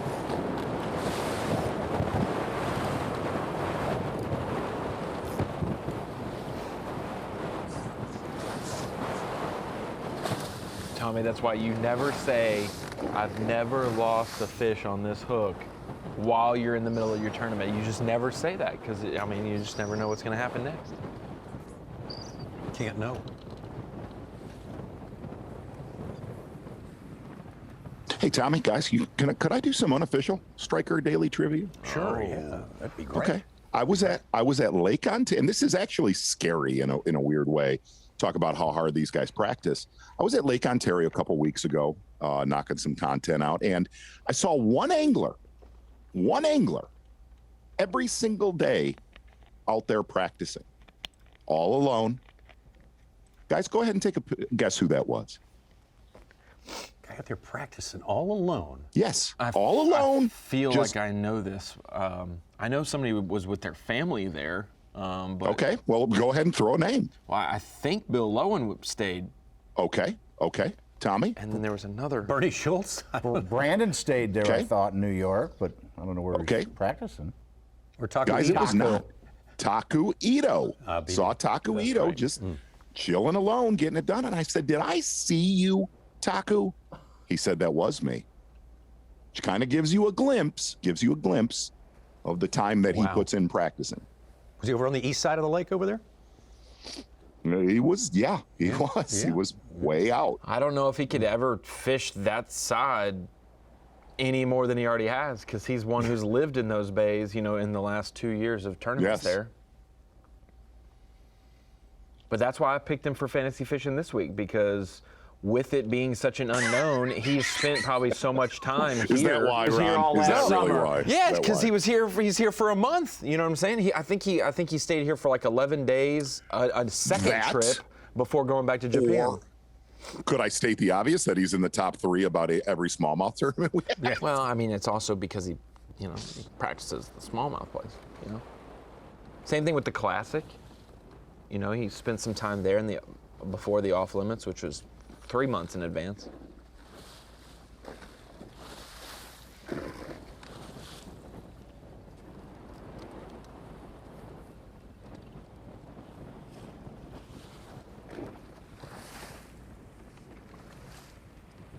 Chris Johnston moves into 3rd, and then Brian New catches a 4-pounder and takes over 3rd place, 18 pounds even.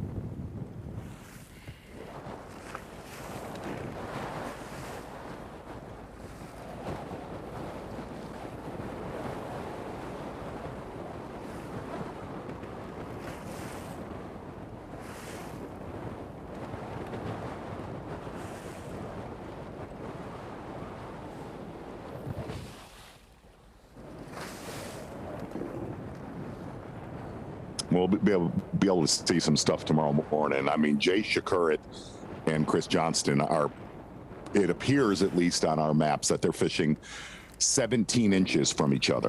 Good, good.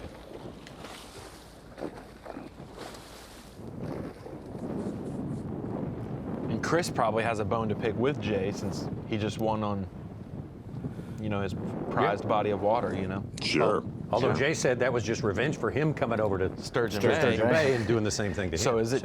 It's revenge for the initial revenge. So it's double revenge. I got you. Two can play at this. Hey, Tommy, can I ask you a question real quick? Are you pumped up about, and I don't want to start saying Super Bowl, but the undefeated Bears 1-0 against the Seahawks tonight? Is that tonight? It is. Yes, it I am is. See pumped if we up can about keep that. the string going. Undefeated season. Yep. I heard that they put the major TV viewership games for preseason on Thursday nights. That's why they put the Seahawks and the Bears on Thursday nights. Don't know if I like your tone, Ron. All right. We got our little man. He's all happy and under contract and not super offended anymore, so we're all good. We're in Cardinal land.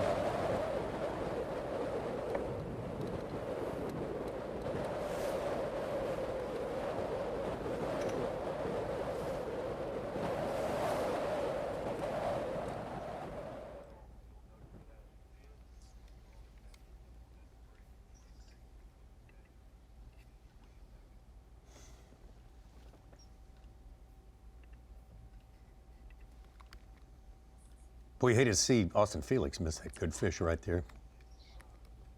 John Cox said it earlier today. There is a lot of water in this place, which means that, Mark Zona, you got to move. You got to move. Well, you're right, Tommy. And as our producer, the man of the truck, said, you'll know it when you see it. Your Mercury move of the day pretty much has been from our takeoff south.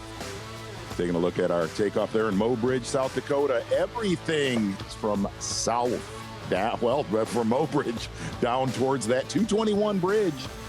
And I got a feeling tomorrow we're going to see a lot of the action really within 5 miles of that bridge. Basically about 45-minute to an hour run. Really the first 40 miles of water from our takeoff has been the big player. And like we said earlier today, a lot of folks fishing on top of each other. Mercury move of the day. Let us take a break real quick, and we'll be right back with you. Whoa! Look at the size of that bass! Live coverage of the Guaranteed Rate Bassmaster Elite at Lake Oahe is sponsored by Garmin. This place, Lake Oahe, oh, there's the buffalo again. This place is the largest man-made lake in these United States of America. On the Missouri River, the longest river in the United States. We got 90 guys out there trying to, well, get something started if they haven't got it yet, trying to put the finishing touches on a decent day. All sorts of different situations out there. A lot of them we don't know because we don't have a full load of marshals here to do the scorekeeping for us, so there's going to be a lot revealed come weigh-in time at 4 Eastern today, right here on Bassmaster.com. And I kind of, in some way, shape, or form, like to shampoo the back of that buffalo. That thing's a dirty mess. He's not that bad. He absolutely is. Look at him all dusty and whatnot. Feelings, Z. Don't panic. Brandon Card, the man on top, and he is the subject of, well, you take it, Z. You know what it is. I'd be happy to. Tommy, BMC on point. Brandon Card.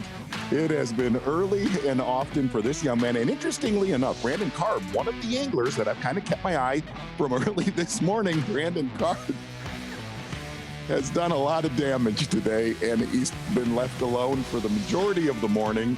And the one thing you could say, he has been consistent really all day long, where a lot of your leaders kind of shut off around 8 or 9, maybe seeing 1 or 2 calls. It has been pretty consistent for Brandon Card. Your VMC on point here on day 1 on Lake Oahe. Let me ask you this, Mark Zona. Are we going to have multiple 20-pound bags? We're going to have more than 1 or 2 20-pound bags today. Will we have any? I'm going 2. Tommy? Okay. What's crazy Ballpark is best guess, start throw. we had 3 in the entire tournament in June of 2018 when we had this event. We only had 3 20-pound bags. So if we had 2 this week, I don't care how tough they say it is, it's fishing good. Better. We have seen some fish catching today. I'll say one, Tommy. One today. One today, okay. But I think we surpassed the 3 if we get a full 4 days in. Oh, yeah.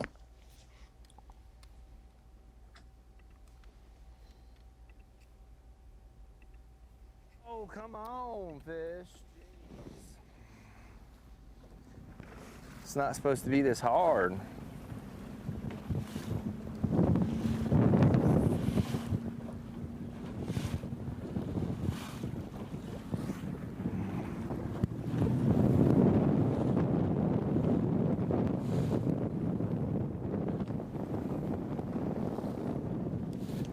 Weird. Right now of do I grind it out here for a little bit longer, or do I make a move and try to start heading back, fish something else? It's just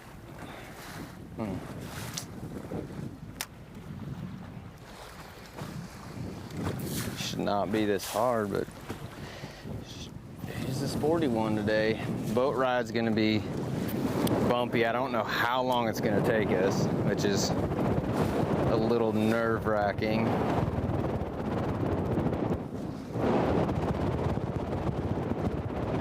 And I think we do have Pollanick at 3 fish real quick, looking at that on the right-hand side. Yeah, Cox is 30th, Jamie Hartman, then Brandon Pollanick and David Mullins 33rd. So their top 3 guys in AOI are right there together. Right. Just want to get that clear. I also don't want to just And interesting, boy, there's been some good stringers caught in that general 3-mile stretch where Pollanick's at. It's going to be an area we will be tomorrow, guaranteed.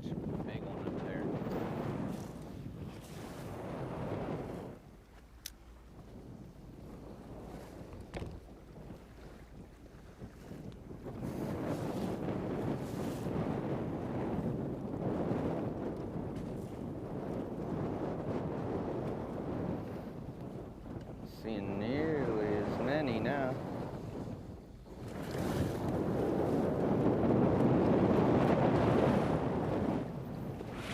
Zay wrote a story about nitty-gritty time for the Classic qualifiers. Brandon Carter could be one of those guys climbing up from 51st right now.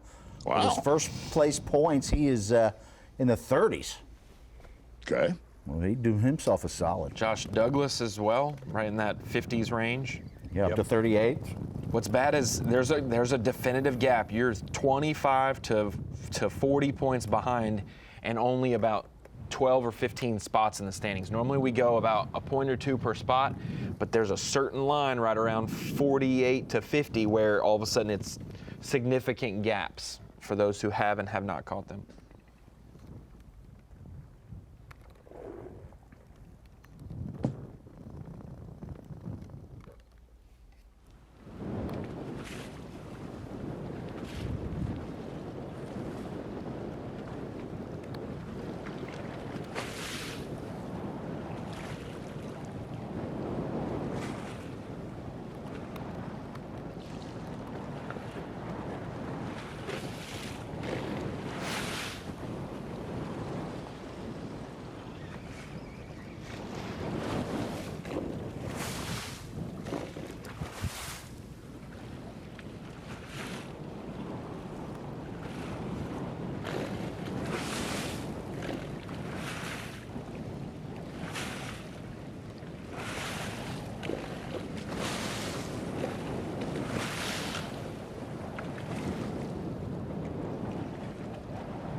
David Mullins was 45th here back in 2018. Started the season out with back-to-back top 5s down in Florida. And that's what Steve Wright wrote about David Mullins, because after 2 days of competition here, he was in the 20s, I think 25th, 27th, and dropped back, just like David Fritz was up in the top 2 or 3 and dropped back on day 3. So Yeah, something, I can't fish. remember exactly what it was, but something dramatic happened on day 3 for a lot of anglers.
Got a blog that like Drew Cook is searching this afternoon.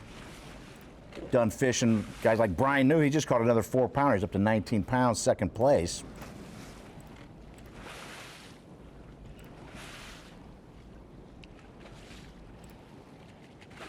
There are a couple shockers in there. Looking at Chris Zaldane, Clifford Perch. Well, man, I thought Clifford Perch would be a handful. Greg Hackney won bass. He just caught it recently.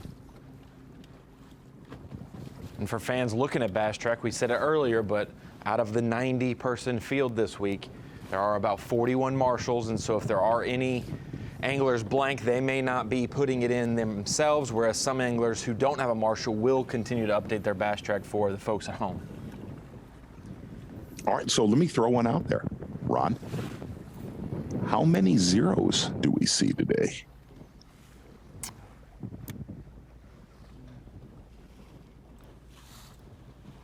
Two. Okay. All right, 2. Tom? Such? I'd say double that. I'd say 4-0. Ooh.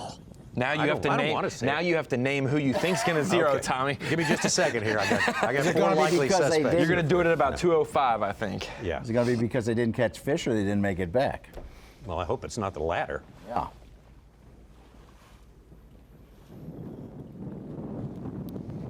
Boy, last time day one was the most limits. They had 93. Yeah, I'm 12 gonna inch say limit though. That's only hard. Yeah, 3. you're right. That's yeah, I'm off. No, I did not factor in the 12 You're inch not limit. off yet. We get Yeah. to to make it official at the weigh-in. Yeah. A lot of surprises at the weigh-in. Always is.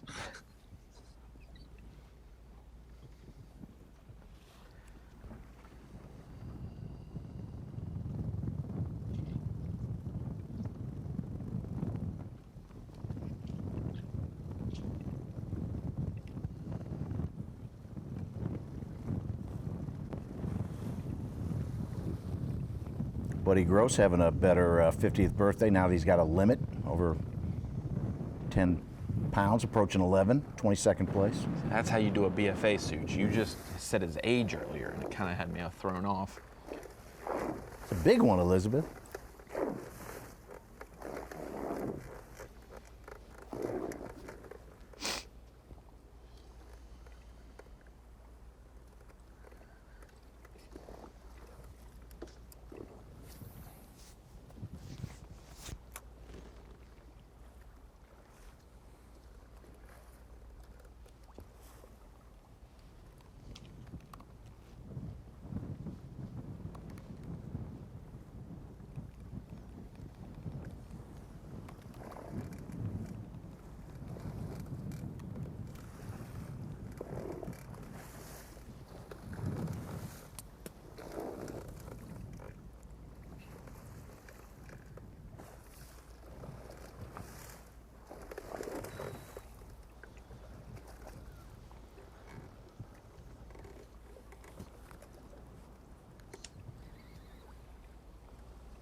Going to be starting up the same time tomorrow. Go ahead, Z. We did hear Gustafson say he was gonna kind of utilize the day when he's, and we have him a little bit down because he said to Seth that he has around 18 pounds. Kind of feel like Gustafson knows he needs to bank 1 or 2 more key spots using this later day, kind of getting a little practice time in and expanding out of where he was earlier today. He said that from the start of the day. He didn't have a whole ton of places to go. Right.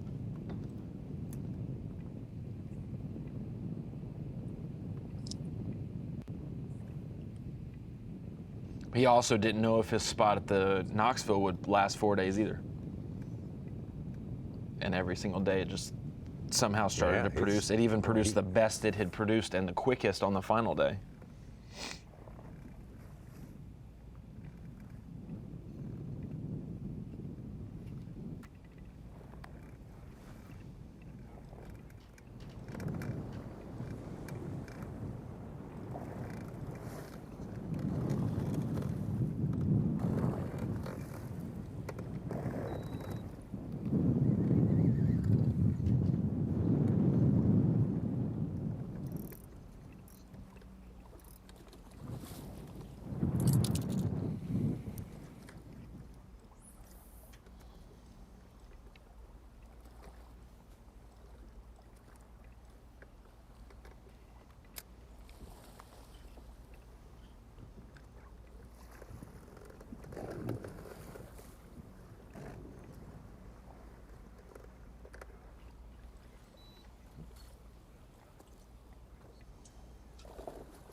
Well, we were all wondering how it was going to play out today. Lots of varying reports and varying amounts of optimism or lack of it. But Jeff Gustafson treated us to our first fish of the day right off about, just 15 minutes after he took off. Well, why don't we do it for at least on camera today? Boy, it just looks nice and calm. Earlier this morning, fishing 15 to 25 feet of water. Jeff Gustafson, little Demiki style fishing today. Smeltinator jig head with the Z-Man jerk shads. Kind of rough talking him a little bit, Tommy Sanders. 10 and 12 pound leader material.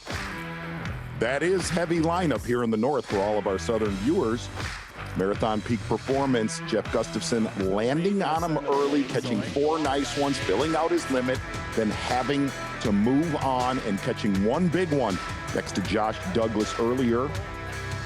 Jeff Gustafson unofficially telling us that he's got right around 18 pounds, which is going to make him a big threat going into tomorrow if we do fish tomorrow. Marathon Peak Performance started early with this man from Canada, Jeff Gustafson. Jeff Gustafson got all the work done in the first 2.5 hours of the day. Your Marathon Peak Performance will be back to Lake Oahe. Whoa! Look at the size of that bass! Live coverage of the Guaranteed Rate Bassmaster Elite at Lake Oahe is sponsored by Garmin. Welcome back to Bassmaster Live, the Guaranteed Rate Bassmaster Elite at Lake Oahe in Mobridge, South Dakota. Day 1 coverage here. We're winding down day 1. Some of these anglers are going to have to start deciding when they're going to come back because this is a beautiful, pristine Lake Oahe, but it is starting to get windier.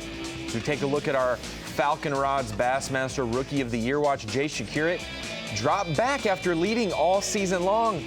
Surrendered the lead to Jacob Fouts and Joseph Webster, but regained it at the St. Lawrence River with his victory there by about 11 points over Jacob Fouts. Another 67 or so over Cody Huff. And those are the top 3 in our Rookie of the Year race. We'll keep an eye on that as that's the closest race we have so far. And as we do, I'll just segue it, Z, Tommy, into the Mercury Dare to Compare.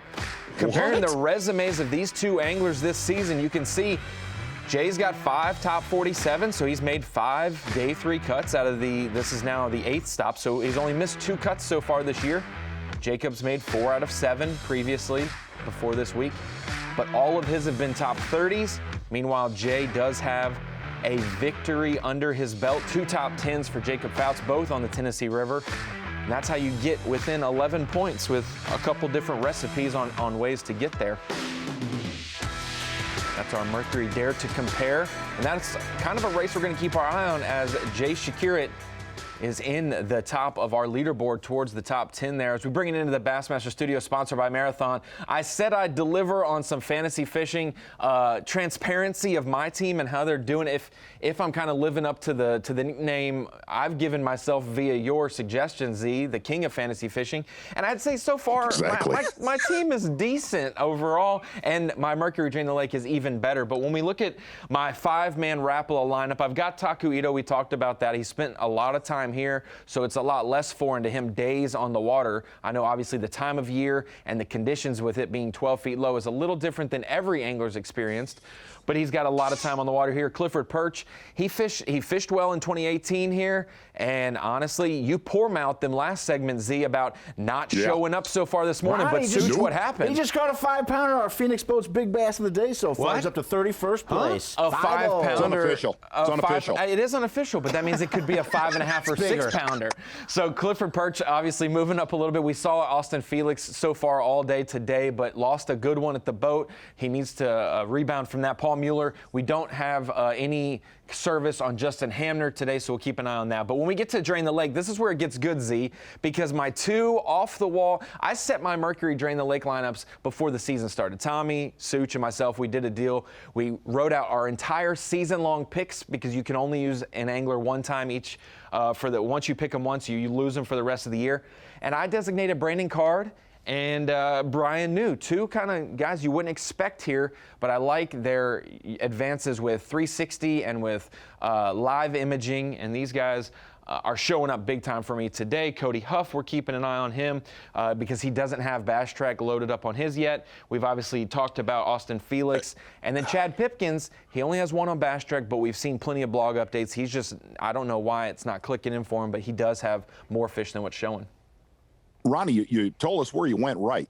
Where did you go wrong? I don't know. Where'd you go wrong? I'm going to say, I didn't go wrong anywhere yet because the zeros on Bass Track, I have optimism that it's just because they're not registering because of the lack of marshals. So we'll keep an eye on the way. And after, tomorrow morning, I'll be able to be even more transparent on, hey, this was, I went wrong this way, that went wrong that way. Hopefully one of the 4 guys that Tommy predicts aren't a part of my group, You're an okay king in just straight fantasy. Yeah. You're the people's choice when it comes to yeah, we'll see. Card and New going 1 and 2 right now. That's awesome. And I have 2 of the top biggest bass caught today as well, Such. Don't forget about the bonus points. No, the card and new picks. That's strong. That's impressive. That's like man, that's like winning the lottery right now.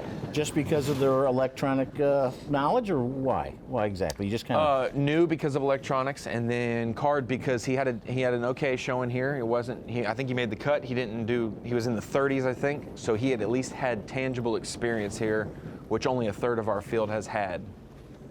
He's 32nd. He had a 3-fish day 2. Yeah.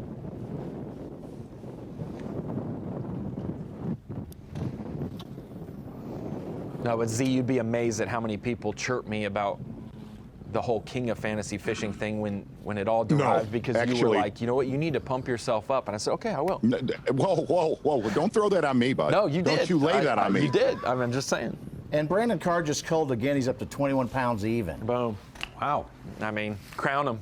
Yeah, over. 4 1/4 pounder just a minute ago. If you're going to crown him. Surprises at the weigh-in, Tommy. Hey. Yeah. Surprises. You know that quote, Z. If you're going to crown them, then crown them. Where's that from? I know exactly where it's from. It's an old friend of mine. It's Dennis Green. Yeah, my old head coach of the Arizona Cardinals rant when we gave up a big lead against the idea who Chicago you were. Bears. Trust me. Well, he didn't know who was the practice squad people either, but they were his coach, But yeah, big rant against the Chicago Bears back in Nam when the Bears were actually good. Oh, now wait a minute. Back in the 90s, Steel Curtain, that era. So weird, the carp left and the bass left.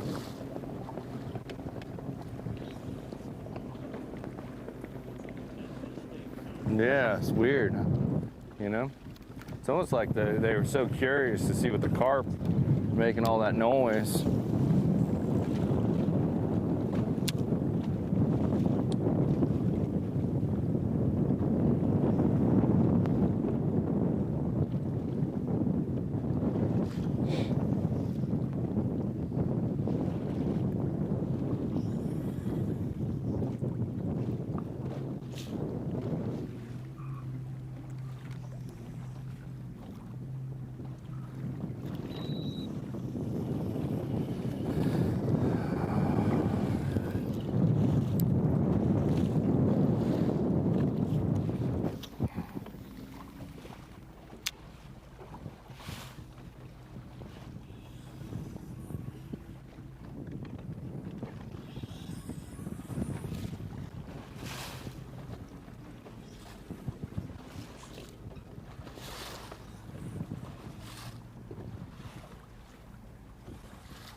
Come on. Come on. Come on. Come on. Dang it, it's spinning. Oh.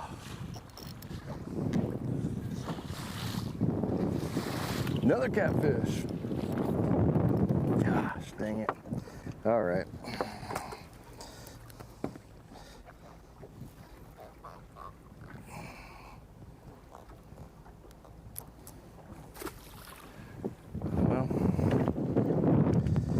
Guess it's a catfish hole, not a bass hole. More catfish than.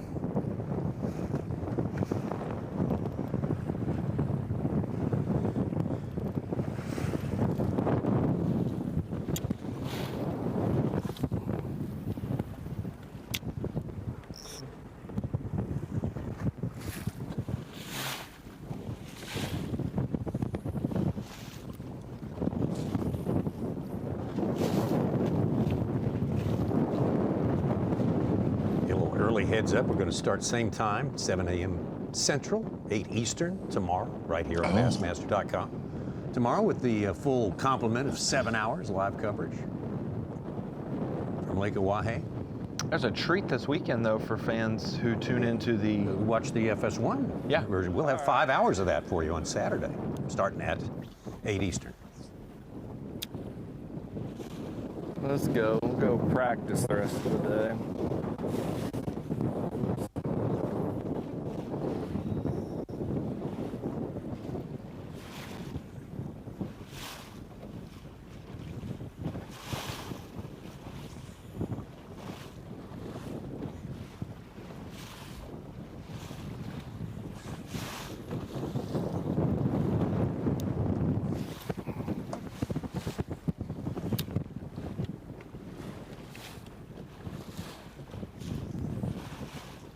Tell me, what are those times again?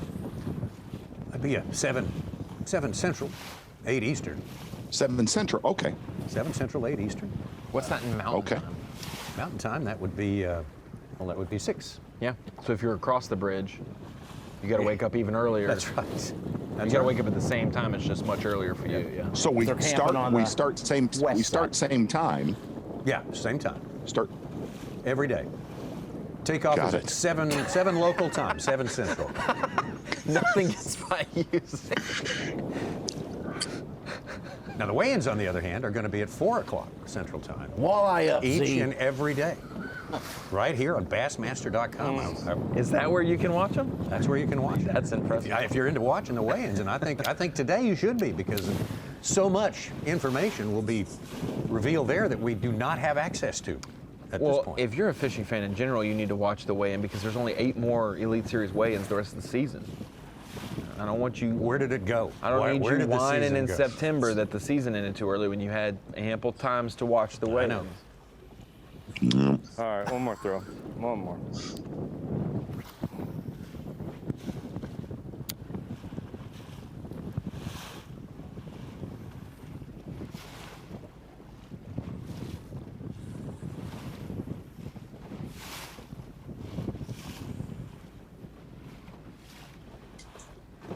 Then 2 weeks after the Mississippi River event, we will have Bass Live brought to the Opens for the Chesapeake Bay Northern Open, which is what will wrap up that points race up there. That will be a Saturday. Yep. Coverage. And then we'll see, every few weeks after that, we'll wrap up the rest of the divisions as well. Those will be live, Ronnie? Yeah, the final day of the final event in each division. So the Chesapeake, Sam Rayburn, and Lake Hartwell for each division. Yeah, Hartwell's October 8th, and Rayburn's October 22nd. Mark it down on your calendar.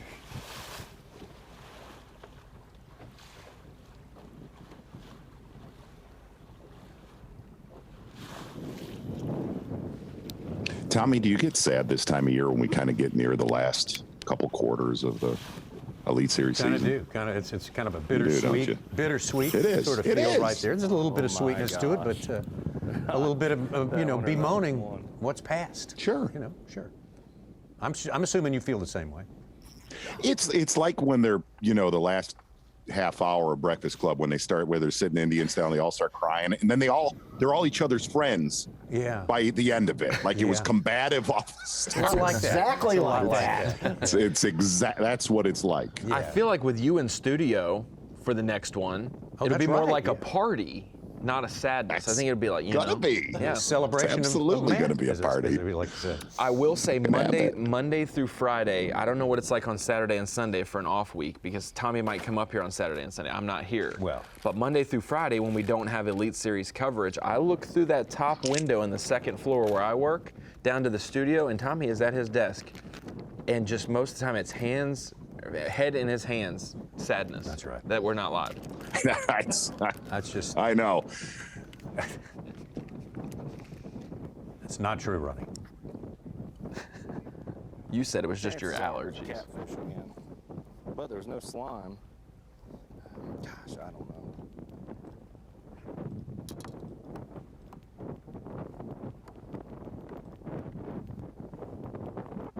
This afternoon's been a slow, painful grind. It's been that last hour has been a tough one. It has.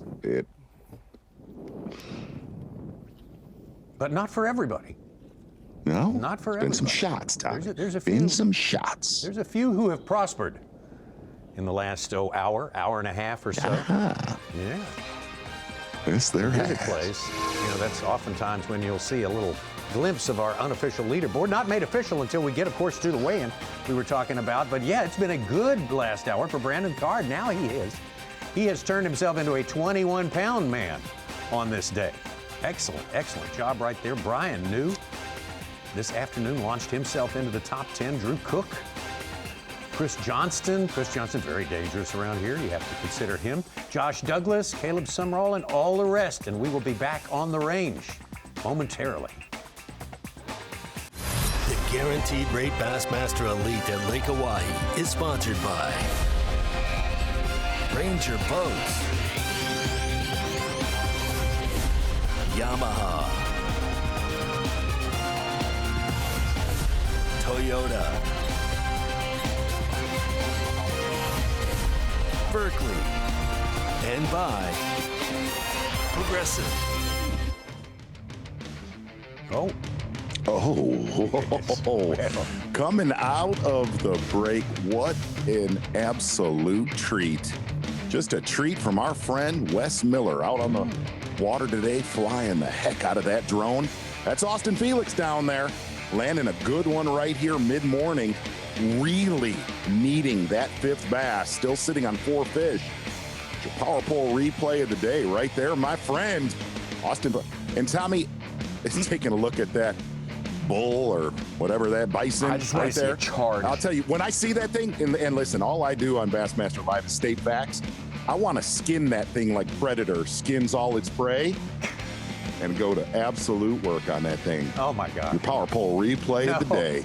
That's right. Your power pole replay of the day. That's right. You and David Lipke, I mean, could get one steak out of that apiece. How much y'all eat? You're exactly, that is very true. I have eaten steak with David. He's not scared to go full go time. Power pole replay of the day, Tommy. Sorry, that was very disjointed. Very nice, very nice. Yeah, not really. Not really. Okay. Brandon Pollanick. Oh yeah, but live. We're just trying to get something going. There's some big boulders right here that I figured is a place where I could make a few casts that's kind of isolated, but they don't seem to be on them.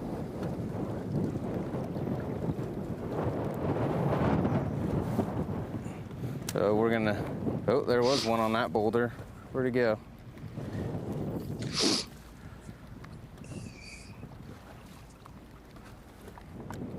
I just saw him sitting on the side of it on live.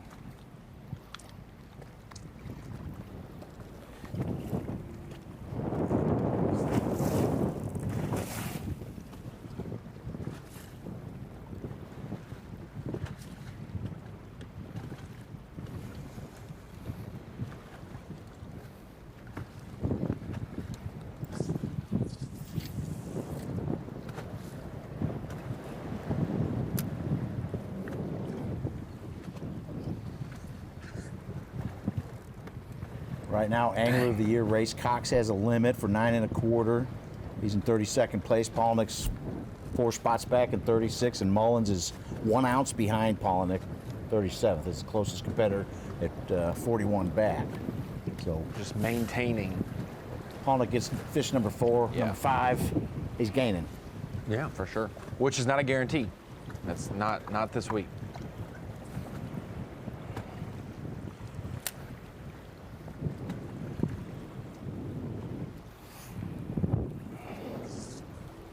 Probably a rather nerve-wracking day for him, though.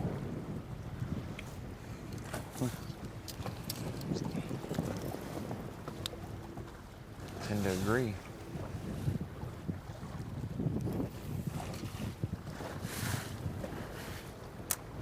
Probably for Felix, too. He told me he was going for the win here.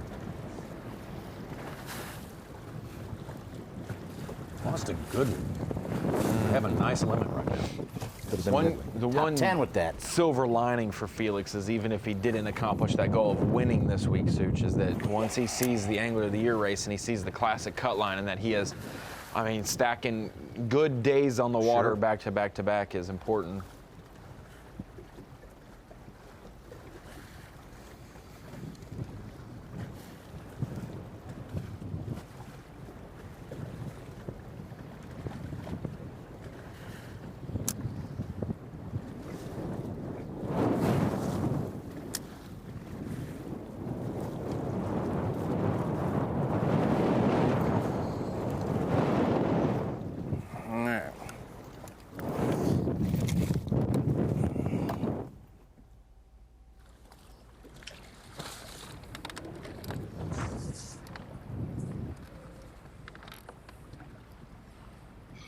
We have got to lock in on Austin Felix, how critical that fifth bass must be.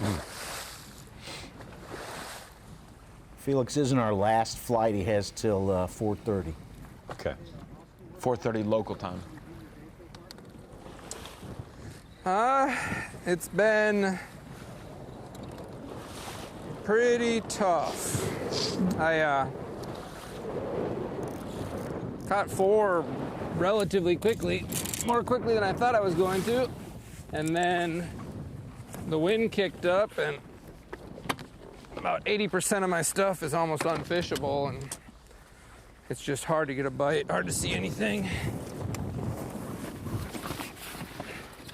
We need I lost my 5th one. It was a good one, 3.5, 4 pounder probably, but we got a long day, so we're gonna keep moving.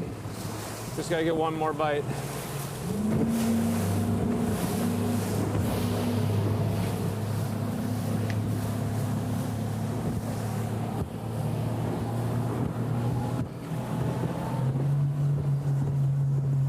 But once again, 4 keepers in the live well for Austin Felix, and what might have been, so maybe the best one of the day, go awry. One of the things that Austin Felix said coming into this stretch, he literally, the exact words, Tommy Sanders, yesterday, and I kind of, when he said it, I did a double take. He said, man, I just want to catch 5. And I said, really? He said, man, it has been that tough out there. He said, I think I can catch solid ones, which he has done, losing a critical bass here about 90 minutes ago. 4 nice ones in Austin Felix's live well. Pretty much been drop shotting all day long. That reed talisman hook. I don't think I've lost.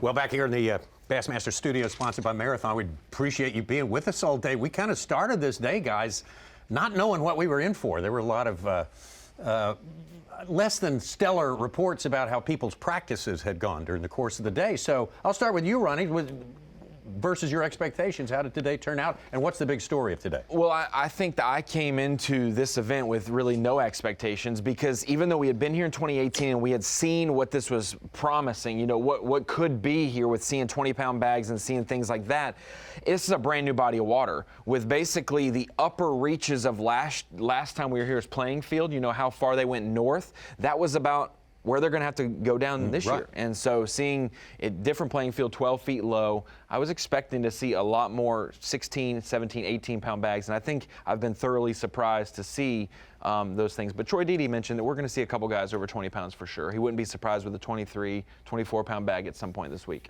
Such, what bowled you over today? Well, just top heavy, a couple guys getting over 20 pounds. I mean, we got one Brandon card for sure. We have a lot of guys off the board who may, you know, Taco Edu, Jason Christie could be up in there. We never know. We'll find out at the weigh-in for sure, though. Absolutely. Yeah, all will be revealed. Z, for you today, what kind of struck you? What kind of set the tone for the rest of the week? Tommy, I had zero expectations coming into this first day of this turn. No, but really, if you kind of look at how this day has transpired, a lot of the guys look, when we were going out of the bottom end of the lake down by the dam, a lot of those guys were making that 50-mile run. Really, if you reverse it and look at where we're at coming out of Mobridge this time around, they're making that same run south. The same really the same general region is playing.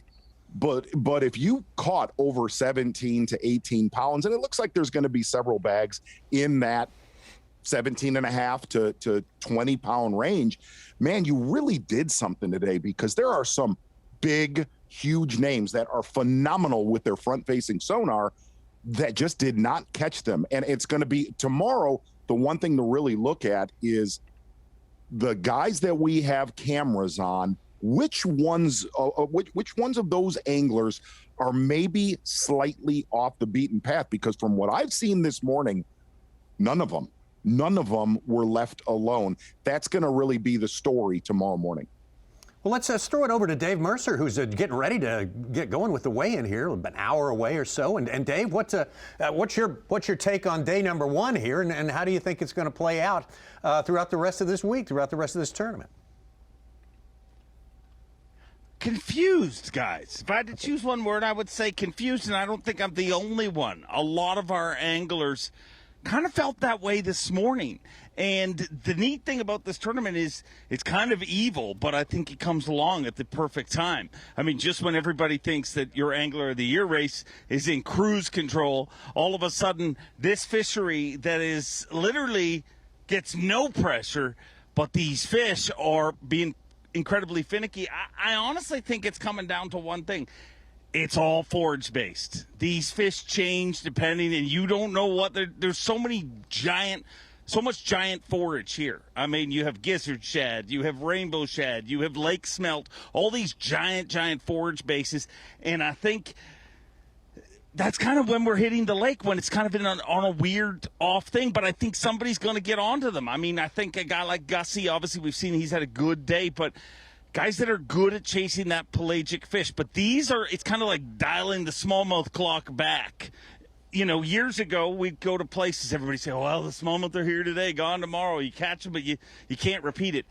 That is exactly what happens on a pelagic smallmouth bass factory like we're on here this week. Totally different than the fishery we were on last tournament, because, I mean, those fish don't move around. They sit there and they just eat gobies like chicken wings.